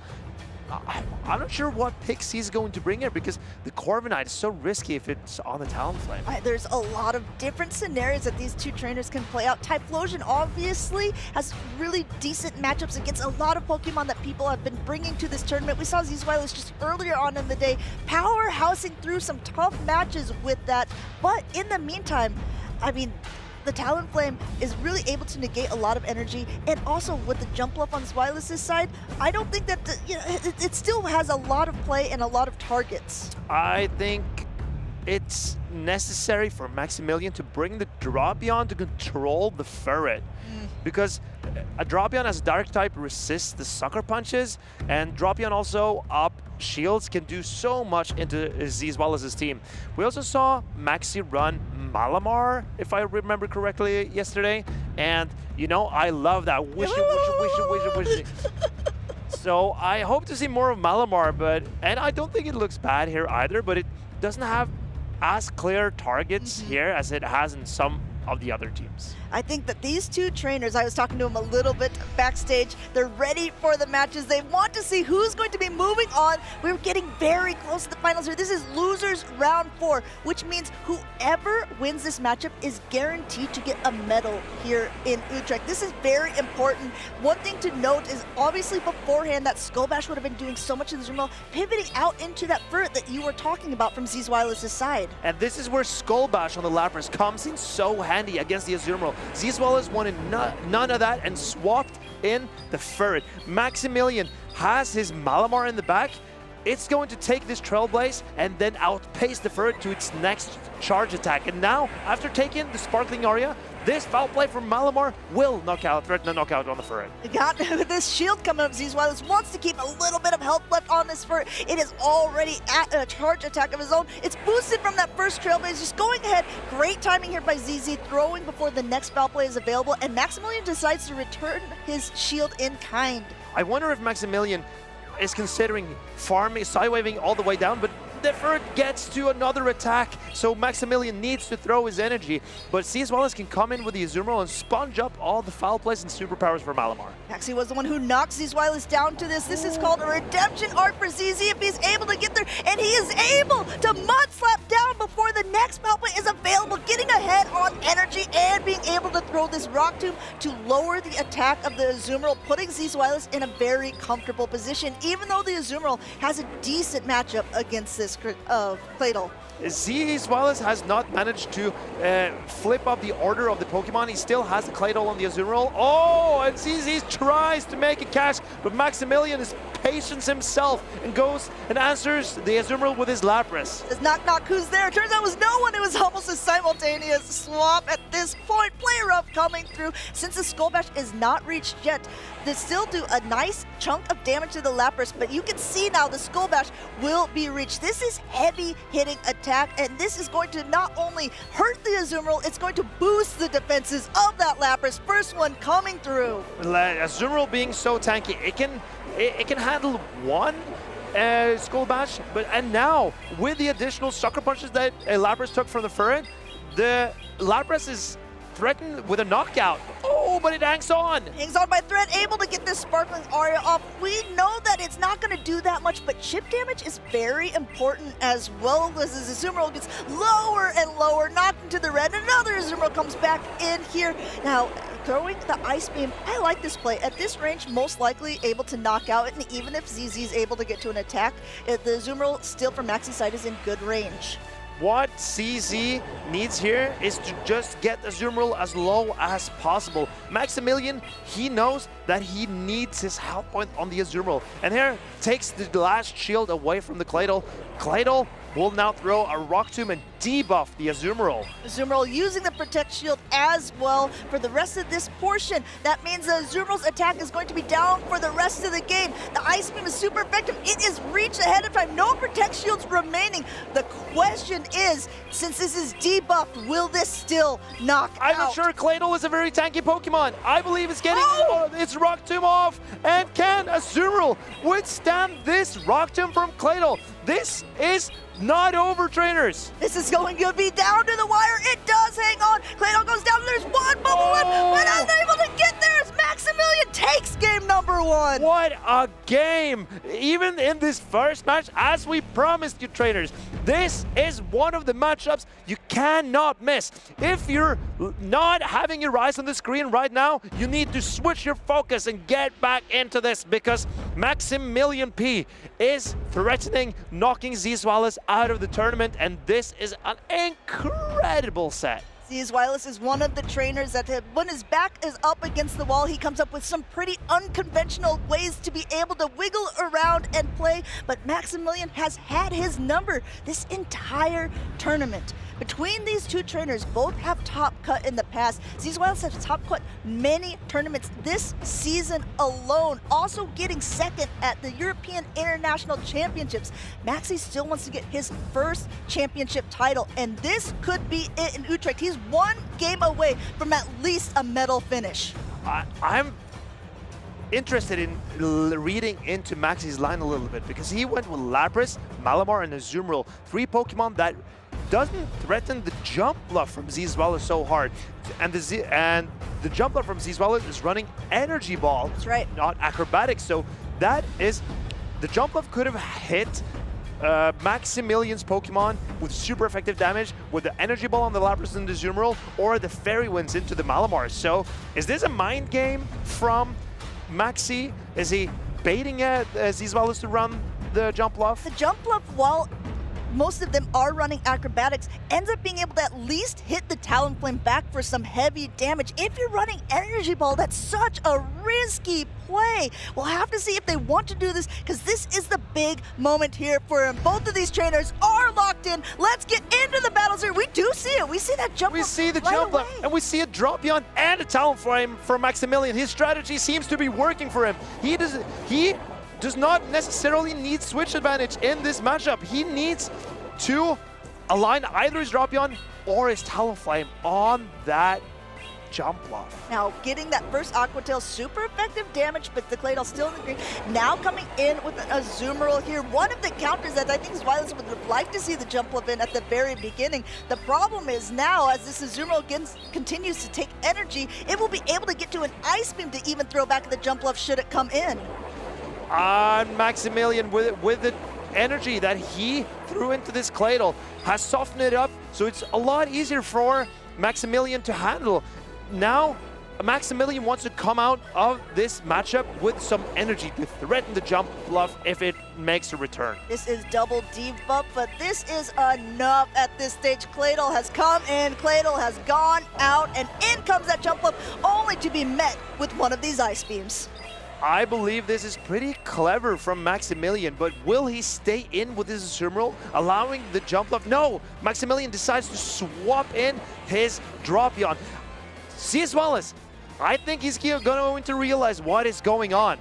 At this stage, a lot of times, there's not a lot of time between when the charge attack is going off and deciding to shield or not, but Zzweilous said, okay, I've already invested one shield in the jump bluff. There's a Pokemon on the other team that, you know what, I think that jump bluff might want to avoid. There's potential here that I can just stay in, get some chip damage, and getting a shield is a good indication as well. And Maxi decides to let go of his Shadow Dropion. Can the Talonflame and the low health Azumarill do? Oh, and Maxi hangs on, but gets to the crunch, but Zzweilous catches the crunch on his Azumarill. Not effective damage. Not very effective damage. It could cause a crunch debuff, which could prove costly, but no, that is not the case.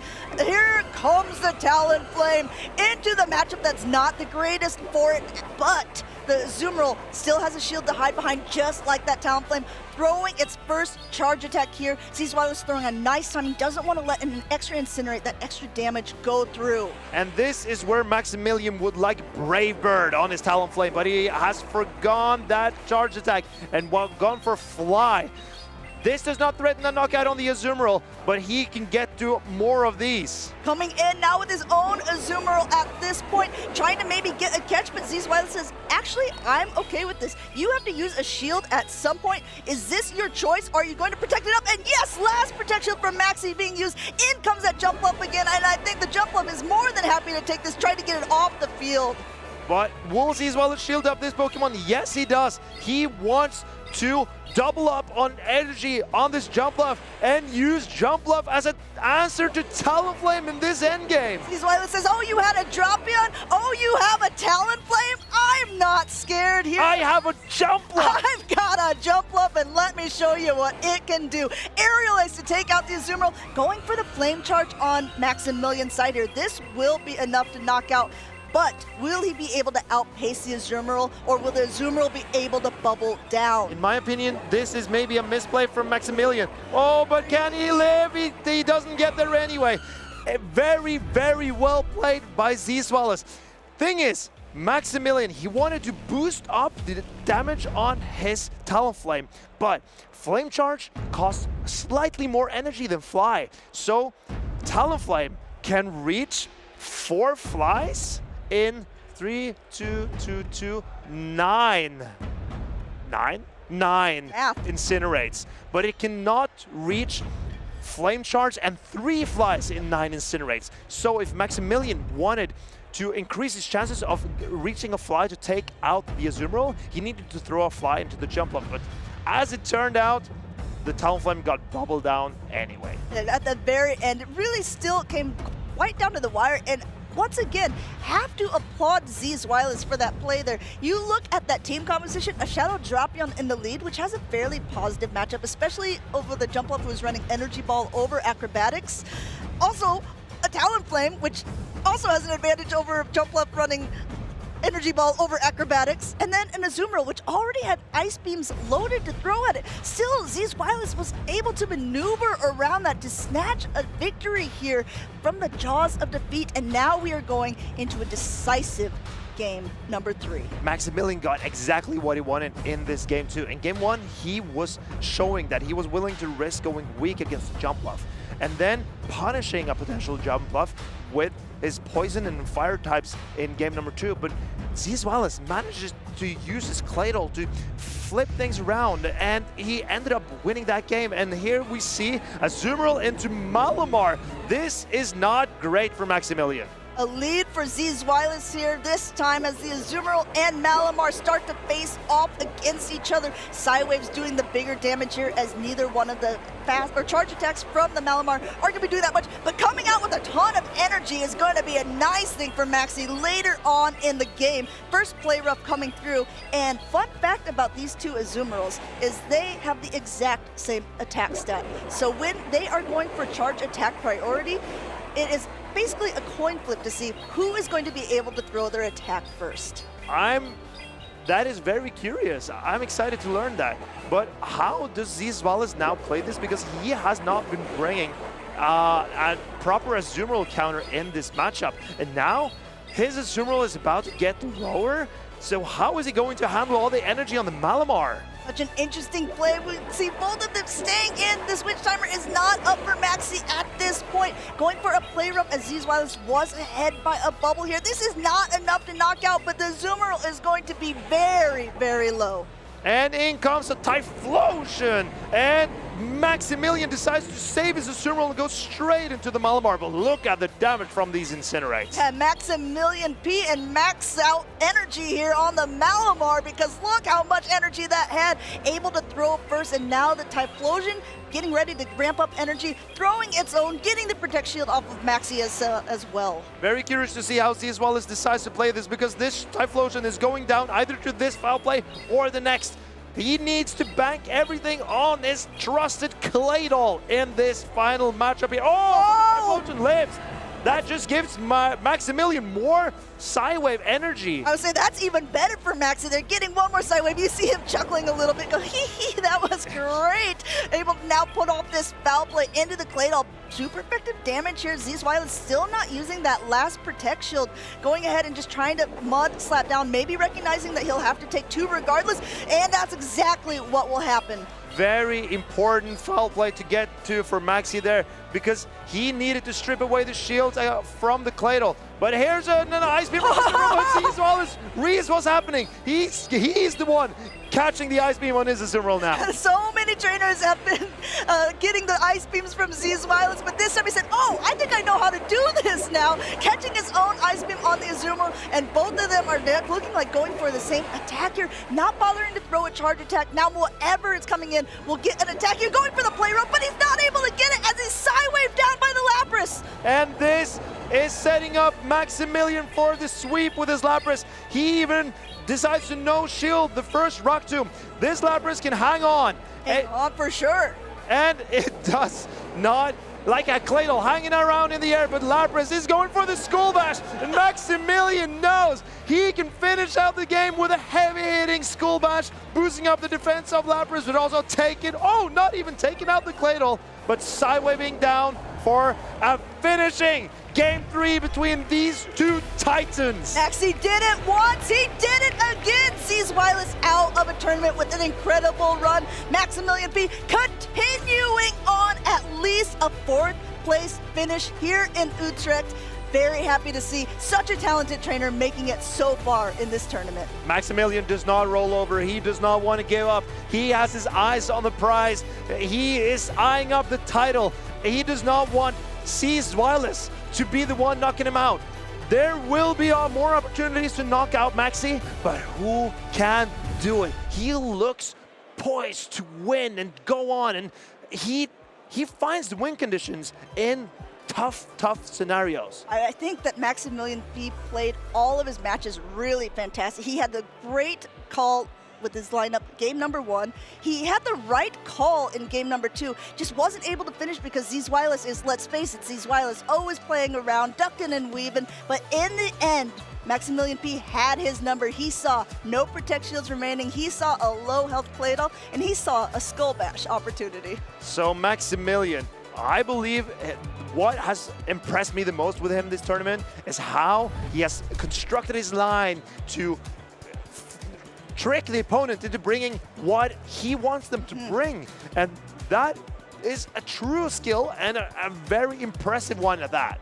He has already made it farther than he did previously in Utrecht. He's had podium finishes in the past, but of course, if you make it this far, you want to continue on winning.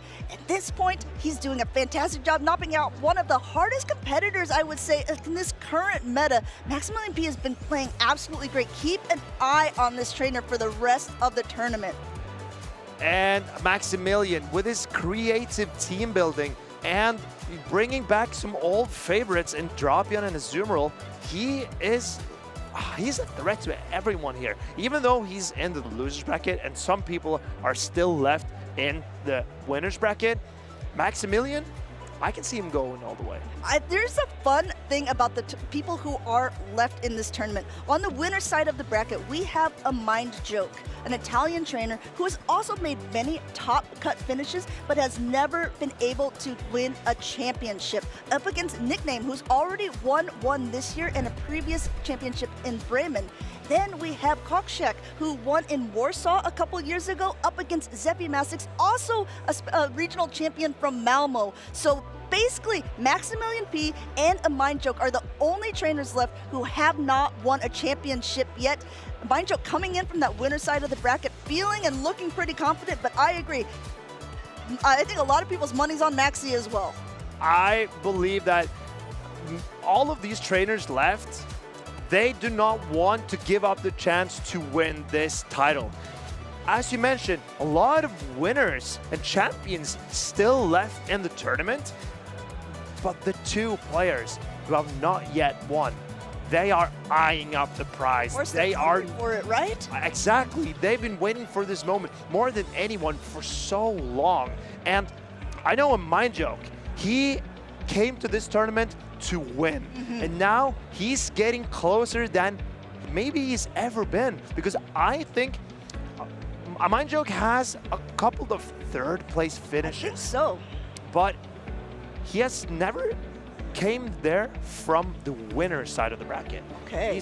He's arrived in both from the loser side of the bracket when he's finished third. But now he's on the winner's side, and he's giving himself as many opportunities as he can to hang on in the tournament. I know that AMindJoke as well is really popular and likes to do his local cups and challenges. You see a lot of organized events there in Italy. They usually have at least 5, sometimes up to 10 plus trainers at these events competing in their local cups and challenges to try to get that 50 extra CP, to try to get that 15 extra championship points. And if you are also looking for maybe a way to play in your cups and challenges, make sure to watch this video. Hey, do you want to play? Yeah.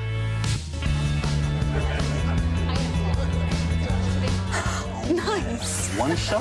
Wait, that card, yeah.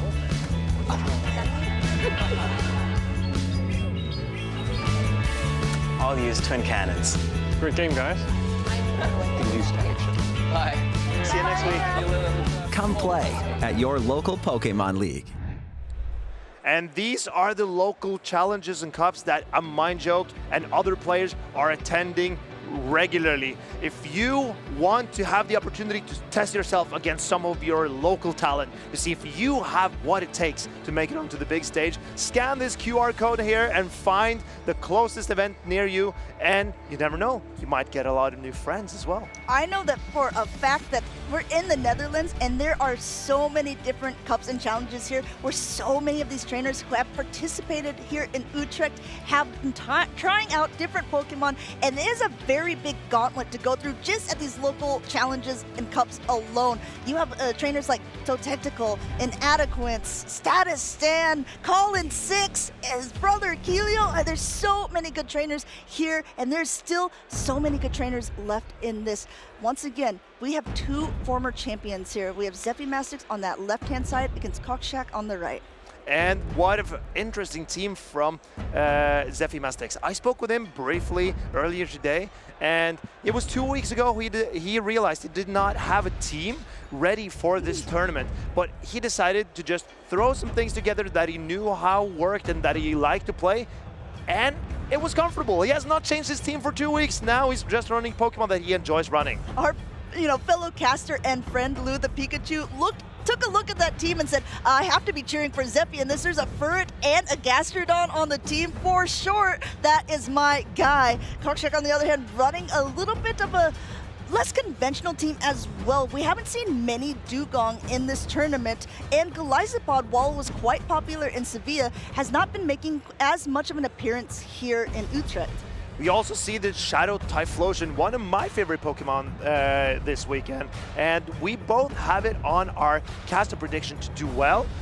I'm also very soft for the Dugong. I've loved Dugong for so long, and I think it can be an incredible Pokemon if you use it correctly, but Koksik has not been using Dugong that much. Maybe it's almost a liability against some of these teams. I feel he used it against a Unova and Stunfisk, knowing that he could tank that extra discharge. Dugong has a lot of bulk to its name. Not only that, it does have Icy Wind, so it's going to lower the attack.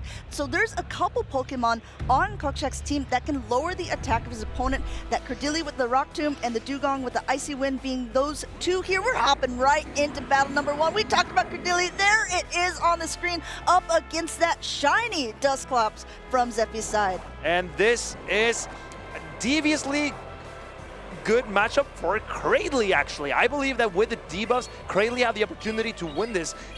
You would think that maybe the Dusclops with his Ice-type charge attacks usually wins, but Cradley has so many tools in his toolbox. I like this, waiting a turn here, making sure that this Ice Punch wouldn't be caught on something less impactful, like a Goliath, like basically the whole right-hand side of the screen that's not in it here. But now going in, first Ice Punch going through, second one going through before the next Rock Tomb is even ready. And Dusclops charging up its Ice Punch here. We see that the next one will threaten a knockout on the Cradley. Maybe the Dusclops can hang on through this charge attack and get to a final Ice Punch. But does Zephy Mastics want switch here? He seems a little soft against the Corviknight in the back. Going ahead, going for that extra Ice Punch. This is double debuff, but there is still no protection on Koksik's side. I think that at this point, it's so low, it's still not able to knock out. You see Koksik nodding his head, pumping his fist. He knows this matchup, and he knows Cordili's coming out on top, and he has an alignment issue now, so he gets to see what comes in and dictate what is going to come in on his side. But this Furret cannot threaten any damage on the Corviknight. And Zephy Mastics, has there been an oversight from him? This Corviknight looks so strong into the backline of Zephy Mastics. Coming in now with the Trailblaze, this will boost the attack, so at least the fast attacks will be doing a bit more, but this Corviknight just still charging up a ton of energy, now going for a Sky attack. I believe Zephy Mastics needs to shield up his Furret here to have a shot at winning this game. And Zephy Mastics needs to rely on the Furret to take out this Corviknight, because the Clodsire in the back is not going to help that much, throwing only resisted attacks. Going for yet another Sky attack here, and will we see the second deal? We do see it because it's been boosted. Furret has a ton of energy here. Now in comes the Typhlosion. wonderful timing by Zephy. They're not letting an extra incinerate go through, and he's got so much energy on the Fur. This is going to actually cause Koksik to use his shields here because he doesn't want that Typhlosion to go down low. And Koksik, this Furret is now boosted up, and Zephy Mastics will want to swap in his Clodsire now after. No, he decides to not swap in immediately. He may actually have reached another charge attack on the Furret, but Koksik throws his Blast Burn into the Clodsire. This will not knock out Clodsire from this range. But it does a lot of damage. Clodsire is so bulky, but he is able to hang on. Not only that, able to get to another attack here.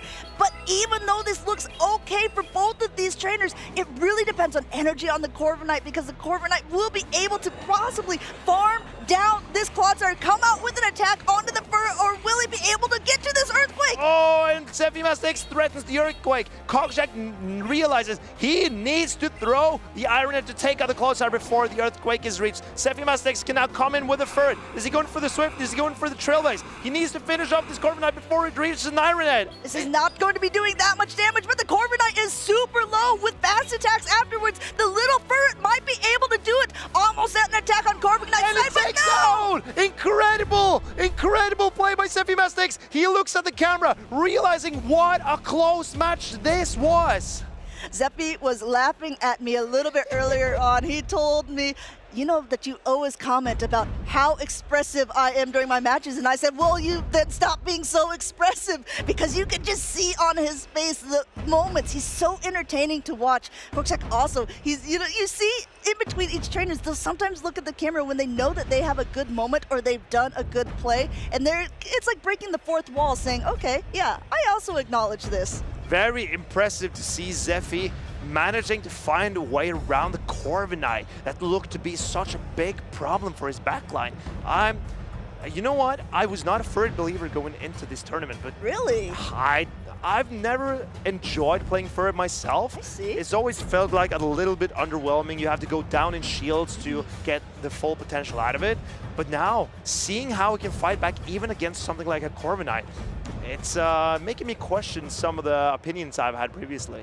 I also want to give a little nod to the plushies on Zephy's side of the stage there. We see that Clodsire and Gastrodon, which we see on the field, but we also see that Gliscor, and that was the Pokemon that helped secure him the #1 victory, making him the champion in Stockholm. So really, or Malmo, I think. Malmo, actually, being able to just give a little callback, give a little throwback to Pokemon that has previously helped him on his journey. And in Malmo 2023, I believe that Zephy Mastics probably was the only Shadow Gliscor player in the entire tournament, and he used it to win the entire thing. And here he's ready for game number 2 against Koksik, and he has Clodsire into the Corviknight. Now, this is a much better position for the Corviknight for Koksik here, being able to hit with some nice damage on the fast attacks, and a quick pivot out into the Dusclops to be met with the Dugong. Now, actually, the pacing is a little bit better. Obviously, that Dusclops doesn't want to be throwing its ice type attacks, so we'll be able to go to the Shadow Punches a little bit quicker.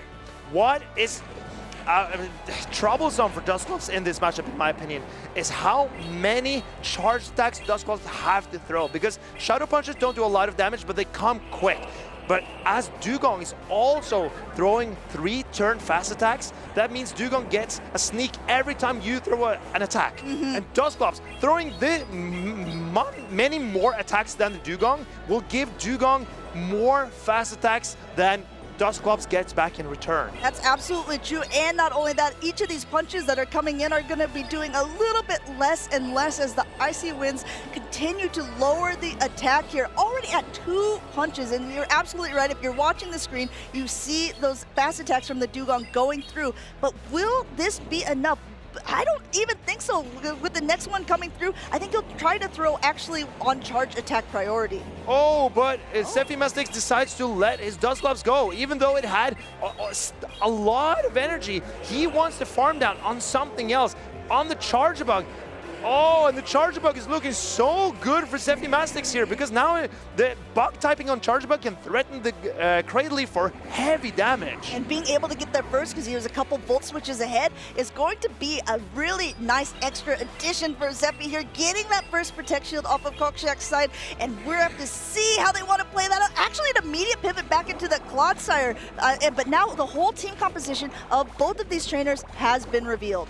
And Zephy Mastics needs to find a way with his Charge Bug in the endgame to make it land so much energy on the Cradley that it can win this game. But Zephy Mastics needs to know he cannot spend a shield on anything but the Charge Bug, protecting it from Rock Tombs on the Cradley in the endgame. So I don't think there will be spent any shields in this matchup. Just trying to get as much damage off as possible onto this Corviknight here. You see him throwing Earthquakes. This is going to be doing more damage because of the steel typing of the Corviknight, although the flying type kind of, negates it a little bit. But still, we've seen it time and time again. Getting a little bit of damage in at points can prove very vital in the end game. Meanwhile, Koksik, patient, trying to go ahead and throw a Sky Attack here. Does Zephy think that it's an Iron Head? Whatever it is, it's not going to get shielded from Koksik or by Zephy Mastics.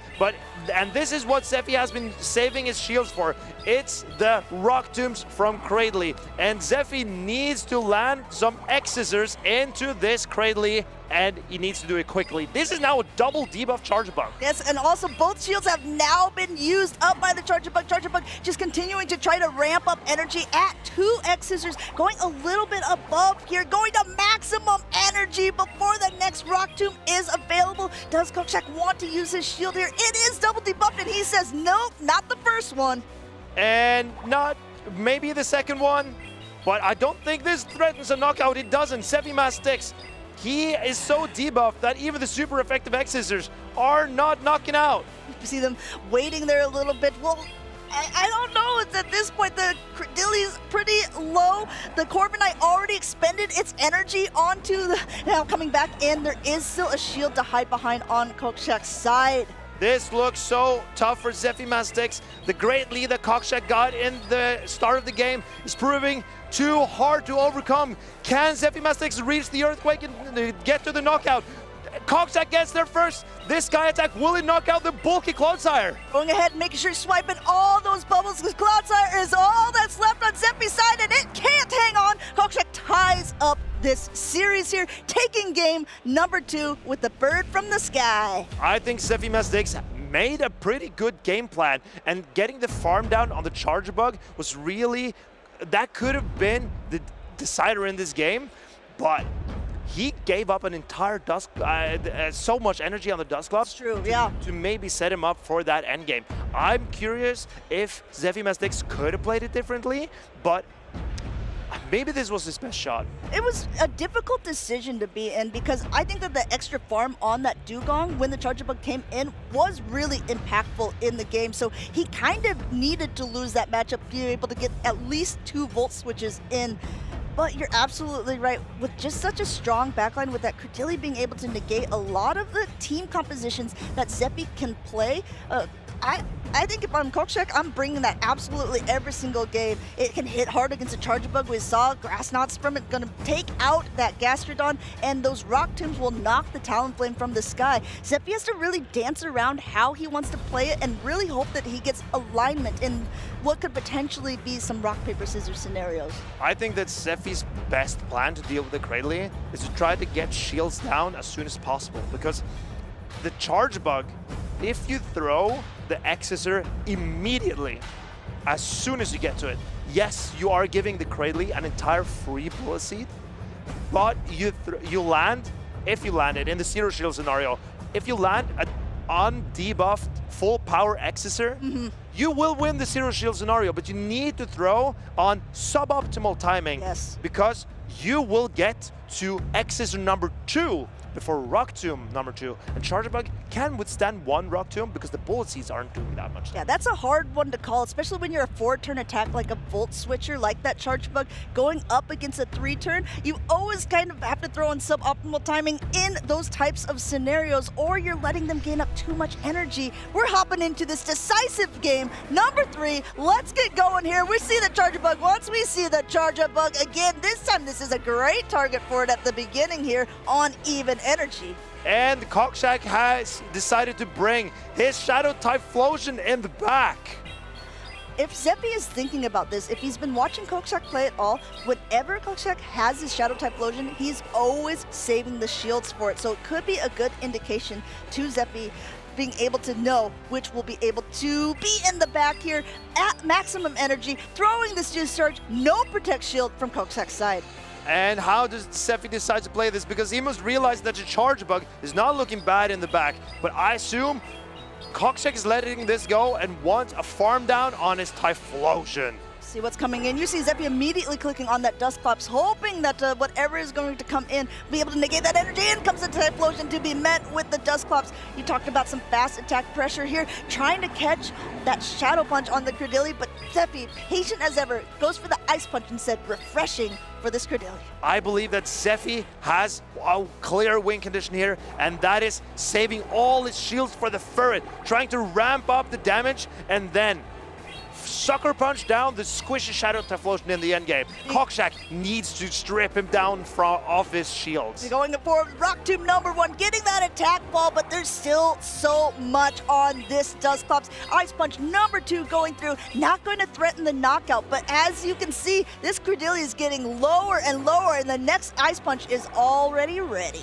The difference in this matchup from the lead matchup in game 1 is that Dusclops had an advantage going in with more energy. And now you see Zephy realized that he could win that matchup spinning no shields, and now he needs to whittle this Typhlosion so low that he can finish it off with Dusclops or Charge Bug. Whittle by whittle is going to be whittled down here with just fast attacks alone. I like this play. There's still 2 shields to hide behind on the side of the Typhlosion. And at this point, if he can get it so low with the Ferret, it's going to be doing wonders for Zephy. There's still 3 Pokemon remaining. The second Thunder Punch going through. This is going to threaten the knockout on the Ferret. Zephy realizes what he needs to do, and that, and the Ferret lives, and the Sucker Punches are going through.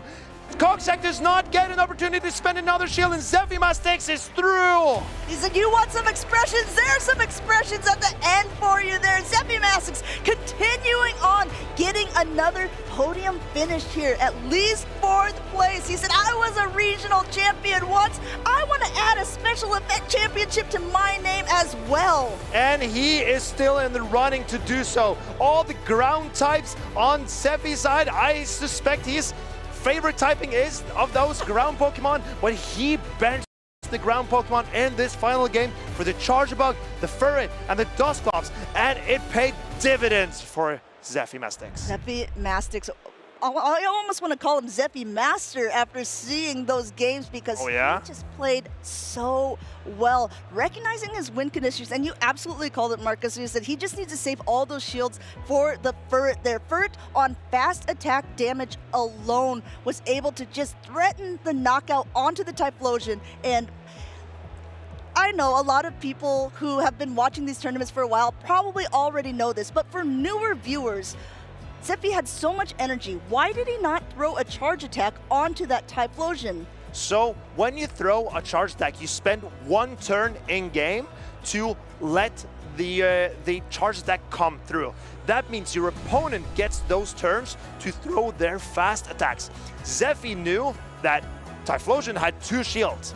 He would need to get to at least 3 charge attacks to take out the Typhlosion. He did not think he could get to another charge attack on the Dusclops. He did not think he could get to another charge attack on the Charge Bug, because both of them were dry, completely energy dry. He realized that his best chance to win was just going for fast attacks, not spending turns or time going for charged attacks in this position. And I know you said you weren't a Furret believer before this, but I hope that these plays had maybe changed your mind. Furret taking out that Corviknight in game number 1, also winning game number 3 for Zephy there. Koksik played really fantastic through this entire tournament. He was able to play, he was able to beat so many different trainers, only losing earlier on to his friend Nickname, who dropped him down to the loser side of the bracket. But this guy has been showing a masterclass about how successful Typhlosion can be.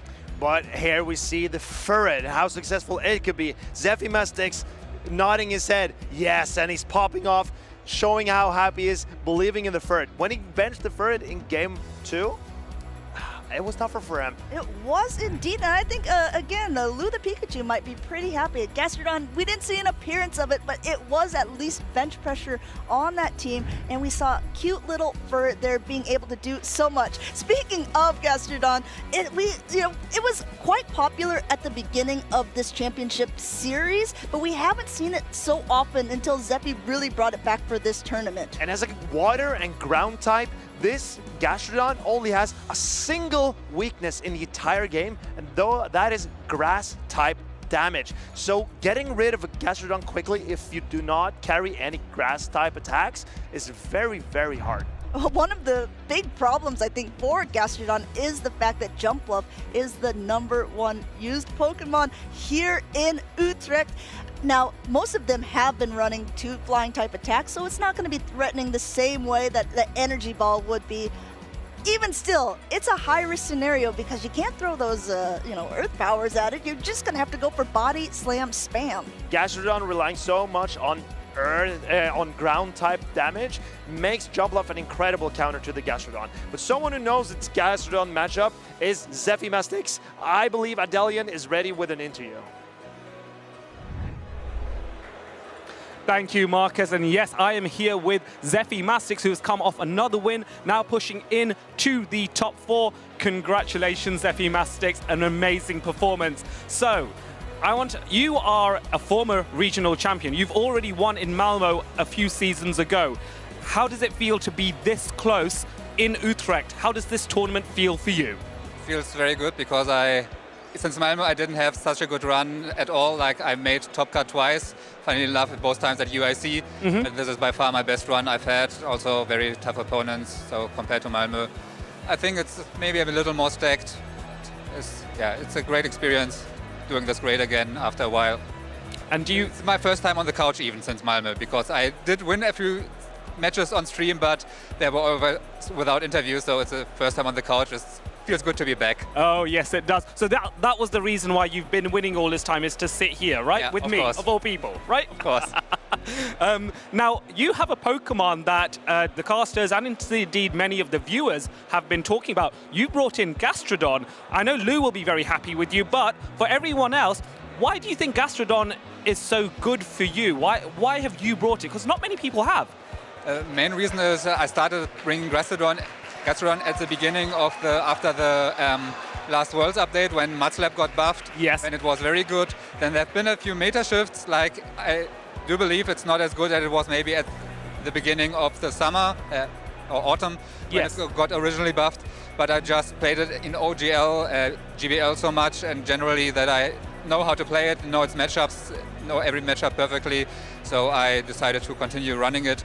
Also, for team building, I took a break after UIC, and especially the new meta is, I think, especially rough for Gastrodon.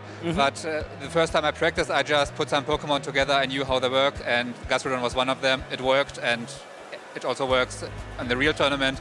So apparently it was a good call. Yeah, it seems like it was. You are in the top 4. Are there any trainers that you would like to give a shout out to that you scrimmed with and practiced with that allowed you to realize how good Gastrodon and indeed any other Pokemon were? Not one trainer specifically. There were a lot of trainers I practiced against. Also, most people who I told to watch me on stream told me they bring bad luck because they missed the match I won and they only saw the match I lost, so they don't want to watch anymore. Oh, I see. Anyway, shout out to anyone who's still watching anyway. Yes, shout out to those that are supporting Zephy Mastics anywhere, wherever you are in the stands or indeed watching from home. He is in the top 4. He's in contention to be your Utrecht champion. Shout out of support, and we'll send it back to the casters. Do not worry, Zephy Mastics. We're here and we're watching you win and battle your way all until the top of Utrecht. There's been some really great battles, and like Adelian pointed out, we are now in our top 4, so that means no matter what, all of these trainers who you'll be seeing from here on out until the end of the show are going home with a medal. The real question is, what is the order? Who is getting that first place? Who's gonna get that second place? We're about to find out as it gets later and later into the tournament. I pointed out a little bit earlier, but I want to say it again. We have 2 trainers in this competition who have not had a championship title to their name yet. One of them is AMindJoke, and the other one is Maximilian P. And they're still competing. They're not getting knocked out just yet. AMindJoke still on the winner's side of the bracket. He's on stage getting ready for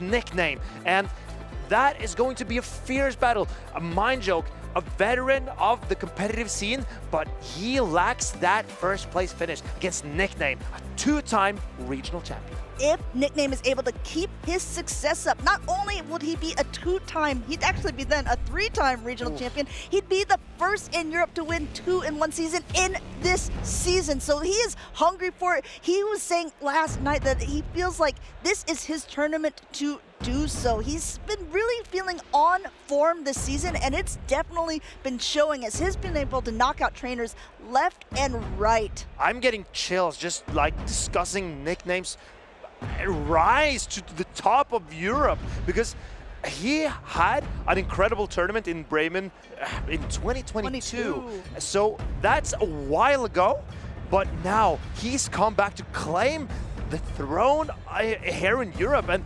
how he's just crushing every opponent, every round. You know that Nickname has not dropped a game since round 1 of day 1. Nickname has gone undefeated, 2-0, 2-0, 2-0, 5 times in a row. He's only dropped a single game the entire tournament. After he dropped that game, he picked up a broom instead, and he just started sweeping. Let's see if he can keep up this momentum against AMindJoke here, because he is someone who's been hungry for a win. He talked about how confident he feels that this could be his tournament. Both of these trainers are locked in. Let's jump into the battle.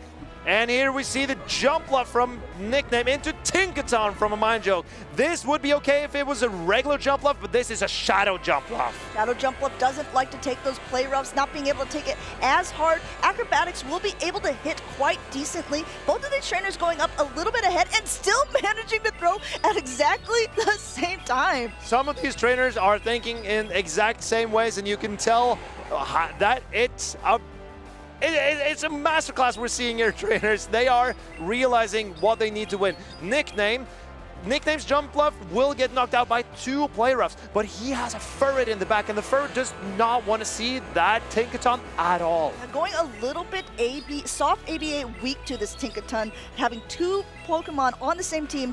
Actually, if you think about it, Zzweilous doesn't really have that great of matchup against Tinkaton either. Just going up to basically maximum energy on AMindJoke side here. This will definitely be enough to knock out, and Nickname lets the jump bluff go. You see, Nickname's strategy here is to overload the Tinkaton to make sure that he gets a good alignment somewhere. And the ferret is looking very good if not aligned to the Tinkaton. But can it deal with this Lapras? Tinkaton has a decent amount of energy popped out here. Lapras says, hello, have a sparkling Aria. Knocks that down quite low. It does a lot. You see that the Trailblaze here is going to be reached. This is a water type attack against, or a grass type attack against Lapras here. And not only that, it's going to boost that ferret up.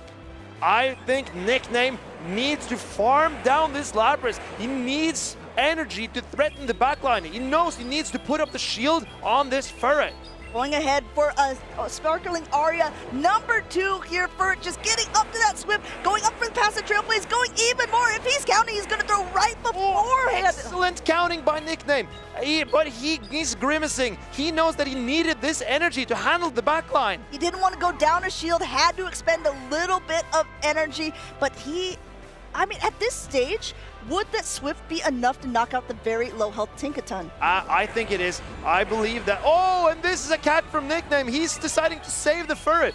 This could be detrimental if he gets a defense debuff on this Azumarill. Going for the bulldoze here, and now in comes the Shadow Feraligatr. He does get it. You see Nickname shake his head a little bit here as the Feraligatr takes the field, starting to just charge up energy, throwing the Hydro Cannon before the Play Rough is even available. And Nickname, he has seen this double water line from AMindJoke so many times. It's been the trusted choice of AMindJoke in this tournament. He had to have something prepared for this, and he did with the Ferret. But now, look at the power of the regular Feraligatr and the regular Lapras. They're so tough to take out. Going ahead and shielding this up, knowing that this could cause the most damage here, and just charging up a ton of energy.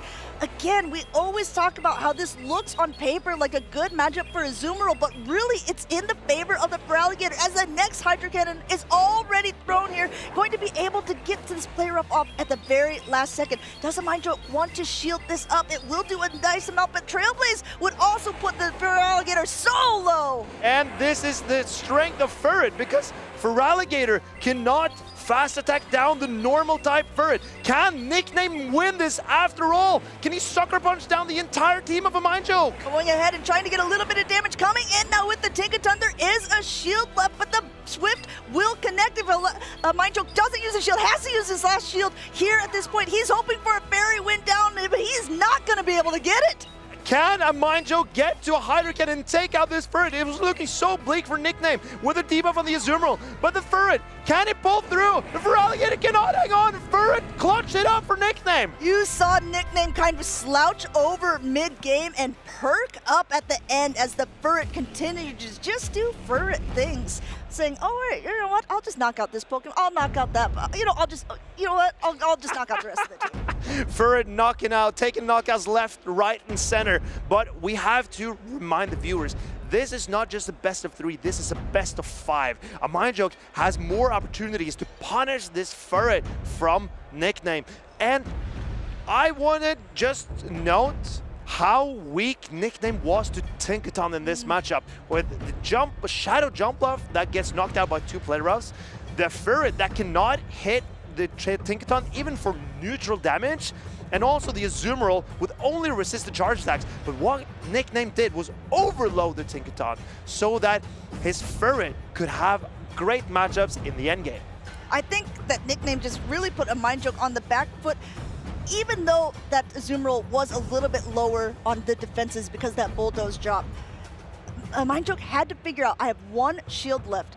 Do I shield up a Play Rough, or do I shield up a potential Trailblaze?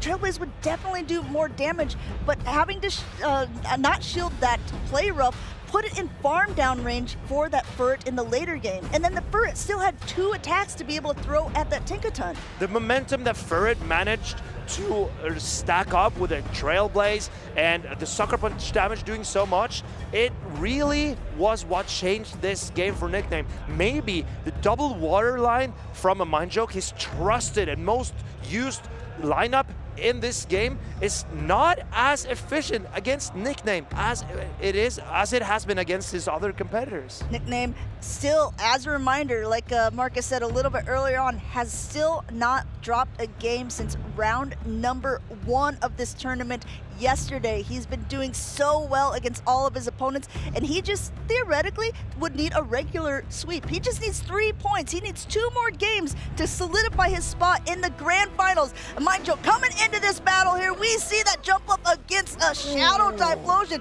What a call by Nickname! And this is the last thing you want to see as AMindJoke, because now, oh, and he even gets a Fairy Wind in.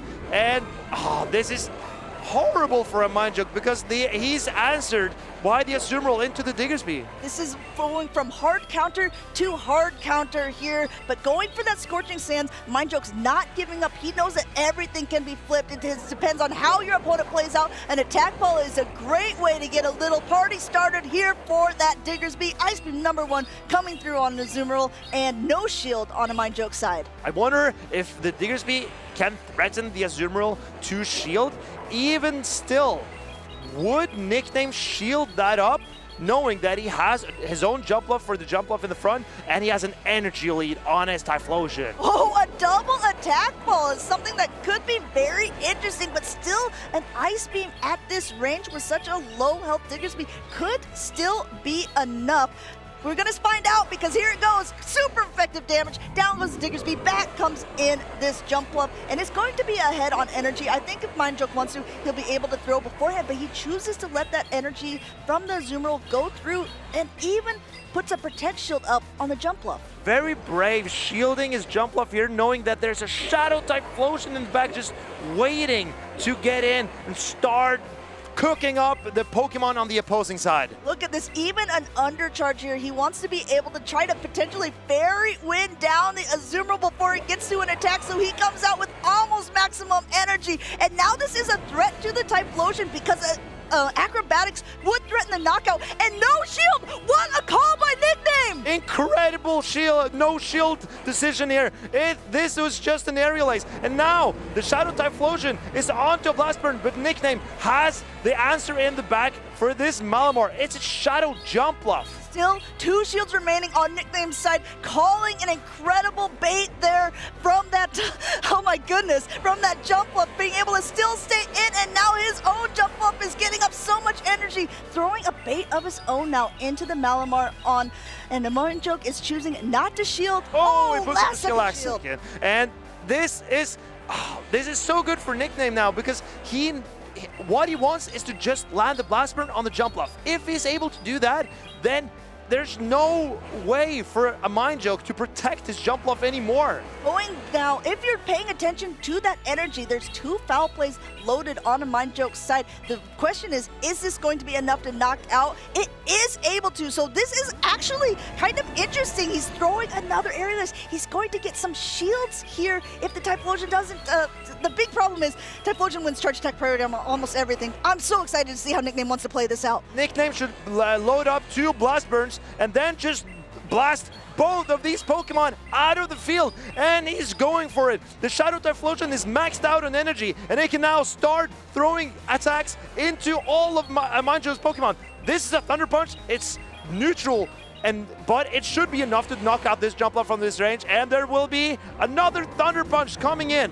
Coming in now, combination, going for 1 Thunder Punch for the jump bluff, 1 Thunder Punch for the Malamar, 2-game win for Nickname. But again, this is a best of 5 series. He's got 1 more to go if he's going to go into the grand finals. I'm curious as to why Nickname decided to not throw the Blast Burns, the harder hitting attacks. He trusted his Typhlosion to knock out just with the Fire Punches, but he could have thrown the Blast Burns. Very curious play. He wanted to, so you could have the clip to say, you know, a 1-2 punch. Sometimes, maybe you just need to lie down and rest for a bit. I have to tell you what, after this matchup, I almost feel like I have to because my heart is racing. What a call by Nickname.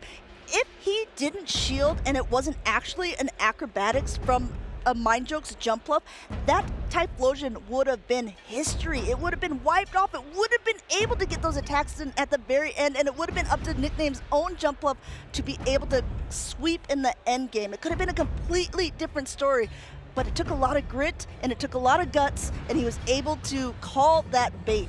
We discussed previously how Maximilian has tricked his opponents into playing this or that, and Nickname, with how well Furret was performing in game number 1, expected AMindJoke to adjust for that in game number 2, bringing his jump bluff and the Diggersby, and that made Nickname trust in his Typhlosion, and that Typhlosion just was so tough to deal with for AMindJoke. If you look at AMindJoke's team composition, even the water-type Pokemon that he has doesn't want to take the Thunder Punches from that Typhlosion. The only Pokemon that can really hang on, even through a Blast Burn, is that Diggersby. But even, we saw that previously, that Shadow Typhlosion landing a Blast Burn into the Diggersby can still do detrimental damage into that bulky bunny. I want to see what Nickname has cooked up for us in this game number 3, and if AMindJoke has the answers. There is a water type into the Shadow Typhlosion. Is this good or bad, Amanda? It's sort of neutral. At least the Psywave damage is starting to like wither away at the Typhlosion's health here, but already at a Thunder Punch, which is going to be super effective damage. At least the Lapras is a little bit bulky here. It can survive at least one and will be able to throw off its own attack. Coming in with the Zoomerl, knowing that there's no Skull Bash on this one, so it won't be able to comfortably take this. And what you come in with, that's 100, that's a max energy on the Lapras before swapping out into the Tinkaton. This energy on the Lapras can be incredibly valuable for AMindJoke in the endgame. And this Tinkaton will wall off the energy from the Azumarill, but as you'll see, Azumarill can still put in a lot of work into this matchup. Tinkaton says, if I'm going down swinging, as you see another play rough going through saying, you throw one, I throw one, guess what? Mine's gonna hurt you just a little bit more. Azumarill already down into the yellow. I think this could be perfect for AMindJoke because I believe that the Azumarill might be in perfect farm range after the next play rough. And AMindJoke, he wants to come out with some energy here to threaten the Typhlosion with a Bulldoze after this matchup is done. But can the Tinkaton actually knock out the Azumarill before the third play rough? And can it hang on? That is what I'm wondering. The next one's coming through. We're getting closer to the wire. We're about to find out. We're not even going to find out. A quick swap back into that Typhlosion. Bet now with that Lapras. Lapras has so much energy to its name here. Nickname doesn't even shield. He decides to just let the Typhlosion go and put it all on his Jumpluff in the back. This is a very brave play from Nickname. He's going to have to shield a charge attack from this Lapras because it's an Ice Beam. It can take out the Jumpluff in one go. Nickname shaking his head. No, he recognizes that this Lapras has put in work against this team. Hasn't even seen the third Pokemon here. And one shield down. There's a little bit left on the Tinkaton. There's a full health for Alligator with 2 shields to hide behind. Then it's still mid-game. What do you come in with there? I believe it comes in with, he comes in with a Tinkaton. That is curious. Maybe he just wants to get rid of some of the energy on this Jumpluff. That is very smart from AMindJoke. And now he needs to land an Ice Beam with his Feraligatr. And he gets a Feraligatr. He will get a farm down on this Azumarill. No shielding, an Ice Beam. Incredible play by AMindJoke here. I like that little shake of the head of no on that Feraligatr saying, nope, not gonna do it. Not gonna shield, just gonna get all of that energy. Yum, yum, yum. Back comes in the Jumpluff, but still 2 shields to hide behind. Going straight for the attack. AMindJoke is done messing around here. He's done taking the losses. He's saying, Feraligatr, it's time! The only way AMindJoke could have lost this game is if he got a Hydro Cannon bait, no shielded by Nickname. So he goes straight for the Ice Beam, just wants to freeze this Cotton Ball out of the sky. Already at the attacks on Nickname side, going for one right beforehand, getting the last shield from AMindJoke. When Shadow Claw away, and Ice Beam will do it. Is he at it? Will he do it? Now it's there. It's there, and the best Pokemon for AMindJoke, the regular Feraligatr, his most trusted Pokemon in this tournament, is winning him game number 3 here. Shoring up the game to 2-1 and keeping AMindJoke in the winner's bracket for now. Jumpluff, you need to cool off a little bit there. I'll take it from here. I'll take game number 3. I'll stay on the winner's side of the bracket for now in this best of 5 matchup. It's Gator feeding time, baby, and the Gator is hungry. And AMindJoke, he lost game number 1 running the Feraligatr. Then he brought it back game number 2 to counteract what Nickname was running in game number 3 to counteract Nickname's win. And Nickname stuck to his guns, leading the Typhlosion, but AMindJoke had a response in that Lapras. The Lapras also, if you think about that play by AMindJoke, it wasn't like a you swap, I swap, I have to swap quick scenario. He saw what came in. He got maximum energy on that Lapras to be able to get a shield off the Jumpluff, take out the Shadow Typhlosion, and basically set up the Feraligatr in the back. That Lapras proved so valuable for AMindJoke. And that Ice Beam, we've been discussing Skull Bash versus Ice Beam a lot this weekend, and here you see the value of Ice Beam threatening that Jumpluff, because Ice Beam is cheaper than Skull Bash, and it does a lot more damage into that flying grass type. AMindJoke has just taken the first game off of Nickname since day number 1. Definitely the first game of day number 2. And maybe if you're AMindJoke, you now say, oh, what is this? Is this a momentum swing? Is this a refreshing breeze sweeping in my direction? I believe that AMindJoke knows that he needs to capitalize on this momentum. He needs to show himself that he can still do this. He just showed himself that he can do it. But can he do it again? He is getting ready to take on Nickname, and he gets a terrible start with Tinkaton into Corviknight. Okay, we'll see what he is going to do for the swap here, because I don't think he'll stay in that matchup. No, immediately going into for Alligator to be met now with the Ferret. Hydro Cannons are going to do a nice chunk of damage to the Ferret, but this is a regular for Alligator, not a Shadow, so the Hydro Cannons aren't going to threaten as hard. And actually, the fast attacks are barely doing anything. But we see the Feraligatr doing enough damage to shut the Ferret. So if Feraligatr can hang on here and get to another Hydro Cannon, then the Ferret will have to shield if it wants to keep switch advantage. And you know, Shadow Typhlosion, it needs those shields. It looks like Nickname's deciding. He's decided that the Ferret will go down. This is a great play here. Now he gets to decide what will be put onto that Corviknight and what will be onto the Typhlosion. But this is the problem for Tinkaton. It doesn't have any good matches in this matchup. And this is brilliant by Nickname. He realized he doesn't need switch advantage. What he needs is to just keep his Ferret away from this Tinkaton. And here comes AMindJoke with his Tinkaton into Typhlosion. Just keep swinging here, going for that bulldoze, getting a protect shield off of the side here. And you have to, Nickname's maybe wondering which Pokemon is in the back. He might have an inkling it isn't that Lapras, but honestly, Corviknight has a pretty decent matchup against all of AMindJoke's team here. Having that in the back is a very safe place for it to be right now. I think Nickname, he knows that his Typhlosion can win him this game. Just keep on pushing the buttons, Nickname. Throw the Thunder Punches. AMindJoke needs to shield, and the Incinerates are burning down the Lapras tick by tick. Lapras is only one left for AMindJoke here. The only possible way that he can still stay on this winner's side of the bracket. He needs to take this game to be there. Nickname looks like he's in a comfortable spot already at another Thunder Punch here. We're dwindling down. This Typhlosion looks so menacing with the purple flames throwing a Thunder Punch after Thunder Punch. And AMindJoke knows, he's shaking his head. There's no way that his Lapras can win out against the Corviknight in the back with this low health.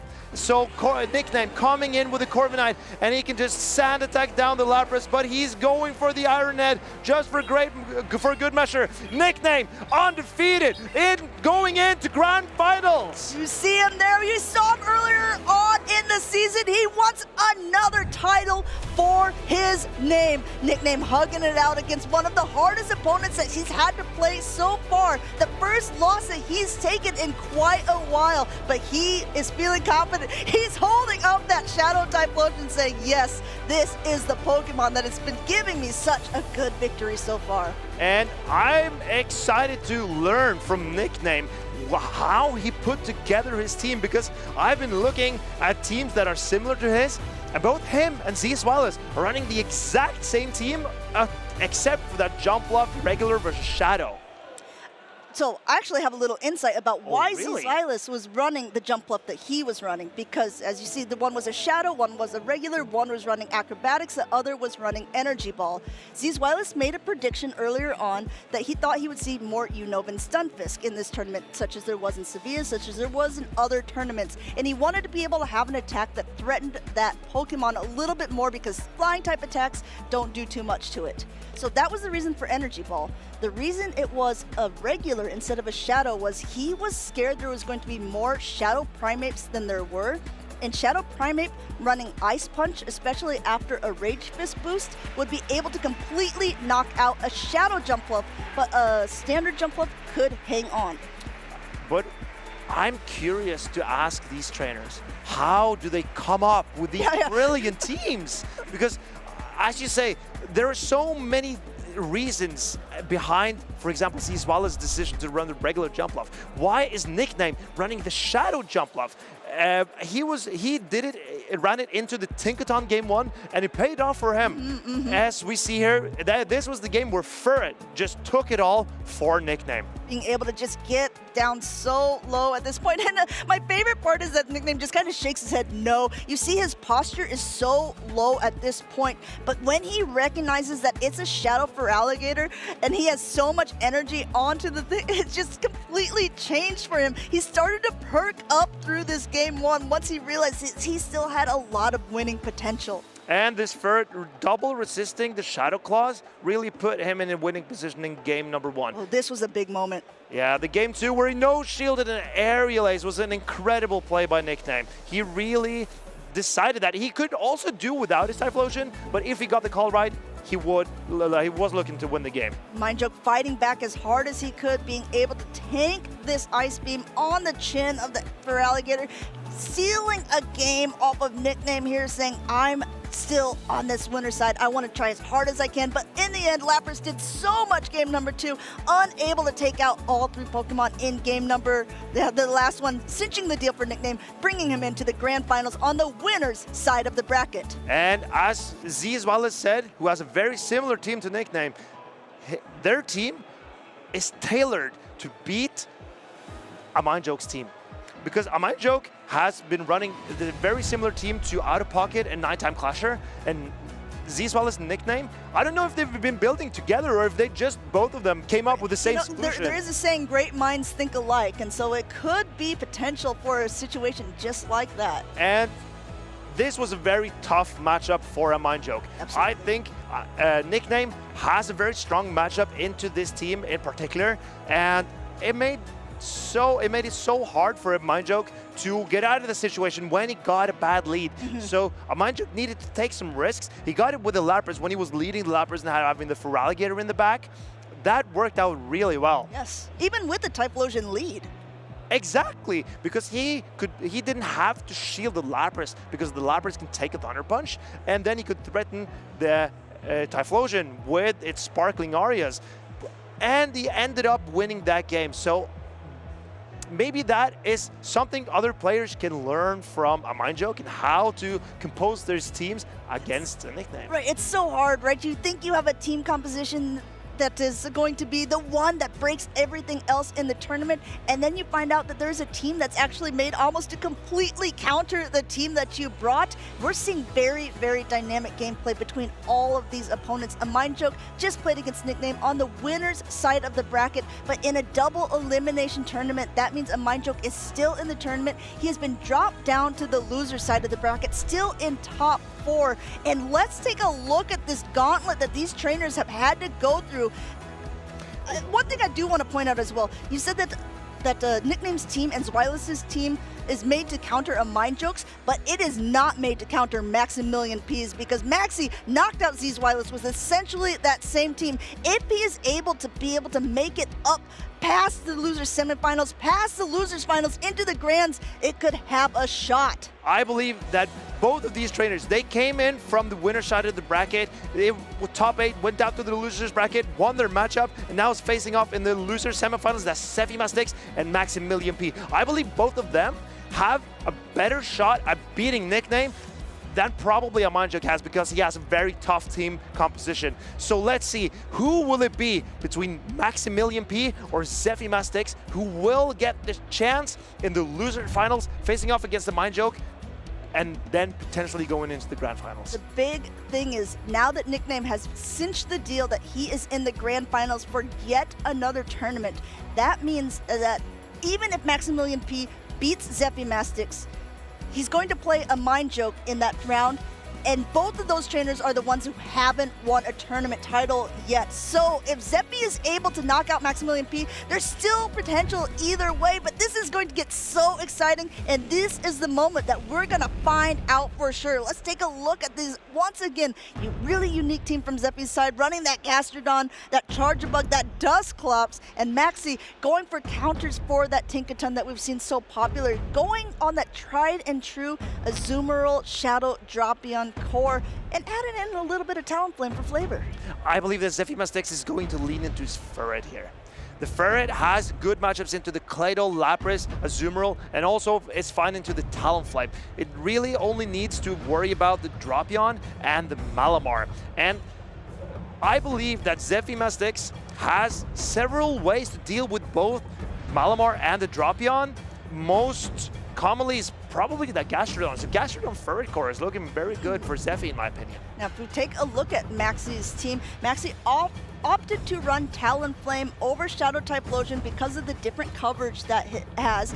I did ask him earlier on, if you had a Shadow Typhlosion that you would want to use, would you have used that over Talonflame? And he said, actually, no. Because of all the Claydols that are around, I would have had to swap out Drapion or Shadow Typhlosion. I couldn't use that much Mud Slap damage onto one of my teams. Shadow Drapion's really been proving so vital for Maxi. It's such a good counter as well for that Ferret being able to at least hit back at about the same pacing. So I think Maxi's very happy about his tournament run and the team composition that he's been putting together. So I think we're going to see a lot of Gastrodon and Ferret, as I mentioned, from Zephy Mastics, but that also means I believe that Maximilian will be leaning into that Drapion to counter the Ferret, but also potentially Malamar. Malamar doesn't have a lot of bad matchups into Zephy Mastics' team, and I don't think we'll see a lot of Dusclops because of that from Zephy Mastics. Want to talk about it? It's on the field where that Shadow Drapion is definitely there, taking a peek at the backlines,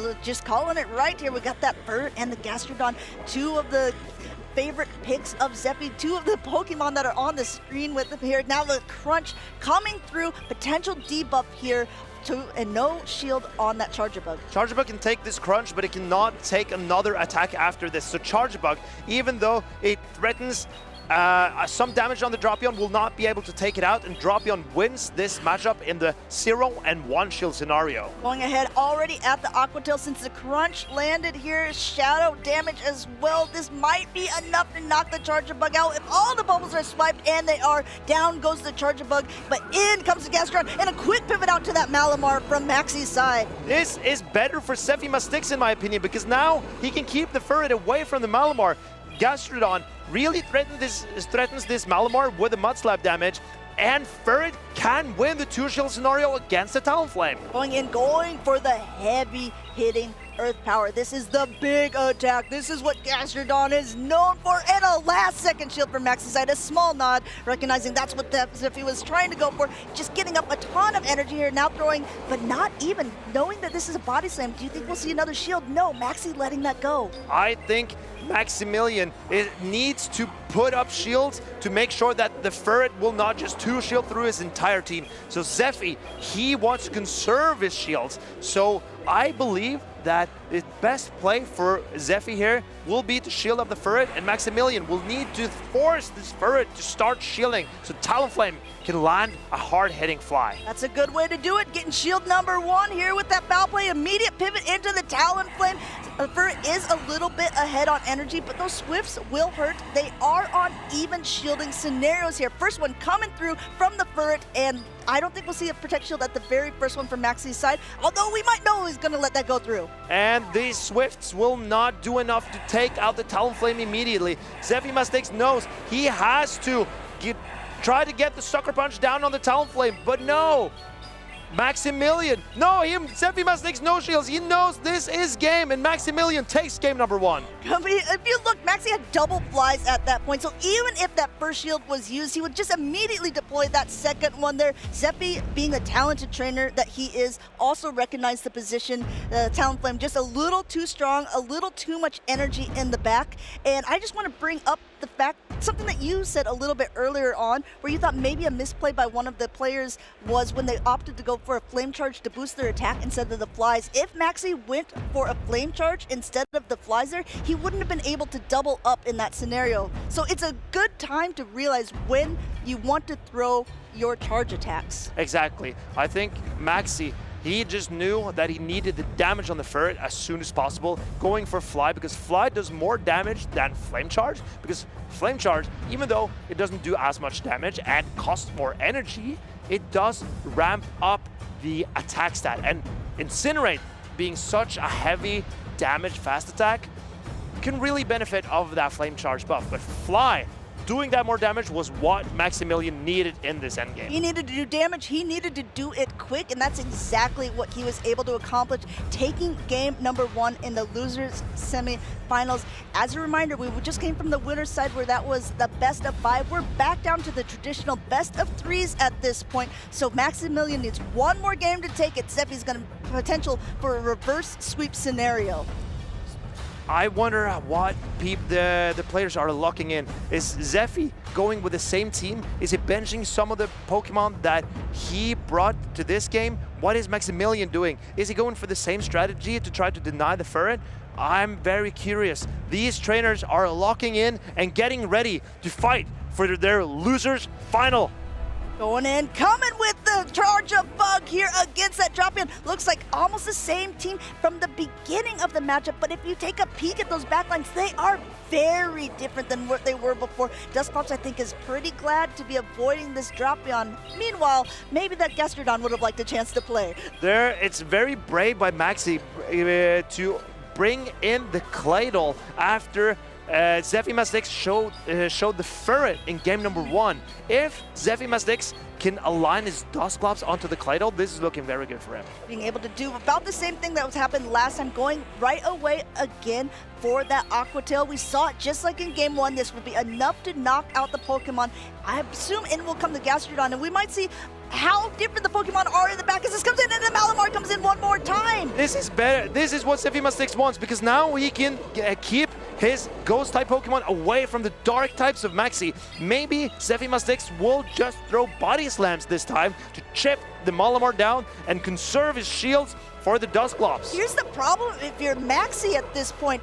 Even if you think it's the same team as last time and it's a Ferret, Claydol is a problem no matter what. It doesn't want to face the Dusclops. It doesn't want to face the Ferret either. Maximilian has to be able to get this matchup through.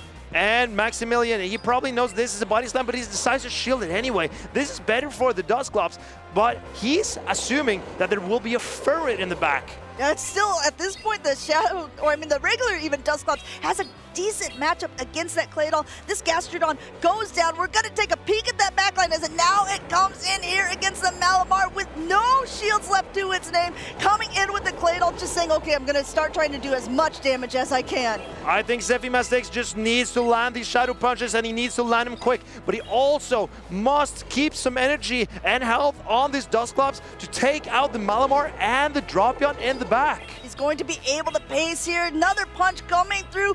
Nice damage to this Claydol. Even a Rock Tip won't be able to knock it out at this point. I mean, can the Dusclops do it? I think Zephy Mastics needs to shield up here, and he needs to come out with energy on his Dusclops. Oh, but he decides to no shield. Can the Dusclops hang on? He can. This does nothing. Nothing for it. Their attack may have fallen, but there's still so much shields to hide behind. Dusclops putting in the work here. Zephy Mastics knows he needs two Ice Punches to win, or a Shadow Punch and an Ice Punch. This needs to be shielded. If he can throw 2 charge attacks, Zephy Mastics can keep himself in the tournament. It looked like it was maybe a charge attack prayer. No, going for it when really nice catch by Maxi here, but with no shields to hide behind and the Poison Sting's not doing too much damage to the Dusclops, it still could be in the favor of Zephy just continuing to farm down. Aqua Tail comes through. But this, Zephy Mastics still has a shield. If Maxi now has a move on Malamar, he can win charge attack priority. Or does Zephy Mastics get the farm down? Oh, what? Zephy Mastics thought that the Dropion fainted. Zephy Mastics, he's looking up to the sky. Can Malamar get the Psywave down or get to the charge attack? He does get to it! Zephy Mastics, he had the opportunity, but Maxi takes this game number 2. Superpower coming through onto the Dusclops, not very effective. Maximilian likes to throw these little winks at his opponent at the end. They're skull bashing a Claydol, superpowering a Dusclops, continuing on into the losers finals. Maximilian P is on max energy. Incredible endgame we got there, trainers. Zephy Mastics, slight miscalculation on the Dropion, and giving Maximilian the opportunity to take game number 2, and Maximilian did not give up that chance. You saw, I think Maximilian thought that he was going to lose that matchup, but when that Shadow Punch was thrown, when he saw that there was not going to be enough energy in time, it just changed his whole demeanor. And it's heartbreaking to be in that position, especially as Zephy. You think that your attack knocked out the Pokemon. He was trying to have the quickest reflexes that he possibly could to throw that Shadow Punch at the Malamar, but that Drapion hung on. He threw it into the lowest health Drapion that there was available. I think the best way to safeguard yourself in these situations, let's say you know that you will reach 2 attacks. If you throw the Shadow Punch into the Drapion, that could be detrimental. But he could have thrown double Ice Punch. And Ice Punch would have taken out Malamar and also would have taken out Drapion. That would have been the safest play for Zephy Mastics to play this game. But he got caught on in the perfect timing, and it aligned perfectly for Maximilian. It was looking so good for Zephy. There are 2 shields to hide behind at this point. Great matchup against the Clay Doll here, but unfortunately just a little bit too little in the end. Dusclops barely able to not pull out this end game scenario. And this was the detrimental moment where Zephy Mastics threw a Shadow Punch into a low health Drapion, and that gave Maximilian the opportunity to outpace the Dusclops in the end game, and Maximilian having some fun and throwing the superpower into the Dusclops. Super well played by Maxi there, continuing on to the losers finals, where he will play against a friend and teammate, AMindJoke. A reminder again, neither one, AMindJoke or Maximilian P, has won a championship title. One of them's gonna knock the other one out, but whoever is left has a chance to face off against Nickname in the grand finals to see who will be our next champion. I believe that neither Maximilian nor AMindJoke ever has played a grand finals before. So this will be either of these trainers' debut in a grand finals. Oh boy. I wonder if Nickname's experience with these best of 5s will give him an advantage in the potential grand final, or if the newcomers can overcome the nerves and rack up the wins in this incredibly exciting endgame. Honestly, this season has been about newcomers. I know that we're seeing Nickname do so well in this tournament, but if you take a look at a lot of the European leaders, many of them were first-time champions, first-time day tours even, to be able to make it this far. Even our last special championship in Seville, we had someone coming out of nowhere, HK Assassin, taking on that championship. And maybe that's a little bit of motivation for you guys in the crowd, for you at home thinking you could be a champion yourself. Let's hear a little bit from him. Champion, give it up for HK Assassin! HK Assassin is crowned the champion. The grand champion, HK Assassin! My name is Philip Ho. I'm feeling good from winning today's championship. First thing I came across Pokemon was Pokemon Yellow on the Game Boy, so, which I enjoyed playing the whole storyline as well as battling with my friends in school, so which was very fun at those times when I played. I started playing the Pokemon Go 2016 and waited till the battle system, which I am a competitive person in general. And when the first regionals, like 2022, started in Liverpool, which was my first tournament, I loved the occasion and the passion of the Go community doing those regional tournaments. Yeah, the person that I usually talk to a lot was Kazim33. He was like my roommate doing the Dortmund regional, and I was with him when he won Dortmund regionals. So I hope like I follow him and win a title one day for myself as well. Yeah, the Pokemon community is a very helpful community. So any questions that needs to be answered by content creators or your friends or close friends that could help you develop yourself as a player, as well as maybe helping all the other players who keen to reach to the top. The advice to new players I would like to give is try believe in yourself, as well as go into more local tournaments, play more battles like grassroots or Go Battle League, or even more regionals and internationals that you could go to.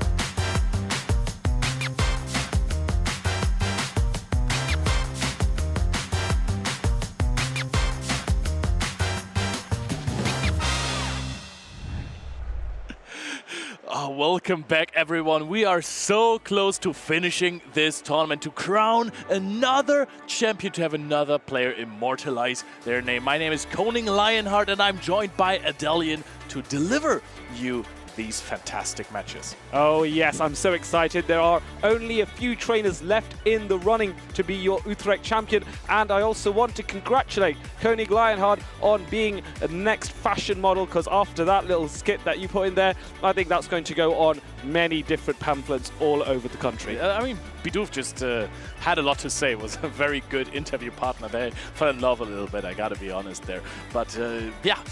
We have two trainers. When you're talking about fashion, they are all going to wear the same outfits on stage, actually. AMindJoke versus Maximilian P with a fantastic matchup here. Both trainers are on the loser side of the bracket, playing the losers finals now. The winner of this match will advance to the grand finals and play versus the new final boss, perhaps. Nickname. If you want to become a future champion, if you want to play versus final bosses like Nickname or Colin Six, then attend the future events. We have Bologna coming up in just 2 weeks, so definitely try and compete. It's so much fun. Yes, it really will be. I will be there in Bologna. Leo might be there in Bologna. So you need to be there in Bologna as well. 2 weeks away in Italy. Lovely time of the year to be there as well. So what's stopping you? Go for it. Check it out. See if you can sign up and enjoy the best of what Bologna can offer. Now, these two trainers, AMindJoke and Maxi, are both trainers that are very close to my heart. They're both teammates as well. They've competed against each other. They've competed with each other. But now it is really down to the wire, because this will determine who is going to go into those grand finals. And that is a big, big deal. I want to say that after the match of AMindJoke versus Nickname, I was sitting in the crowd, so I overheard their conversation where Nickname say, "Hey, AMindJoke, sorry that I'm putting some pressure on you now just after this game, but can you please win so we can play in the finals again?" Because Nickname is very confident in that matchup. AMindJoke previously has had big problems with this Shadow Typhlosion plus Ferret core, because the only answer to Ferret on that team really is the Tinkaton and maybe also the Shadow Jumpluff, and both are really covered by that Shadow Typhlosion. Yes, this is an example of a core that is difficult to break with AMindJoke's team, but before that he does have to overcome Maxi with a team that is vastly different. No Talonflame to be seen, but instead you... sorry, no Typhlosion to be seen, but Talonflame is taking to the skies instead to provide that Incinerate damage. It may not put out the damage output that Shadow Typhlosion has, but it does have one luxurious advantage. It does not take super effective damage from ground type attacks. It's resisted, in fact, so you don't get Mud slapped down. It's really difficult for trainers to prepare for both of these Pokemon. The only recipe you have there is just throwing bubbles at it, which is why maybe Azumarill has increased in popularity again. The game is starting, and that is a lead for Maximilian P. Maxi is very happy to see that. Talonflame likes to burn Jumpluff out of the sky, responding with a Feraligatr here, which is an advantageous matchup. So now Maxi swaps and goes, no, I'm not going to give you that advantage. I'm going to bring in this Lapras, which can handle all of the Hydro Cannons that AMindJoke will throw at it. And we thought it was out of fashion a little bit, but this Lapras is actually on Skull Bash, which is huge in the Shadow Feraligatr or regular Feraligatr matchup, in fact, because it hits for neutral damage, it raises your defense, and of course you still have the Talonflame with 2 Incinerates worth of energy. Yes, and so Maxi now has to consider how much more energy can I farm up here. Does actually go for the Sparkling Aria here. This is a bait attempt, expecting AMindJoke to shield. Does AMindJoke make that call? No shield, and he's not going to be happy with that outcome. And he's like, this is not what I wanted. Now Maxi might have to consider shielding here. Yeah, but keep in mind, the Feraligatr is rather low. It doesn't have the same fast attack pressure. Oh, tries to go for the Sparkling Aria, needs one more turn for it there and gets knocked out. But this might be the biggest bubble down we've ever seen. Yes, it will be very useful for Azumarill to have that energy, because there is a Jumpluff available on AMindJoke's side, and that Pokemon will struggle against the Ice Beams. Now it's a response here with the Lapras. Now, Lapras is an interesting matchup for Talonflame, because the big threat comes for the Sparkling Aria, but that is water-type damage that comes from a charge attack, not a fast attack. Yep, but there is energy advantage on the side of Maximilian P. Connected 1 Flame Charge, and now we have seen this time and time again from him. Actually 2 shielding the Talonflame versus the Lapras, boosting its Incinerates. After landing 1 Flame Charge, you can try to Incinerate down, go to so much energy, but he has the energy advantage, so why not throw the fly? You're not getting outpaced. Yes, you really are not. So Maxi is going to launch that fly. A shield does come out from AMindJoke side as he wants to get another sparkling Aria off. Will he get there in time? It's the question. Both trainers are over farming a little bit. Sarking Aria is now launched. A shield comes out from Maxi's side. Maxi is out of shields, but with a Talonflame with energy and a boost. Yep, there is a lot of energy in there. The Feraligatr comes in, but there is no HP left. Talonflame is sitting on so much energy. It is attack boosted. AMindJoke does not really know what to do in this situation. There's also an almost full HP Zzweilous in the back for Maximilian P. AMindJoke goes unshielded here. Yes, he's hoping that Jumpluff can withstand one fly, but it does a huge amount of damage. And the fly is going to be... Oh, this even knocks out the Incinerate down on the Shadow. Jumpluff knocks it out of the sky. And AMindJoke goes down again just after losing the winners finals, being behind in the losers finals as well. Yes, it was so tricky for that. That Talonflame, in the end, just became too much of a threat. The issue is, even if AMindJoke was to shield that first fly, the Incinerate would have gone through and done a good amount of chip damage, especially with Talonflame having its attack boosted. But the other thing is there was another fly pretty much ready to go. So that second fly would have landed, and that would have knocked out the Jumpluff anyway. So at that point, I'm going to use a word that I only just learned recently. It's called Zugzwang, where you're in a really tricky... We're in a really tricky position. You can't get your way out of that, no matter what. Ah, is that how you say it? Yes. Ah, I am educated, and hopefully many are too. It's German, right? I think so, yeah. It's Zugzwang, yeah, where you're forced to make a move. Yeah, you're forced to make a move, but regardless of what you do, you're going to get in a bad situation regardless. So I will learn from you. Whenever I have to say the word, you will say it for me, right? All right, that definitely works. So, Maxi, this is how he has shown that he can punish Lapras save swap against his team. He is running the, I don't want to say unconventional charge attacks in Flame Charge and Fly, but it's surely not something that everyone is running, because you can two-shield down a Lapras, and that has proven to be so strong. I don't know if it is specifically for a Shadow Lapras, but with a little bit of energy advantage, it's also worked against this Lapras. So Maximilian P is definitely prepared for this tournament. Yes, and he does look, if you're looking at the behavior of both these trainers, Maxi seems pretty chill, pretty unfazed. This is quite significant because this is the furthest he's ever been, and yet he doesn't seem to be out of sorts. The confidence seems to be there, and AMindJoke seems calculated. He has his pen ready, he's ready to make notes about the battle and get an advantage here. Drapion coming in against the Diggersby here. This is going to be an interesting matchup because both trainers have the ability to score super effective damage upon each other. Diggersby is definitely in the situation it wants to be. If you're looking at the backline, Flame Charge, Incinerate, Talonflame punishes it really hard, and the Zzweilous is also a big problem for Diggersby. Shadow Drapion is the Pokemon you wanted to be on. Now we're relatively late swap into the Feraligatr versus the Zzweilous. And this is actually very nice for Maxi because he has lured out the hardest answer to his Talonflame in the back, and I think that was what Zzweilous was brought in for, to lure that in. He's making that prediction that whatever's in the back is going to be difficult difficult, and in the sense that Talonflame will be able to deal with that very easily. AMindJoke, has he fallen for a trap here? Huge play from AMindJoke here, by the way, is throwing the Hydro Cannon just now, because Maxi can't do another bubble or he will go over 100% of his possible energy. Yes, and that's a very good observation. Nonetheless, this play rough does a good amount of damage. Will he be able to get to another charge attack first? Yes, he is, and that is going to force a shield or force the AMindJoke to abandon his Feraligatr. Can AMindJoke let this go and bring in the Lapras to farm down? He decides that he can't, because the Zzweilous is going to be dry here now as well. So AMindJoke can go for way more Shadow Claws, deal some damage, and actually leave with a full Hydro Cannon start, unless Maxi decides to shield here.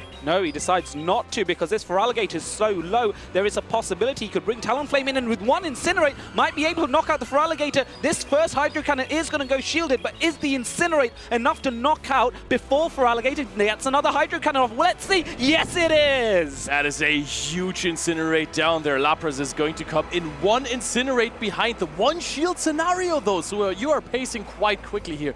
Is Maximilian going to go for the play that he's throwing a fly here, while well. AMindJoke is predicting a Flame Charger, then swaps out into the Shadow Drapion again. Yeah, so let's see now what happens here. No, staying in this matchup. Here comes the Sparkling Aria. Is there going to be a shield here? Maxi has to consider Sparkling Aria would not knock out his range, but nonetheless, shield does come through. Now what does Maxi do? Maxi is going to go for yet another fly. I think that he has some moves stored on that Shadow Drapion. A Protect Shield is being put up by the Lapras. Is that the moment for a combo play here? Swaps in the Shadow Drapion. Does not have a Charge Attack stored. And it's a Charge Attack priority event! Wow! Wait, that is possibly really huge for Maximilian P. If this Scorching Sands gets close to knocking out, the switch timer is so far from being up. Can he get an Incinerate down on the Diggersby? That is going to be a tricky one. However, Talonflame has one lovely advantage here. It walls off all of Diggersby's charge attacks, and so now it's a pressure for AMindJoke just to get as much off as possible in terms of fast attacks, and then see how many charge attacks he can throw. Here we see it, the first Scorching Sands coming in. Will there be a debuff though? Wait a second, is AMindJoke actually in a position where he can possibly knock out the Talonflame just with his Diggersby? Can he go for 2 more, throw another Scorching Sands and deal a lot of damage? This is looking like a few quick attacks will knock out after this. All this energy on Maximilian P does not help him anymore if the Diggersby is just quick enough. It's going to be so close, and he has thrown a charge attack here. Fly is going to knock out the Diggersby, but it leaves Talonflame so low on energy that now Lapras can come back in and wipe out the Talonflame with a Sparkling Aria. The win condition for Maximilian P in that scenario was basically to hope for a combo play from AMindJoke, swapping in the Lapras there and getting knocked out from that fly, because the Diggersby was so strong with his quick attacks. I don't even know if it would have not knocked out.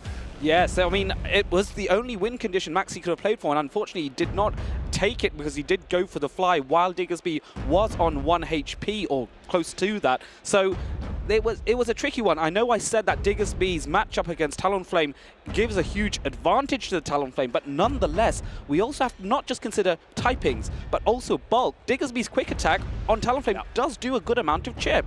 And of course, he can't just go into that matchup and throw the charged attacks like he wants to. He has to preserve energy for that Lapras in the back. Was one Psywave away from a Sparkling Aria, which is going to knock out from that range on the Talonflame. But also, if quick attacks get to knock you out, then you're in a pickle as well, because if 2 Pokemon knock you out and you only have 1 charge attack, problem. Yes, definitely. Bear in mind, though, for those of you watching at home or in the stands, this is a losers finals, which means this is a best of 5 in this scenario. Normally, you have best of 3s going up into this tournament. However, as we get right to the very end, these trainers, because they are so close in their skill levels, they have worked so hard to get to this stage that best of 5s are needed to really determine which of these 2 trainers can be that slightly better on the day. It just gives the players more information overall, right? If you're playing a best of 3, it's so easy to play a line that is rather sacky against your opponent, that just tries to throw them off, and this is maybe a little bit risky. In a best of 5, it is way easier to bring such a thing because there is less consequences if you lose. Yes, there is. That's absolutely right. So you can feel the behavior of your opponent, take a bit more time to sense what's going on, and we have seen many reverse sweeps, but here it's 1 apiece. There are 2 wins needed by both sides, and it seems to be a bit of an advantage for AMindJoke. Malamar, the Dark type, going up against the Ground and Psychic type Claydol. Undebuffed foul play does about 50% here. Of course, Psywaves do add up just a little bit because they are actually resisted. Immediate shield put up by Maximilian P because he does want to stay in this matchup, wants to throw a Rock Tomb soon to debuff the second foul play. Yes, and this is the sensible play. I like this idea. Rock Tomb means foul play is less of a threat. Claydol is now able to tank those foul plays a little bit more easily. The question is, when does AMindJoke choose to maybe switch out or maybe preserve that Malamar, or does he decide to let it go after it has weakened this Claydol sufficiently? I think that actually Maximilian P might be forced to throw a charge attack here, or else AMindJoke gets to another foul play, which is so big. It does, I think it barely does not knock out. So we're going to see a Rock Tomb thrown from the Claydol into the next Pokemon as well. But this is a decent amount of farm down. Yes, it really is. So I think Shadow Claw will be will require just 1 Shadow Claw to take out the Claydol, is my guess. Going for the Lapras here instead to get a bit more farm, which I like this idea. The downside is you do have to tank a super effective Rock Tomb and be debuffed here. So let's see how much damage this does. Taking around 60%, and here comes Maxi's Lapras here. Maxi knows that his own Lapras is very, very safe, so brings it in there. The Feraligatr is always an answer here to that Lapras, but now, as it doesn't have an energy advantage, the Lapras of Maximilian P can threaten with a Skull Bash, puts up a Protect Shield against a non-super effective Hydro Cannon because he wants to go for a Skull Bash here and raise the defenses. Yes, because once these defenses are up, especially with Hydro Cannon being a resisted attack from a non-Shadow Feraligatr, these Hydro Cannons are not going to be as concerning going forward. Nonetheless, quantity might top quality here. You might be able to resist all these Hydro Cannons, but if enough of them come, you're going to be washed away regardless. Maxi puts his last shield on that Lapras, knowing that it is a huge win condition for here. There are so many Hydro Cannons, and AMindJoke throwing yet another one. The Feraligatr is still very well in the green HP. Another Hydro Cannon might take out the Lapras. One more shield left remaining for AMindJoke as well. And I think at this position, oh, that's even a Sparkling Aria bait here. I think in this position you might want to shield this here to preserve some HP on that Feraligatr. And indeed, AMindJoke does fall for that bait. Here comes another Sparkling Aria. This is going to significantly weaken the Feraligatr, but I don't think it's enough to knock out. No, but AMindJoke swaps immediately into his own Lapras, which is also only at half HP here. Gets the full farm down on that Lapras of Maximilian P, who brings in the Azumarill. Azumarill is always threatening at this point with play roughs. Yes, but the thing is here that I don't actually mind the fact that AMindJoke got a lot of farm, because if you're Maxi, that extra energy is only going to go towards a Sparkling Aria or an Ice Beam, both of which Azumarill more than happily tanks. Second Sparkling Aria coming in here to hit on the Azumarill, but again, I don't think this will even take Azumarill into the yellow. It doesn't. Nope, and the side waves that Maximilian actually used there, oh, swaps in the Gladeol, expecting a possible charge attack to try and catch it. It actually brought it into play rough range here, so very huge damage from those side waves of the Lapras. Azumarill is standing strong against Lapras, knocks it out, and what is a Feraligatr gonna do here? Yes, Feraligatr is able to get to that Hydro Cannon. However, at least two will be needed, and AMindJoke just doesn't have enough in the tank to keep Feraligatr healthy enough for it to launch those two Hydro Cannons. Maxi makes it 2-1, which means one more win, and Maxi is into the grand finals. AMindJoke has been on the back foot already in this matchup. Even against Nickname, he clawed his way back for a game when he was playing a very, very tough matchup. So, Maxi is in the lead, yes, but it doesn't mean that AMindJoke is out of this game, because he has shown strength, mental strength here to combat his friend and rival in this situation. Yes, indeed. AMindJoke is one of those players that he has all the experience. Bear in mind that I think AMindJoke has been in this situation a few more times. When I say situation, I mean to get as far as the losers finals. He's been in here a bit more frequently than Maxi has, and that extra experience might prove advantageous in performing what we call a reverse sweep, where coming from a losing position to get 2 wins back to back and therefore win the overall best of 5. But it is close. It is, as far as Maxi is concerned, so-called match point. One more win is all it will take for Maxi to punch his way into the grand finals. For AMindJoke, 2 wins away, a bit more of a mountain, but I believe AMindJoke does have the talent to do it. And I know who Nickname is rooting for right now, because he has told AMindJoke before that he wants him to win, because the matchup looks significantly better for him. Maximilian P with a rather more difficult team composition that could be a big upset in the grand finals. AMindJoke versus Maximilian P. Both trainers are considering, deliberating, deciding on what Pokemon to go for. They've acknowledged each other. Both trainers locking in now. This might be a match for the ages. Trainers, get your eyes glued to the screens as we go into the next battle. Lapras facing off against Talonflame. Oh, and Maxi has played this matchup before. Flame Charge and Double Shield is the way for him. Brings in the Lapras after getting 2 Incinerates off, so energy advantage on the Talonflame against whatever might be in the back. And AMindJoke, he is throwing Sparkling Aria here. I was thinking that he might go out into his Feraligatr, keeping a Sparkling Aria onto his Lapras, but no, he actually...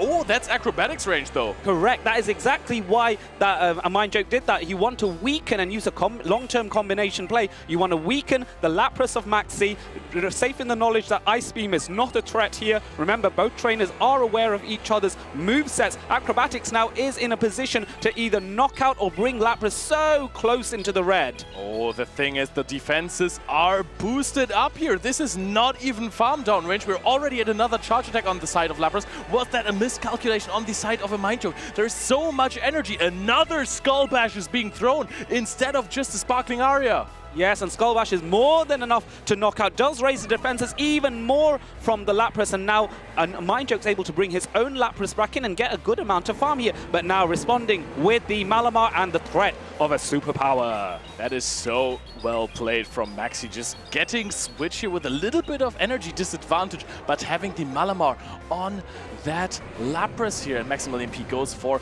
multiple side waves here. I think that at some point, we're going to even go for a foul play here.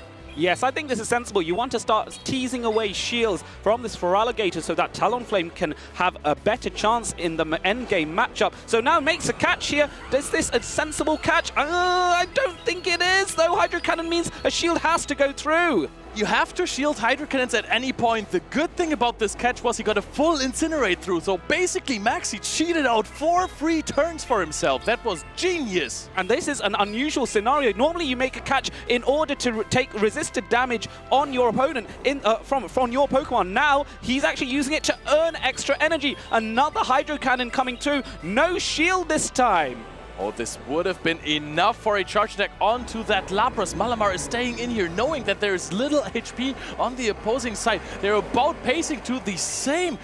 Is Maxi a double superpower here? That is a key thing. If Maxi is able to get 2 superpowers off, this will be huge for him. The first one is shielded. Is there a second one? There is! Superpower is being launched, and this is going to absolutely annihilate the Lapras. AMindJoke puts his phone down. The superpower from Malamar comes in, and it farms down the Feraligatr. Maximilian P advances to the grand finals.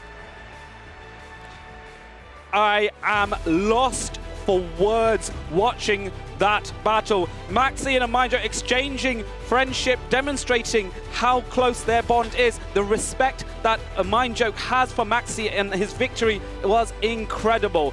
Wow, what a match. That was sheer incredible. The Lapras action there. I want to say that, of course, if you're playing Lapras mirror matches, if you have Skull Bash, you have a big advantage.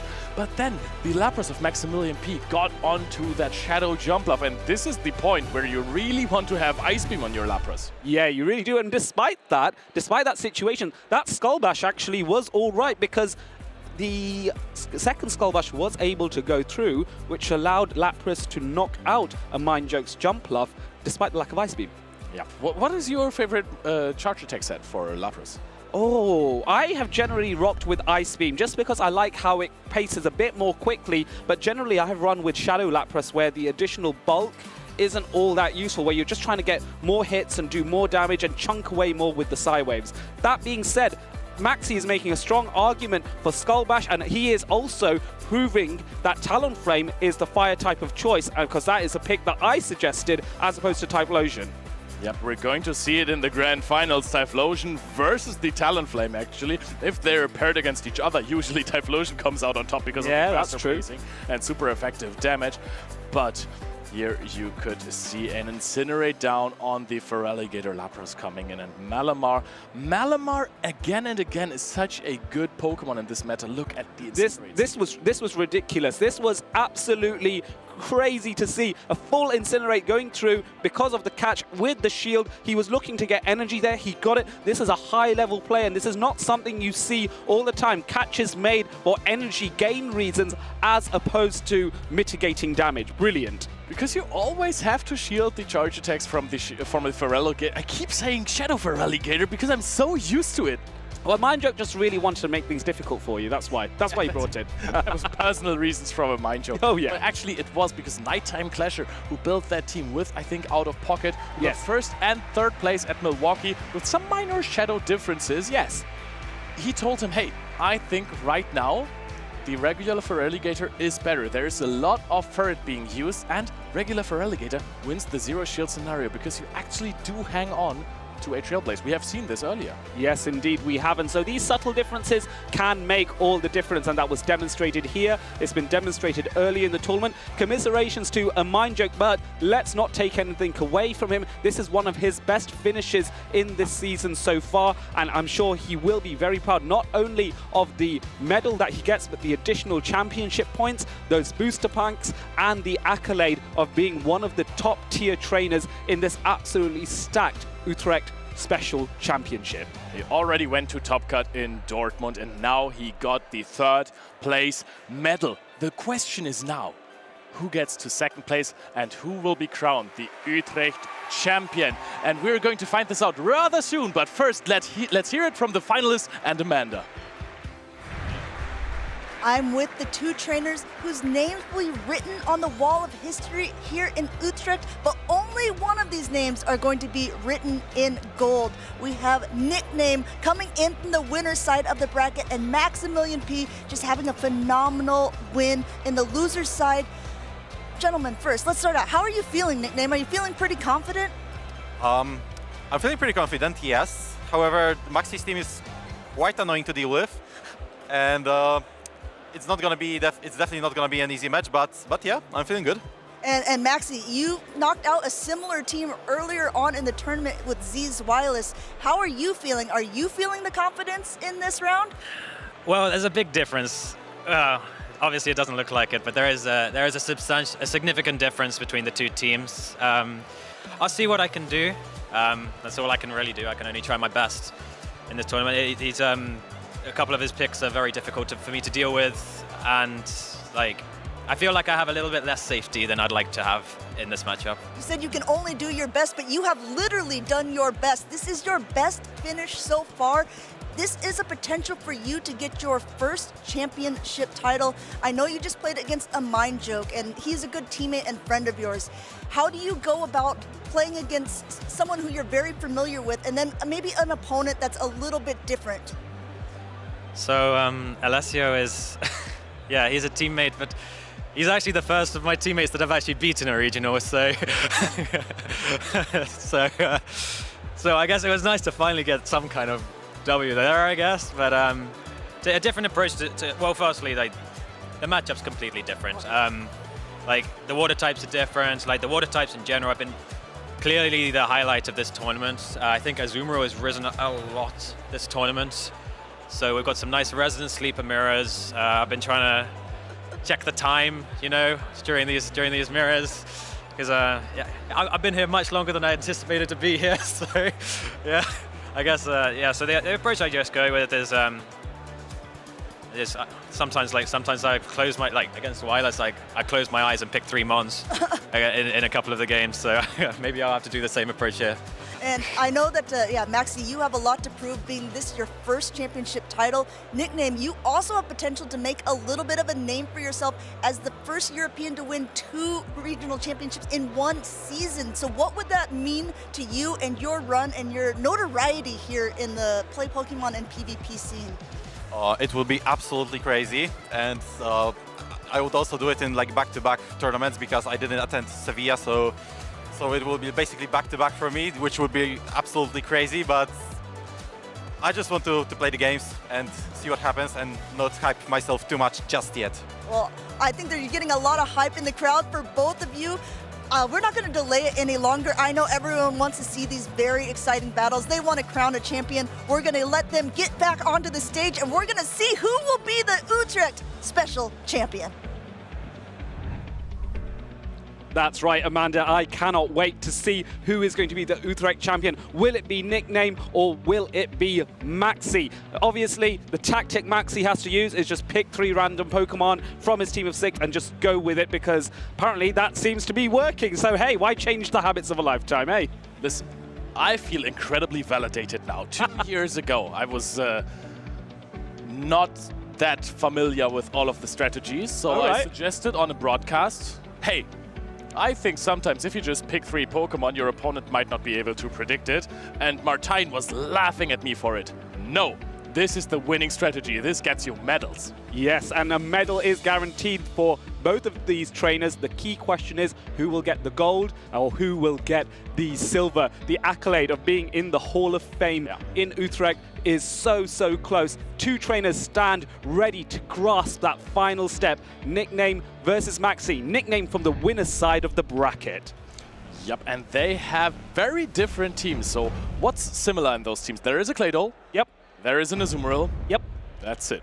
Yes, there's so much variation apart from that. Notice differences. Talonflame instead of Shadow type Lotion. That's a big difference already because we know that the type Lotion has an advantage with that Thunder Punch. That being said, Talonflame does have a greater number of resistances and does not need shields quite so much as type Lotion does. So that's one other thing to consider. We also saw how useful Furret was for Nickname, even dealing with other matchups like Corviknight and whatnot. But Maxi doesn't have that. Instead, he has Malamar, which has been a shining star in so many matchups for him, and that superpower can be a threat to the Furret as well.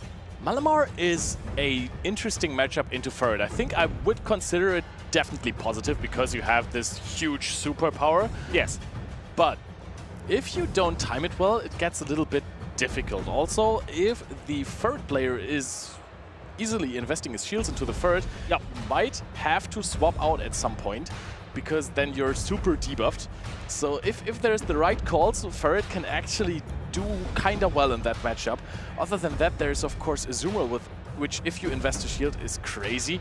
Claydol is a very good matchup for you. Lapras is also, I want to say, positive. Furret demands shields sometimes, but it can just play so well if it gets them, which is why it's almost confusing to me why Furret and Shadow Typhlosion are such a great core together, because usually the zero shield scenario for Furret is not ideal against most of the Pokemon where you would think it would be great. Yes, of course, but then it's just avoiding that scenario, right? Just keep a shield for the Furret if your Nickname, and you will be at an advantage in many cases. Yeah, but then you're using shields that are not used on the Shadow Typhlosion. Oh, well, you have two, right? One for each. Sure, be fair, right? When was the last time you saw a Shadow Typhlosion thrive with only one Protect Shield? Yeah, that's a very good point, although we have seen Typhlosion actually tank moves in rare occasions, but just not very well. And anyway, we see no Typhlosion so far. We see Claydol into Malamar, an advantage for Maxi here because of the threat of Foul Play, but it's not as crystal clear as that. Claydol's Mud Slaps do chip away quite well onto Malamar. Yep, they almost do as much as a Foul Play. Let's see if Nickname takes the same approach as Maxi last game. Shields up. The first Foul Play, very smart choice, would deal a tremendous amount of damage. Also, you're playing a very, very bulky line here with Azumarill and Corviknight in the back. So there is no Pokemon that really needs shields. You can just use them for pure value. Yes, for sure, and it's deciding where to use the shields to get the most utility out of them. Foul Play coming in here. This is now a debuffed Foul Play, which means Nickname decides to no shield and tank the second super effective Foul Play, which doesn't even bring Claydol to half health. Oh, and this looks like it is going to be a Claydol farm down. Azumarill catches a charge attack here. That was such a good catch by Nickname because he actually needed 12 more turns to farm down with the Mud Slaps. And now Azumarill is coming in here, which actually is good for Maxi because that means his Talonflame in the back can avoid this Azumarill. The downside is Maxi needs to stay aware that Claydol has a Rock Tomb banked, and that Rock Tomb will one-hit KO the Talonflame, so he has to be guarded around that. Play Rough now coming through. We've also learned that Maxi's Azumarill wins charge attack priority over Nicknames, which might be useful information in this best of 5. Actually, I will be honest with you, I think that Talonflame might be able to hang on to a Rock Tomb of Claydol. Oh, okay, but you really don't want to take really that. Not good. Don't find out. So now both trainers are rushing to another Play Rough here, another charge attack priority event, again demonstrating that Maxi does win that tie-up. So Play Rough is coming through. There's a bit more health on Maxi's Azumarill as well, which we hopefully will be a little advantage to him in the endgame. Yep, Maxi has the time and also the Protect Shields here because he didn't have to use one on his Malamar versus the Claydol. But Malamar, unfortunately, is already back to the Pokeball, so everything is now on Talonflame. And if you're going to play that out in the endgame, it is going to be debuffed so incredibly quickly.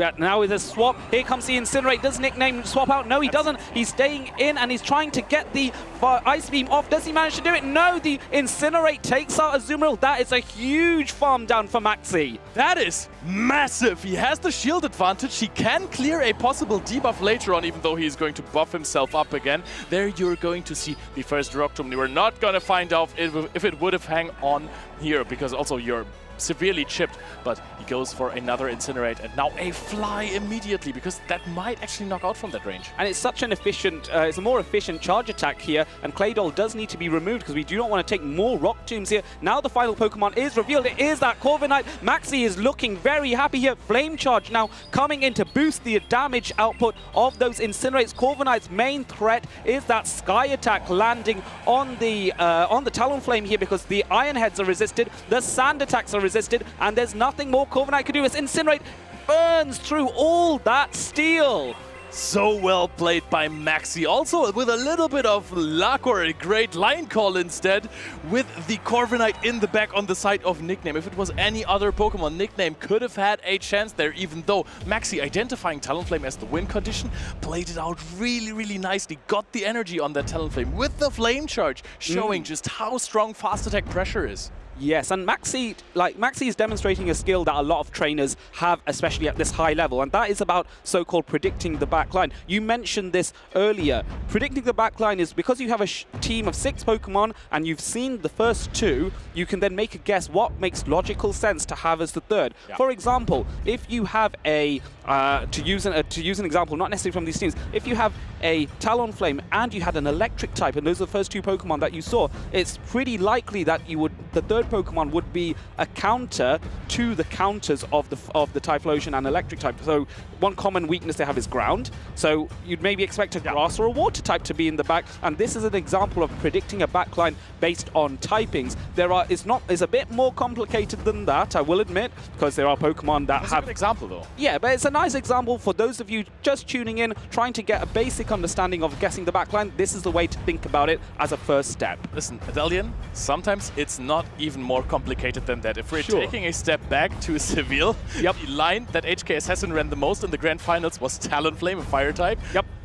Unova Stunfisk, an Electric type, and Superior in the back, a Grass type. Yep, and that is actually a classic example that won him a championship. And of course, these 2 trainers are looking to replicate that. They too want to be a champion, a special championship winner here. Nickname versus Maxi. Nickname has the advantage because in a double elimination format, he's on the winner's side of the bracket, which means Maxi has to beat him twice in 2 best of 5s in order to claim victory. But this is the best result Maxi has had so far, and he may push it one step further. Game 2, lock and loaded. Shadow Drapion faces off against Shadow Typhlosion. Clash of the Shadows. And that is, contrary to my belief earlier, not a good matchup for the Shadow Typhlosion, because usually you can't farm it down when you're using 2 shields. So Nickname is immediately going to throw a Thunder Punch, forces out a shield from Maximilian P. But the nice thing for Maxi is that it has given Drapion 1 extra full Poison Sting, now responding with an Azumarill where the Drapion's extra energy isn't going to do too much. Maxi launching the Crunch here, which is the better attack to go for. Both are resisted, but this is same type attack bonus and has the chance of a debuff. Is there one? There isn't. Oh, I think you could do 3 more Poison Stings and then go into your Lapras. Exactly what is happening. Nickname has to throw the energy here, which is not so well used onto that Lapras as it would have been onto that Shadow Drapion. Has a huge energy advantage over that Shadow Typhlosion, and also the backline of him is now energy-loaded Shadow Drapion and Azumarill to combat that Shadow Typhlosion. And what's really nice is Maxi's Lapras is running Skull Bash here. Skull Bash gives an opportunity for Lapras to do some real damage to the Azumarill and weaken it, but Maxi's actually not shielding any of this, just wants to use the Skull Bash to take out the Azumarill. And does he have enough energy for the Typhlosion when that comes back in? Well, we're gonna see, because I think he's now only at 2 sideways. The Typhlosion comes in here. Is there going to be an Incinerate down? He's going to reach that sparkling area while going down on the Lapras HP here. this is the downside of Skull Bash. It's actually raised defense, but it's allowed Typhlosion to have extra farm here. And there is a beautiful switch in and immediately trying to go for the Aqua Tail and tease that final shield. Nickname now shieldless, and Typhlosion is defenseless after this. I don't think that Maximilian P wanted to hang on with 1 HP on the Lapras there, because that is one full Incinerate. Second shield used on that Shadow Drapion here. Yes, but now Typhlosion is dry on energy. And look at Maxi, the clever thing he's done. 1 Poison Sting, then launching the Aqua Tail to avoid taking any damage from the Incinerate. The damage registers on the 4th turn of an Incinerate. Claydol coming in, which will get the farm down here, but not before Maxi can get another Aqua Tail off. How many Aqua Tails have we seen this match? So many already. 2 Poison Stings, so the damage doesn't register yet. The Claydol is already really chipped. And there comes a Azumarill, which is a huge matchup for Maximilian P, with also only a 1 HP Azumarill in the back for Nickname and his own Lapras that is at 1 HP. It is looking like Maximilian P really, really wants to reset that bracket. But the careful thing that both these trainers have to be mindful of is the potential for a catch. There was an attempt made at a catch. Lapras comes in to make the counter catch. That's not successful, but the chip damage on the Psywaves is very useful here. More bubbles, and Nickname has had his Azumarill knocked out, and there's nothing defending that Claydol. Ice Beam coming in, no debuffs. This surely blasts the Claydol back into its Pokeball. 2-0 for Maximilian P already. Nickname has to be happy that this is a best of 5, because if it was any other match other than the final in this tournament, he would have been knocked down to the losers bracket already. Maximilian P is looking like he's not going to give up anything in this tournament. It is a really, really tough task to come back from the loser side and reset that bracket, and this is looking good for Maximilian P. But we saw that momentum shifts like the wins. We saw in Seville how much of a back and forth it was between the champion and the eventual champion and the finalist. So I would not count Nickname out. Nickname could do that so-called reverse sweep. 3 wins in a row doesn't seem like that, but within 15-20 minutes it could all be over. So Nickname really needs to consider, what can I do differently here? Medallion, what would be the line that you would run in the place of Nickname? What would be your Pokemon that you would bring here? Against Maxi, I would run away. But no, in all seriousness, we have seen the Talonflame be dangerous. We have seen the Drapion also be very useful here. So the thing is, Claydol with a bit of energy might be a play, because the thing is, Claydol's quite slow to get to the Rock Tomb. Once it has a Rock Tomb or is close to it, suddenly all those defenses of, having Aqua Tail or Crunch, they kind of slip away from Drapion, because it doesn't matter if you're going to throw a Crunch, I'll get to a Rock Tomb before you, and hopefully I can debuff you enough that the Crunches are not a threat. But that's the thing, getting into that position, allowing Claydol to have a nice bit of farm is going to be decisive for Nickname, in my opinion. Yep, I do agree that the Claydol is looking so good right now, even though there are so many dangerous Pokemon on the side of Maximilian. You have some Pokemon that are becoming incredibly dangerous if they have energy. You have the Azumarill, and you of course also have the Malamar. So I think, because all of these Pokemon are difficult to handle for Claydol with energy, I think that Nickname is very tempted to lead the Claydol, as he did in the game before, but that was read by Maximilian.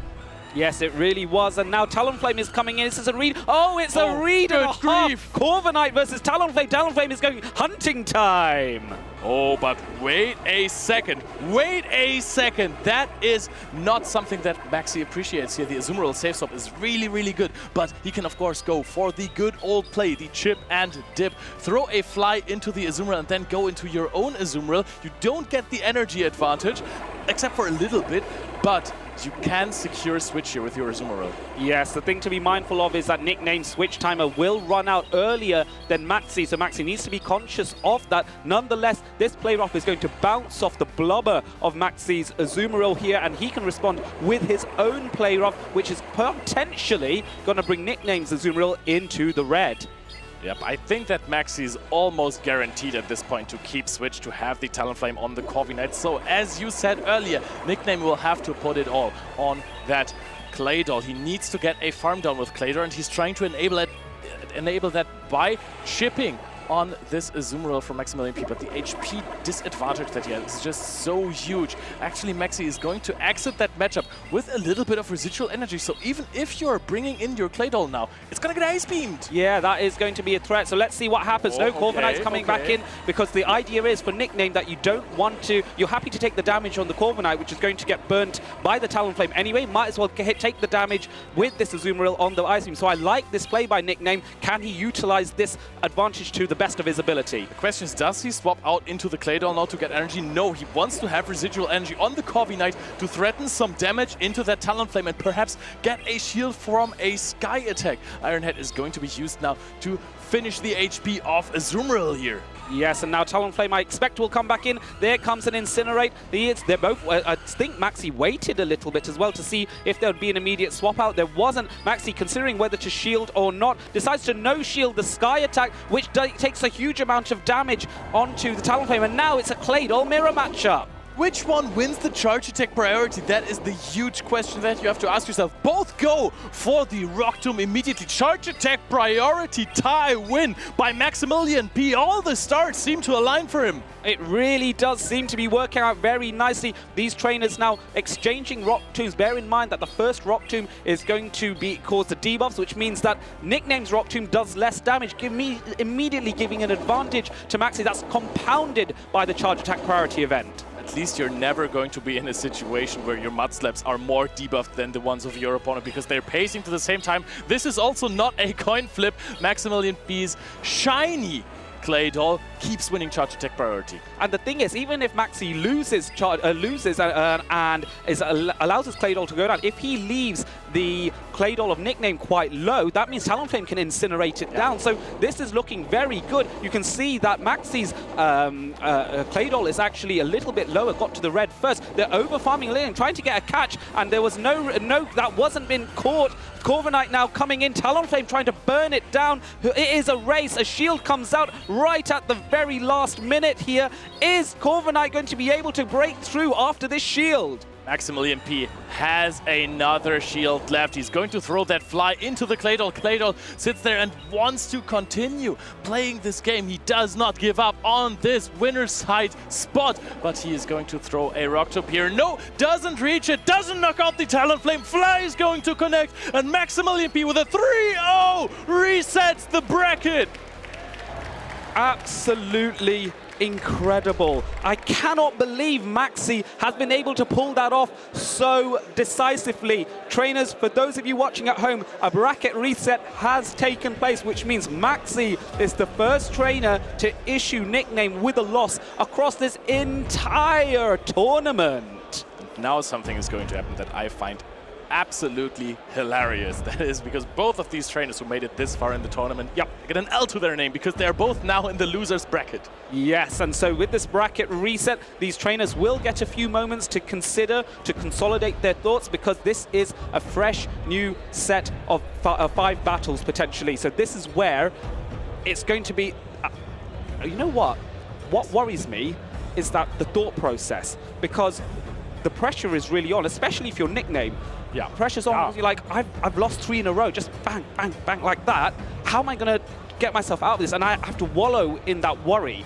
So let me swap that around though on Maxi's side. Maxi has never done this before, so the pressure is really on that. Can I do it? Can I do it once more? He has just won basically. For him, this is just a winning thing, right? But, yeah, he has to go for 3 more wins against Nickname. We're going to see soon how he achieved the first wins in this best of 5 in a whopping 3-0. But we've also seen in Seville that even though Pataman 3-0'd HK Assassin in the first set, after the reset, that was a 3-0 back.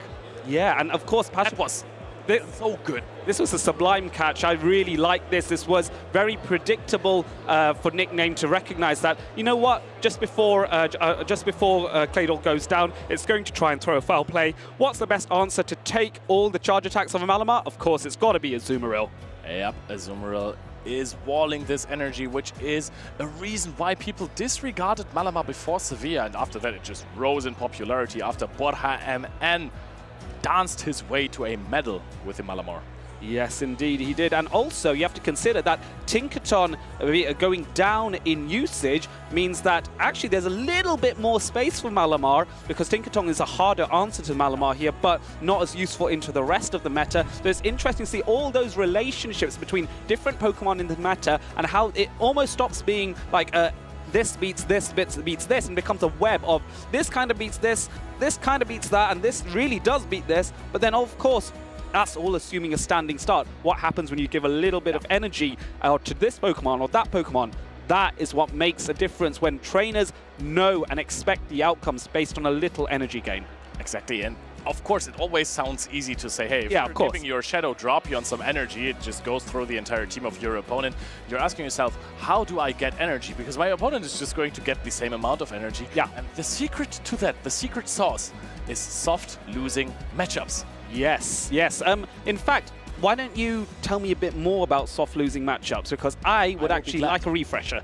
I will be glad to. So, if you are playing, for example, a lead matchup or a safe swap matchup, it's just any matchup that you're playing, and your opponent wins that matchup, so it knocks out your Pokemon, but only leaves with a slither of HP and not a lot of energy, just to a point where your next Pokemon that comes in can farm down that Pokemon with fast attacks, so knock it out with fast attacks and generate energy to carry on into the next matchup, then you are in a very, very good spot if the matchup isn't alignment dependent. So if you basically know that the last Pokemon that you're having is a superior, and you are giving up switch by losing the lead, and your opponent has a Talonflame, you know, then maybe playing for a little bit of energy is not the right play for you. But if you are playing in a matchup like these trainers where you're knowing, hey, this might be a slightly positive matchup for him, but if I can get some more energy on my other Pokemon, then I can flip that matchup, and this is how these trainers operate. Yes, they do. I mean, we have seen many, many Azumarill mirror matchups, and that's often determined by who decides to launch their player off first.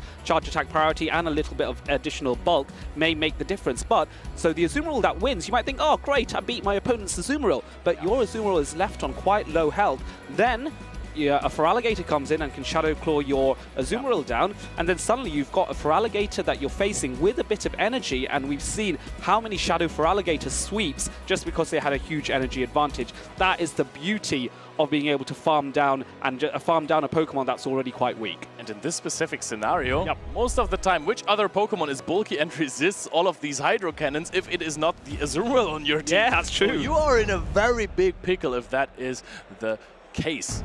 So, we're going to be able to start the bracket reset soon. Nickname versus Maxi. Nickname was undefeated so far, and now Maxi comes in from the loser side of the bracket and crushes with a 3-0 versus Nickname. Yes, and Maxi seems to be in the driving seat so far. However, momentum shifts so easily. Nickname has recently won a regional in Stockholm and is experienced at this level, and it's a recent experience as well. He also has done it before in Bremen many years ago. Maxi has never ever got this far, but has come close many times, and I just know how much it would mean to him to finalize his victory, finalize one of his last efforts this season with a championship medal.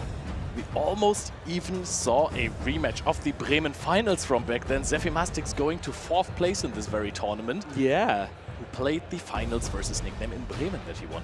But now Maximilian P knocked him out just by the slightest of margins. 1 HP survive on the Shadow Dropion versus the Hex forced Zephy Mastics to throw another attack there. It was a very, very close matchup. And now Maxi versus Nickname. Maxi has shown dominance here. He has played out of his mind, especially when he was playing versus Zzweilous, who's also nobody to scoff at. Absolutely not. Him twice. And Zzweilous often plays the mind games himself and is a fabulous trainer in his own right. But right now, there are 2 titans in Pokemon Go standing tall. Nickname hailing from Poland, Maxi hailing from the UK. Both of these trainers very, very keen to get going. Now it's the start, the reset for the grand finals. One of these trainers will be your Utrecht champion. Game 1 starting now. Malamar versus Azumarill. Trainers, let's play some Pokemon Go here. This is a positive matchup for Nickname. However, we have seen how players attempt this. This is not an immediate swap out. Your Psywaves deal a lot of damage to that Azumarill. This might come down to a potential catch attempt here. Not happening on the watch of Nickname. Brings in the Ferret, saves the energy on his own. Azumarill there is actually on more energy than the Malamar. That might be useful later. Now Nickname is going to throw a Trailblaze here immediately. Actually, Azumarill wins this matchup in the straight zero shield scenario. But I really like the fact that Nickname has chosen to bring his Ferret here because he makes sure, alignment-wise, he keeps that Ferret away from the Malamar. A Malamar with all that energy with the superpowers would be a threat. So this is actually quite good. Not to mention the the attack advantage of Trailblaze being a grass-type attack facing off against the water-type Azumarill. But you can see here how much Nickname values the Ferret, that he didn't even bring once in the first set. So changing things up already doesn't deal enough damage to knock out the Azumarill. Azumarill goes for one more bubble, and a player of this one probably will go unshielded. And then, of course, Nickname can farm down with Sucker Punches. This Azumarill gets a lot of energy out of that matchup, but there's still energy on the Malamar from Maximilian P. Keep in mind, also a lot of energy on that Azumarill. Yes, and Sporit is actually able to launch that Swift first. Maxi opting not to throw his charge attack straight away. I was expecting the foul play to come through very quickly and get the knockout, but no. Now there is the foul play coming through, and this is going to be enough to knock out. This is why there was no need for a superpower here, despite it dealing super effective damage, because foul play is enough and the energy required for both is the same. Now Lapras comes in against a weakened Azumarill, but with a lot of energy on Nickname's side.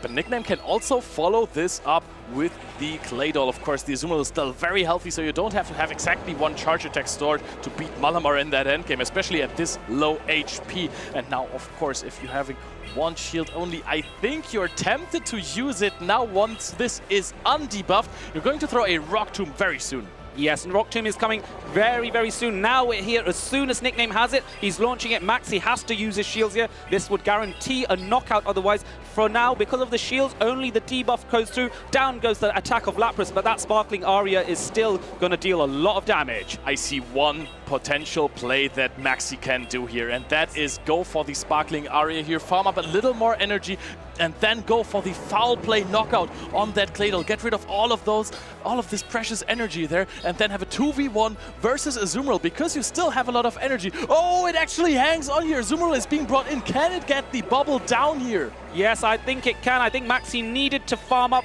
a little bit more with that Lapras, but didn't want to take more damage on his Lapras at the same time, so swapped in early. Didn't get the knockout he wanted. Azumarill gets that bubble in. There's so much energy on this Azumarill now.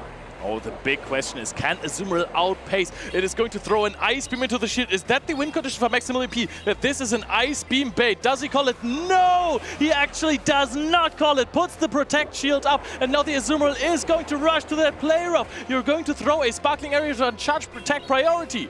Yes, Charge Attack priority. That Lapras does win, but Sparkling Aria is a water-type attack. Azumarill does have the bulk to withstand, and here comes that play rough. Unresisted. There is nothing Lapras can do. It's a sitting Pokemon here as the play rough comes through, absolutely wipes out the Lapras, and just like that, momentum seems to be shifting in a positive direction for Nickname. Both trainers laughing it off right now. I love the camaraderie, the sportsmanship in this. Nickname showing, hey, I am not out of this. Ferret did a lot of work here, and I think that there was a slight moment where Maximilian realized, oh, this was not how I planned it to be, and that was a miscount on the Ferret of Nickname, because when Ferret knocked out the Azumarill, it was one Sucker Punch away from the Swift. Maximilian P did not throw a foul play immediately. Yeah. He actually went for 3 sideways, then was maxed out on energy and still had to throw without getting anything else. Yeah, so that really didn't work out. I also didn't like the fact that Lapras didn't farm up a little bit more energy to weaken the Claydol and bring it into foul play knockout range, because of course Claydol did survive, but I will give but credit where it's due. That is a hard thing to calculate in the heat of the moment, and there may also be another concern that Maxi had, that if I do farm up more with Psywave on my Lapras, it means that I will be taking more Mud Slap damage from the Claydol, which will make my Lapras even more weak, and that might have been a concern. Another concern was that the switch timer was not up yet.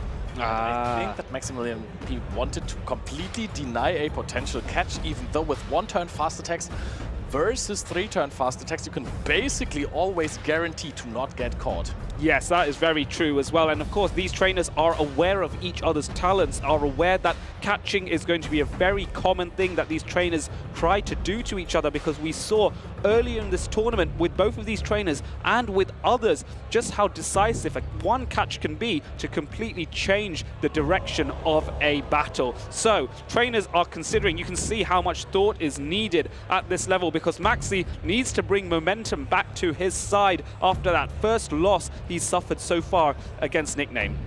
Is Ferret going to win a special championship in this first match of these winners grand finals?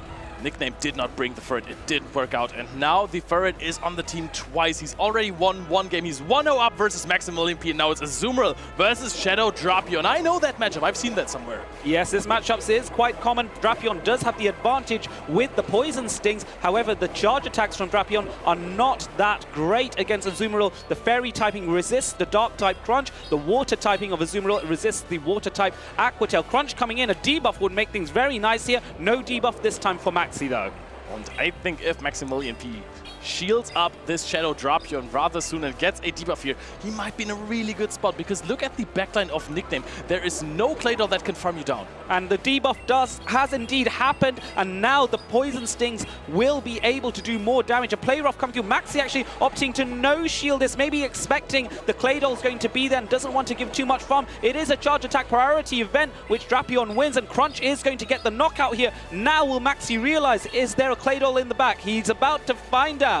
If there is a Claydol in the back, it could have already come out, to be honest, to try and mud slap down the energy of that Shadow for Alligator. But Nickname has a jump bluff in the back, and now this is where Maxi starts smirking, because he has the Talonflame as the hard answer. Yes, he does, and a swap out into the Ferret. Actually, Talonflame staying in, wanting to weaken this Ferret even more, go for even more Incinerate damage before a Swift is launched at the Talonflame here. Does Maxi opt to shield this, because this is a very important Pokemon? No, trusting in the bulk of his Talonflame here. But he farmed up a lot of energy and now is going to throw the fly here. Could also opt to throw another fly immediately afterwards. Has the Zzweilous. Keep in mind, Zzweilous, especially if the jump bluff is chipped a little bit, can deal a lot of damage with Ice Punch. Nickname does not go for the immediate Swift. He actually farms up more energy with these Sucker Punches and goes for a Trailblaze. I really like this. Nickname was expecting the swap and has actually saved his energy to get that Trailblaze off. It's not going to be enough to get any more significant damage beyond one Trailblaze, but now Jump Bluff does have an advantage with because it's going to resist the bubbles, but the Ice Beam is still a concerning aspect. Maxi actually trusting in his Talonflame, keeping both shields for it. Here comes the Acrobatics. It does not knock out. Oh, that is not a bait. This is absolutely massive for Nickname, because now he can start spamming Aerial Ace against everything. Acrobatics is not a charge attack for him anymore. Aerial Ace will knock out every Pokemon that there is. That being said, Zzweilous is able to get to those Ice Beams quickly. He's a charge attack priority event. Jump Bluff, despite being so defensive, is able to win it, but Maxi recognizing that says, I want to clear all your shields. I'm going to launch this Ice Beam at you and you have to shield this. Charge attack priority. Maxi gets the Ice Beam off. Nickname shielding it. Now we're going to see what happens. There's no shields. Is Talonflame in a safe position to come back in? Yes, it is. I think you do one Incinerate to take this damage, knowing you're going to win any charge attack priority that could ever happen, because you want the Incinerate damage, and now you're going for a fly, hoping that this knocks out the Jump Bluff immediately. The question is Shadow Jump Bluff bulky enough? Is Shadow Jump Bluff bulky enough? Let's see. Let's find out. Is it enough? It is! It just about survives on 1 HP, but one more Incinerate takes it out. Jump Bluff is wiped out. Maxi brings momentum back to his side. 1-1 apiece in this reset of the Grand Finals. Nickname going for a soft loss in the beginning. They're getting some energy in, but he got the energy on the Shadow Jump Bluff, revealing that he's so weak to that Talonflame in the back for Maximilian P. And then if you're playing this alignment-dependent backline, soft losing is not for you. No, it really is not. And Maxi has done this many times to Nickname in this matchup, not just in the reset, but in the previous 3-0s. How many times have we seen Talonflame just go right, boost, hit, boost, flame charge, boost, fly, boost? It just keeps going. This is a tried tactic that Nickname seems to be struggling to deal with. And I think part of the reason is, if you look at Nickname's team, the only real hard answer to that Talonflame is the Azumarill and the Typhlosion to an extent. Yep, I mean, Is it that hard of an answer? It's a very good answer. If there is Brave Bird, Talonflame can actually win the zero shield scenario. In any case, Talonflame is going to get 2 flies off against the Azumarill to possibly soft lose that matchup as well. Yes. Ferret also has play versus Talonflame. If you have a very defensive Ferret with a lot of HP, then you might hang on to Incinerate. Yes. But this is, of course, a very free Pokemon there. If Maximilian gets to win leads and gets to have the Azumarill on the Pokemon that he wants, Talonflame is always going to serve him well.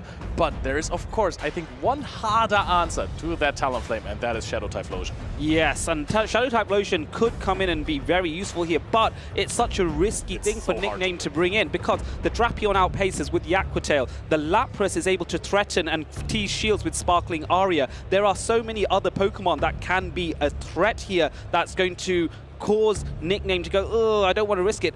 Well, don't forget that Maxi has a Claydol as well and his own Azumarill. The Azumarill is a little bit more hit and miss because it's not going to threaten with any charge attacks, but the Bubble Chip is problematic. Let's find out. We are 1 apiece. Shadow Drapion against Claydol. We've seen this before. This is a very interesting matchup. This is such a strong lead for Nickname here. Forces a swap out, immediately answers the Azumarill with Ferret, showing, hey, I have a game plan. I want to keep switch here. I might go a shield down just to have my Ferret rather healthy with a boost and a lot of energy. Here comes the first Trailblaze that should not be shielded because Azumarill has the bulk. It might be super effective, but it's not a hard-hitting charge attack. But the boosts afterwards are going to help it become a hard-hitting charge attack. Play Rough coming in. You are right, Leo. The first shield used early to protect Ferret and get a lot of health preserved on this Pokemon. And I think both of these trainers have kind of found the solution to this matchup now. Nickname going, hey,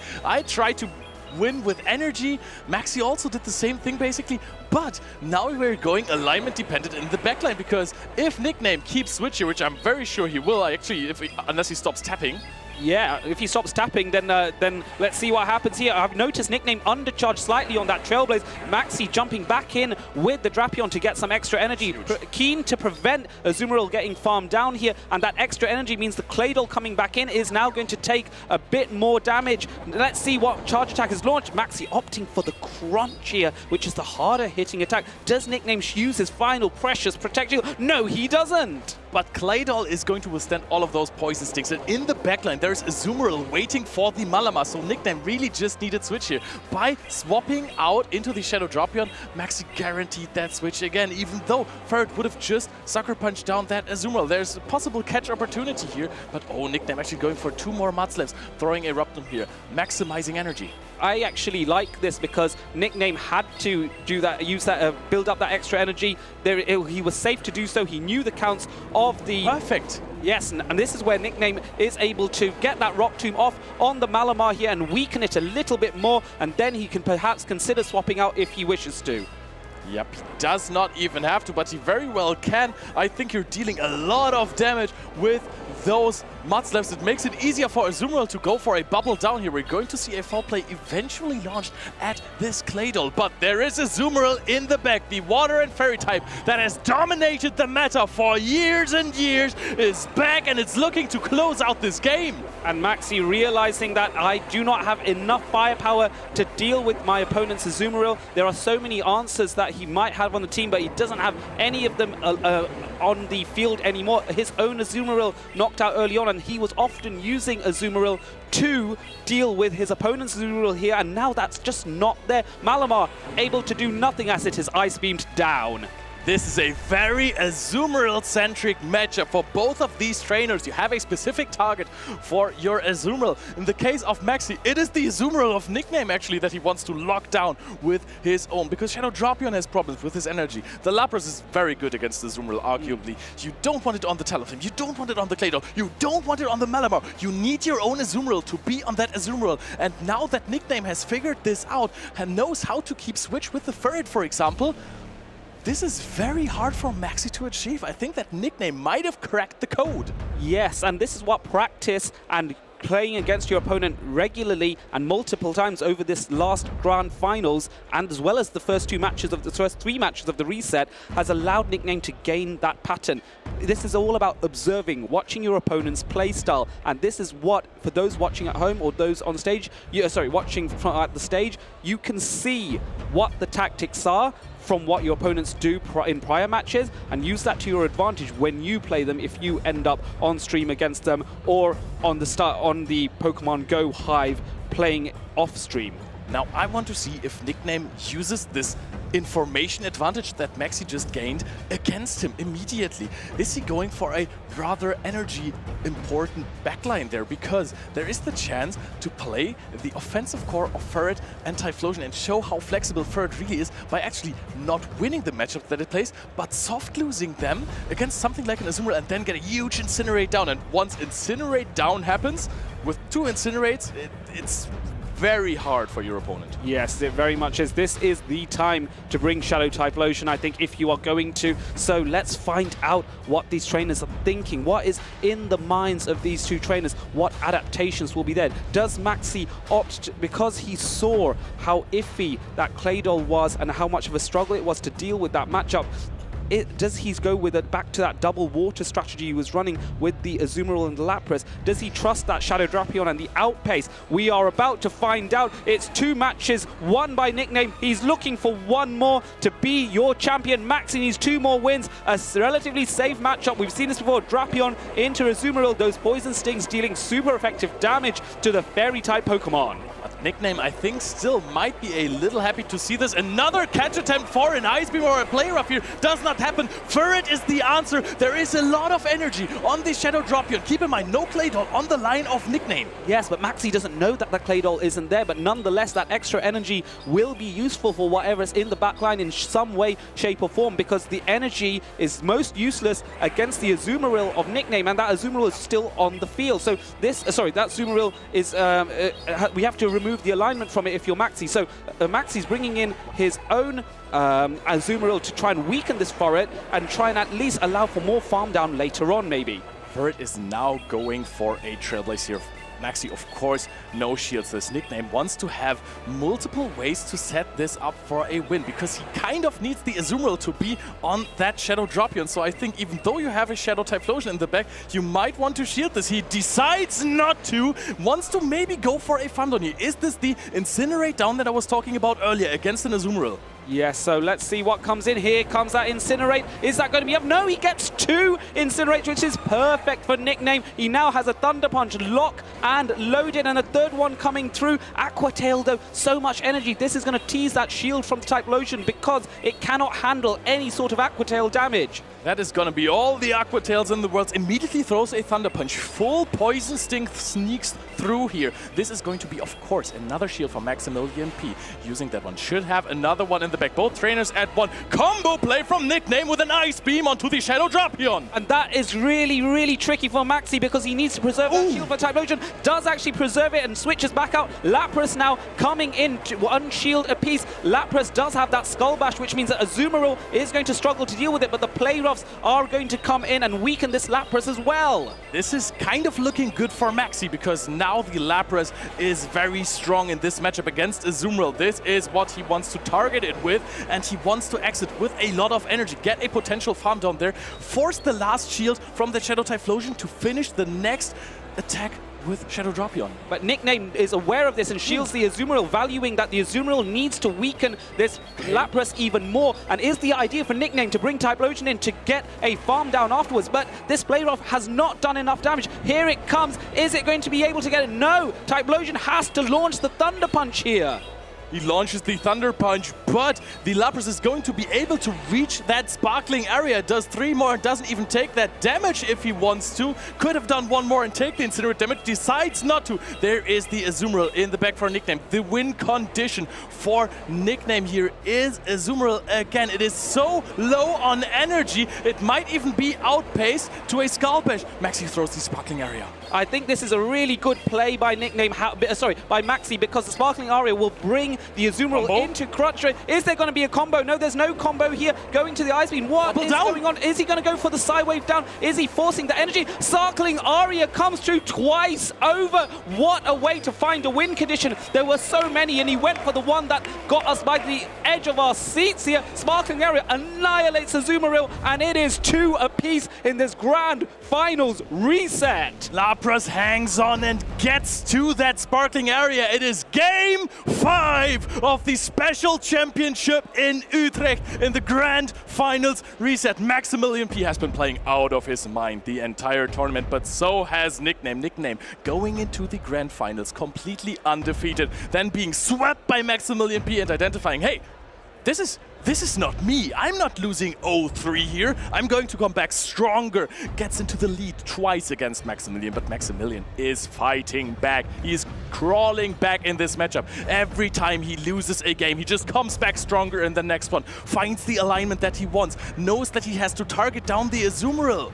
Yes, and so this is it. This is where it has all come down to. Both of these trainers, 2 wins apiece in a reset. The match comes down to this final battle. The next 3 Pokemon they pick are going to be their potential championship winners. What will be the adjustment in tactics? What will be the last call they make, as this is it?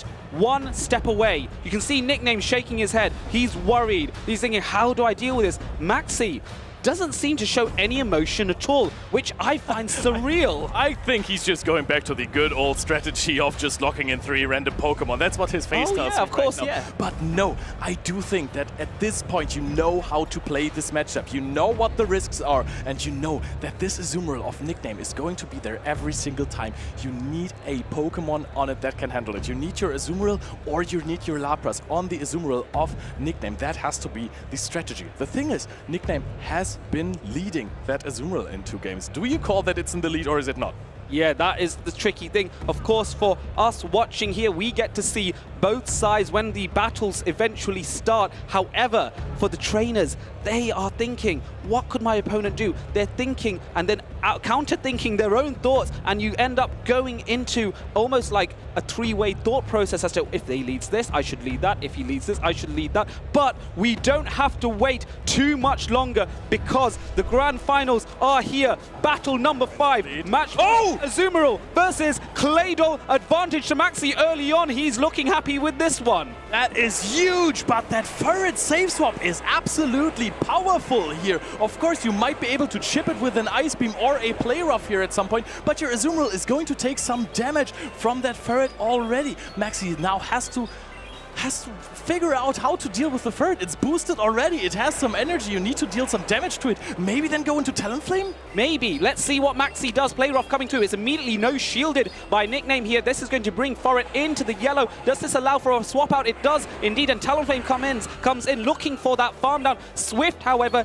has been boosted, and this is a neutral hitting attack. So Talonflame, while it can tank this, it will not be able to tank another one. Is he going to reach 2 Swift here? Will 2 Incinerate knock out? It does look like it won't. Actually hangs on there, goes for another Sucker Punch. He knows that he's going to lose the charge attack priority. Flame Charge is going to come through. Are you shielding this? I don't think so, but actually got rid of the energy on the Talonflame, and that is very important. This might be a huge farm down here. Yes, but what's really nice is that Fly is able to be launched first, and it is a boosted Fly. Azumarill is going to take a huge amount of damage here unless a shield is used. Does Nickname use a shield? He respects it. The shield comes in. Azumarill maintains its bulk. Damage doesn't register, and Maxi gets a shield from it. That is absolutely massive. Now the Lapras is on that Claydol. He has switch advantage. He can go out into the Azumarill. Gets another shield here. Swaps into the Azumarill immediately. The backline matchup is 2 shield advantage for Maxi with Lapras versus Azumarill. Claydol is going to launch a Rock Tomb to try and lower the attack of this Azumarill's Ice Beam, and it is a sensible play here. Maxi recognizing, respecting that he needs the HP on the Azumarill. There is the debuff, but the bubbles are chipping away even more. Azumarill is able to get quite a few in. Ice Beam is super effective. This will not knock out, but it's another nice chunk of damage dealt onto the Claydol. Nickname is struggling here. Azumarill is the bulk monster. It barely reaches the Ice Beam. Now, can you hang on to a Rock Tomb there? Or are you going to shield it to handle that Claydol? Shields it up here. Just wants to get rid of the Claydol. Perhaps a catch here. Oh, the Azumarill is coming in from the side of Nickname. This is double debuff play rough. Does Nickname still have play in this? Nickname is coming through. Maxi is going to launch the play rough here and cause a little bit of chip damage, but it is a charge attack priority event, which is great for Maxi because he's how happy to lose this Azumarill here, and Lapras is coming in. Don't forget, Lapras has Skull Bash on Maxi's side, which means it will deal neutral damage with Psywave, neutral damage with Skull Bash, but it's a race. Who will get to their charge attack first? That Claydol has a little bit of residual energy left there. The Azumarill starts to outpace the Lapras. Can Nickname knock it out with 2 play roughs in the process and maybe a Mudslap, because Maxi needs to find a lot of energy to handle that Claydol in the back. Yes, and he hasn't farmed up a lot of energy here. He could have done a little bit more, but there was a concern about that potential catch. Skull Bash coming in. It does not knock out, and now Claydol comes in. Claydol. It is a race to those charge attacks. Who will get to the move first? Will it be Talking Aria over farming a little bit? And there is Maxi, having lost count there, has just allowed the Rock Tomb to come through and wipe out the Lapras. Incredible plays here. Nickname is your Utrecht champion! Maximilian P with a crucial miscount, and Nickname, he can't even believe it, throws the Rock Tomb into the Ice and Water type and wins the big finals. I'm just at a loss for words there. How close was that? It just goes to show at this level how much a small difference, a small miscalculation by Maxi allows Nickname to be your victor, your Utrecht champion here. Take nothing away. The reverse sweep did happen despite being annihilated early on. The reset demonstrates that Nickname does have the tenacity to be your champion.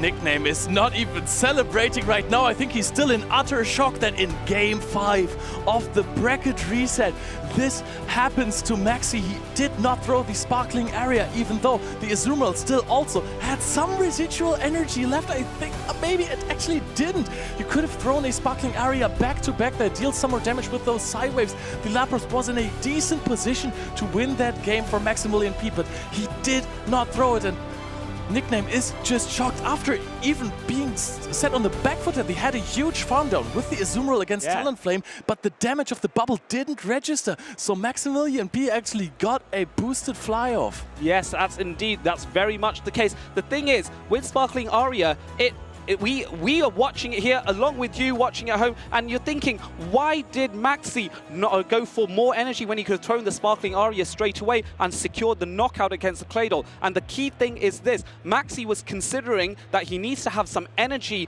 ready for the Azumarill later on so that he could potentially beat that Azumarill down with a charge attack, maybe with another Sparkling Aria, and he got so concerned with that he forgot that the Claydol had reached the Rock Tomb, and this is why it comes down to that little miscount. Did eventually cost him quite a bit there, unfortunately, but that's the nature of these Pokemon Go battles. What also could have happened is that he miscount his own fast attacks. Yeah. Because maybe he wanted to maximize on energy and throw on charge attack priority. Yes. So he tried to go up to 15 Psy Waves, but then miscounted one of his own Psy Waves. Potentially, yes. And so we are going to be able to watch what happens later on as we see a few of these fantastic plays here. You saw how dominant Maxi's Talonflame was, and take nothing away, Maxi is a finalist here in Utrecht. He will get a medal and he will get many championship points. That Jumpluff surviving on 1 HP was incredible, but 1 Incinerate takes down the Jumpluff, and this is where we saw the Malamar coming in and couldn't do anything to this Azumarill. Nickname is absolutely resilient in this tournament. You have to win a Grand Finals reset if you got 3-0 before that. This happened twice in a row now. That is absolutely insane. Nickname here, you could see he was finding different win conditions. The combo play of the Azumarill versus the Shadow Drapion was really good, and Maxi, he just knew, hey, I just need to win with my Lapras. Lapras is the key to success in these matchups there, and this is where you saw it. You see this one walk, and he's just that little bit, and you can see the reaction. Nickname is like, why do you not throw? Maxi realizing, oh gosh, what have I done here? I could have thrown, and that would have knocked the Claydol out. Oh wow, he might be a little... it's going to be very difficult for him because it's such an achievement to get this far, to be a finalist. So proud. So proud, but then a part of him is going to be kicking himself for that small error there. But take nothing away. Congratulations to Maxi for making it this far. And of course, for Nickname, you are the Utrecht champion for this season. Congratulations. Nickname doing it twice in one season. That is an absolute massive performance. Also back-to-back, because he actually, I think he was not in Seville? He wasn't in Seville, so he did it in Stockholm, he did it in Utrecht. He is making a name for himself, matching up with Ilum in the NA, who has won regionals in 2 regionals over in the NA region. Don't forget, of course, there were many trainers that got lots of championship points through the losers bracket as well. Those trainers are going to add to their tallies, and it all helps and adds up to the championship point leaderboard. Look at some of these fabulous trainers, and look at all the matchups that we thought could have been grand finals matchups. Take an example, Zzweilous versus Paulasha, Maxi versus Zzweilous.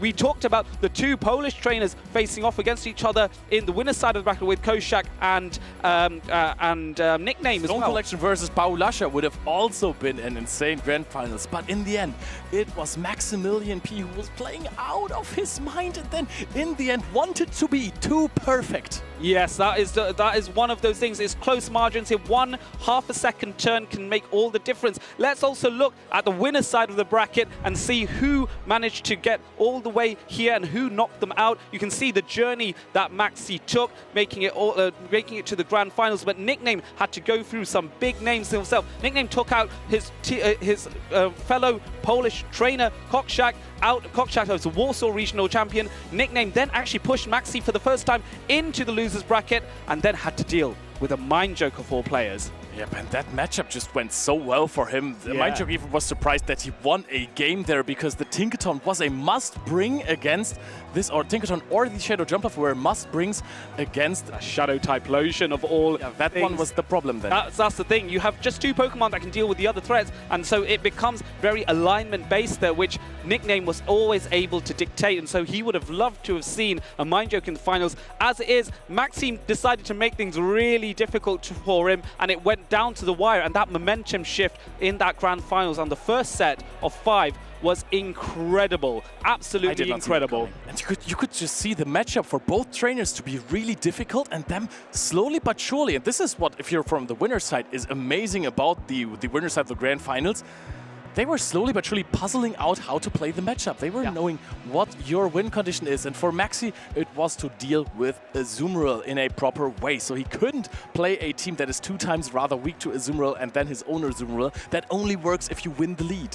Yes, it really does only work if you win lead. So the trainers are all ready. We have, of course, many people who have made it to the top 4. The medals are ready. Let's find out and award all these fabulous trainers their medals. Take it away, Amanda.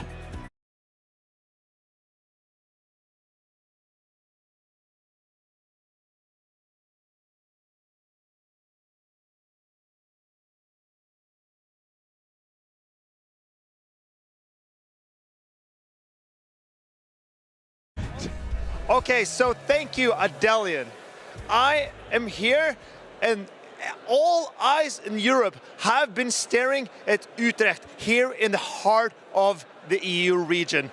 There have been 137 trainers who showed up to this special championship. And congratulations to all of you, and thank you for making this event historic. There are some trainers who made it a little bit further than the rest. So please, trainers, spin your windmills for Zephy Mastics.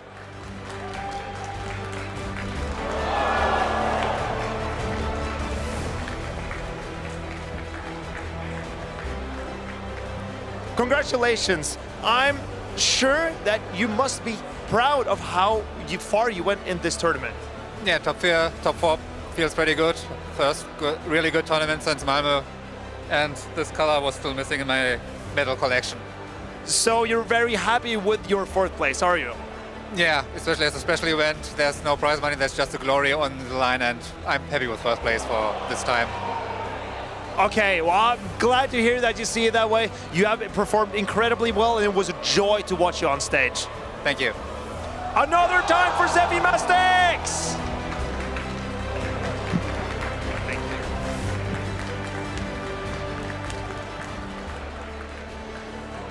have more trainers who have outperformed even Zephy Mastics. I want you all to get your tulips out for third place finisher, AMindJoke.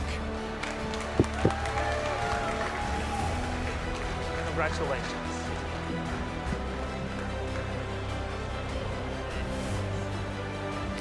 I hope you're proud of this finish. I know you wanted to go in to win the entire thing. Are you satisfied? It's a bit bittersweet because now I have a very good collection of medals, but they're all bronze. So I would like to improve that at least. Okay. I'm glad to hear, but you say that you still want to improve. You have another shot at doing that in 2 weeks' time. Will you be there? Of course, it's my home country. So I can see you in Bologna. Of course. I can't wait, and I hope that you get exactly what you're looking for in Bologna. Thank you. Another time for AMindJoke!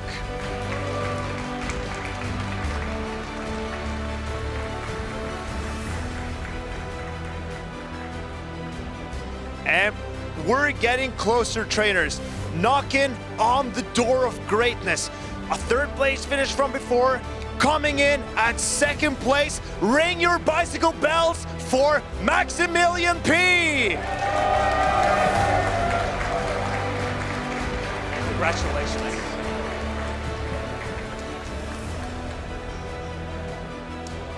So, Maximilian, the worst questions of all time, how are you feeling right now? Happy to be second place, I guess. It's all I can be right now. Yeah, I could have taken it all, but I guess today just wasn't my day. I'm sure you must be feeling a little bit disappointed about the end of that. Can you tell us a little bit what happened in the end of that game? So, I messed up by shielding the Azumarill. I should have just, because I really needed to take out the Claydol, but I completely forgot he'd done 1 month lap before swapping out, and the Azu was, I needed to make sure I was outpacing the Azu as well in the back. So in my head, I thought I still had a little bit of time, but in reality, apparently not. Still, you've performed so well with your original incredible team this weekend. I'm sure you must be proud of the Pokemon that you put together. Absolutely, actually. Very spicy team that I got to run. Very niche picks like Azumarill and Lapras. Shadow Drop Young. But I'm actually very relieved that there was actually no Tink in the top 2. So that was actually kind of nice. I don't really like that mon, so I'm just kind of glad that that's not here. Congratulations again on a great finish and a great tournament, Maximilian. Another time for Maximilian!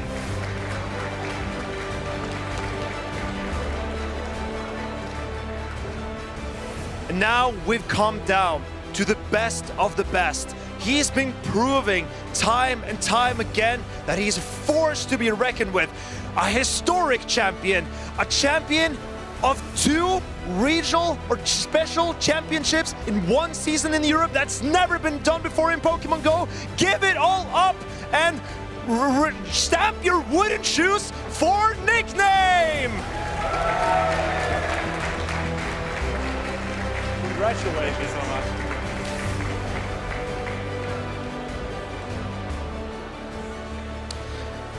I gotta say, gold does look good on you. Absolutely. That's why I got it. Oh yeah, so because you wanted the playing, that's what it was. Yes, exactly. Okay, well, looking this good in gold, what other medals would you settle for now? You've got so many gold medals. Oh, I haven't gotten a silver medal just yet. It was very close for me to get it this time, but it wasn't meant to be. So maybe in Bologna, maybe at Worlds. Well, you don't get medals at Worlds, but I can get trophy as well. So you will settle for a trophy as well? Absolutely, why not? But so you're saying that we will be seeing you in Bologna as well? Yes. Okay, will you be, because the team that you put together, is it your own creation or were you inspired by some other trainers? So this team is from my good friend Kaifie. He built this team, and a lot of people started playing this team, and I think it's a really good team that covers most common meta picks very well, and yeah, I'm very happy I give it a try and played it. Tell me what this win means to you. You're now the only ever twice in 1 season regional championship in Pokemon Go. Honestly, it feels completely unreal. Like, I would never believe that could have ever happened. I wasn't confident at all in winning Stockholm before I was going there. I didn't have any hopes for Utrecht. I just wanted to get the feeling, the better understanding of the meta before Bologna. But yep, here we are, and I don't even know what to say. It's just unreal. I remember you telling me like 1 year ago that you considered retiring from competitive play, and now you're standing here, 2-time regional champion in 1 season. How does that feel? It feels absolutely amazing, and I'm happy I didn't retire. And yeah, I'm really happy to be here with all my friends, with all the atmosphere that's here. It's amazing. Thank you so much for showing up and showing the rest of Europe how to battle in Pokemon Go. Give it all up the last time for Nickname! Thank you.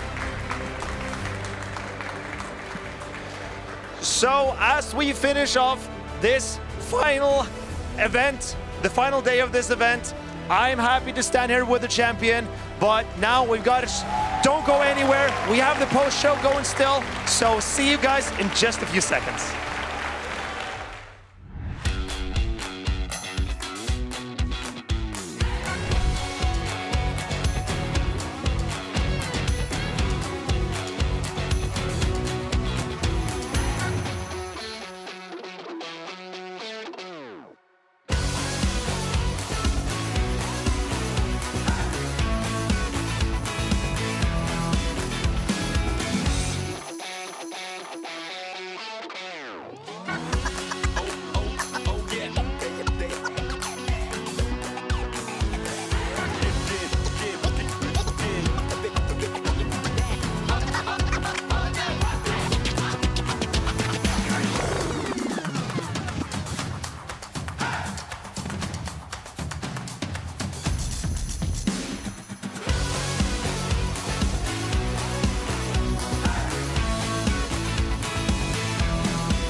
What an incredible event this has been. I am Amanda. No, wait, I am Mario. We are Amanda. No, we are Amanda. Are you Amanda? That was Amanda. We can all be Amanda. Oh, we all want to be Amanda. That's how it is. there No, we go. I am Marcus. This is Amanda.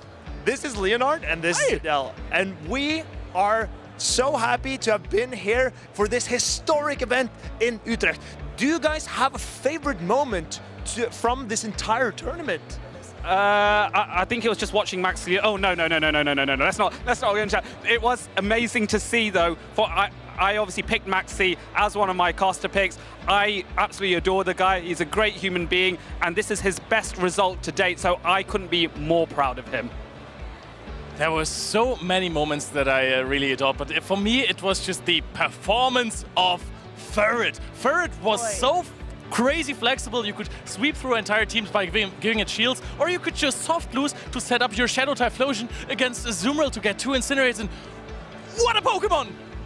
I think for me, it was just seeing all of the different players coming to this tournament, and there was a lot on the line, right? We saw that earlier on, Nickname, he was able to do it. He was not only a regional champion, he's now the Utrecht champion as well. But if Maximilian would have been able to pull it off, we would have had yet another champion to add to the title. There was so much to play for this weekend, and they were really impeccable battles. I completely agree. The Ferret also stands out to me here. Yes! Taking out Corviknight. I was not the biggest Ferret believer going into this tournament, but I gotta say, it has proved me wrong. Trust the Ferret. You have a habit of making, so like not being too big a fan of certain Pokemon that do well. Zzweilous won, right? Zzweilous won. Yeah. Who took to the finals? So Fill the water, fill the water. The water. And guys, we're in Utrecht now. Stockholm is way in the past. Please, let's move on. Let's move on. Anyway, I want to focus on the players who actually managed to win this event.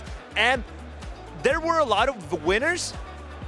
And well, I want to see the final standings for this entire event. And we have Nickname coming out on top with Typhlosion and Ferret. Take a look at all of the team compositions. A lot of similarities between the top 8 here. We see some teammates, some friends running very similar teams to each other. I know that Nickname said in his winner's interview with you, Marcus, that he took a team off of his friend Kalfia, who also played it in the tournament, but a lot of different picks as well that you weren't expecting, like Zephy's Dustclops, that Clodsire, and Charjabug mixture. Yeah, Charjabug, insane, and also Dustclops. Those Pokemon are, I think, unique to the top 8. So those are strong core breakers. Zephy played them, got a medal with it. Fantastic. I want to note that Amanda and I, we picked the Shadow Typhlosion as our caster prediction, and there were 3 Shadow Typhlosions in the top 8. One of them winning the entire thing. But I mean, there were even more Paldean Tauros, right? Yes. Well, if that's a prediction that you want to make, maybe in the next regionals or the next special championships, someone will pick it, inspired by you, Leo, of course. Yes.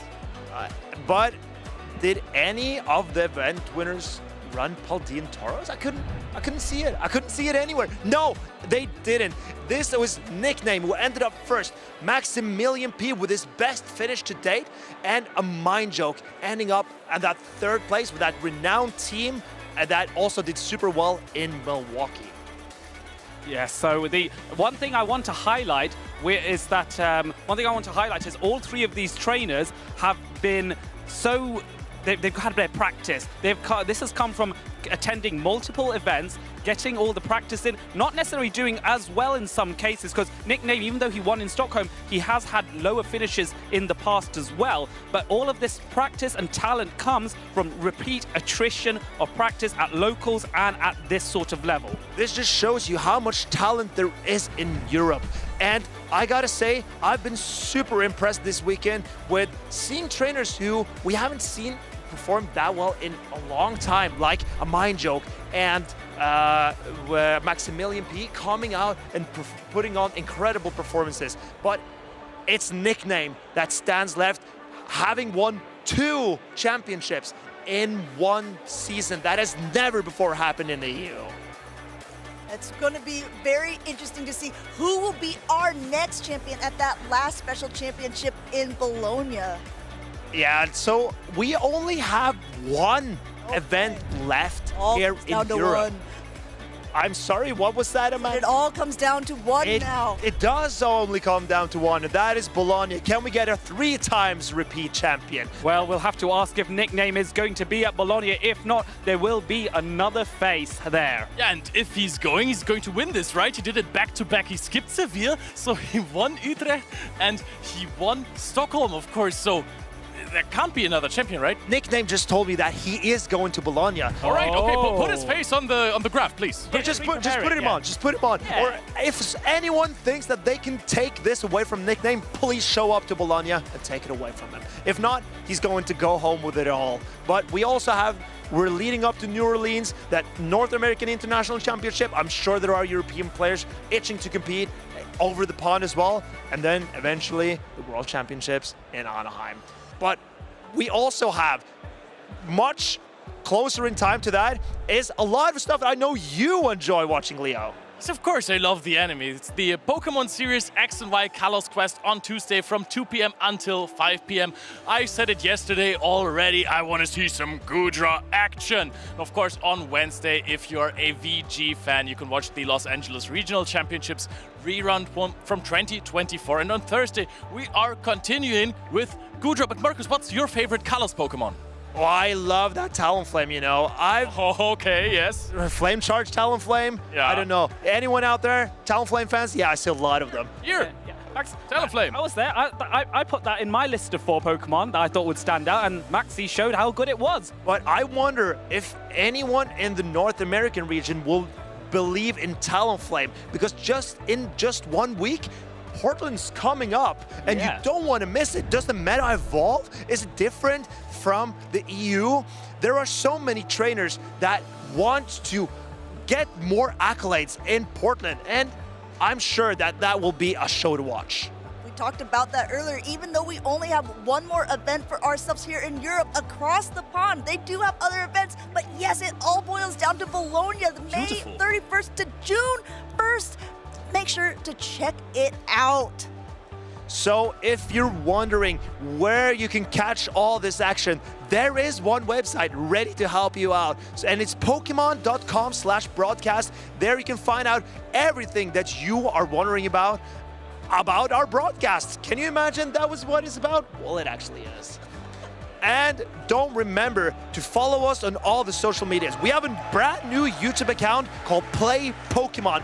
You want to follow that account because that is where we're putting all the battle content that you don't want to miss. And also follow us on Twitch to make sure that you're not getting lost, that you're not losing another broadcast. Because on Twitch, that's where you can also vote for the community polls, for example.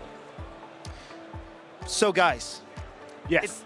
It's been incredible having you, and I hope it's been incredible for you having me. It's been great to have you, Amanda.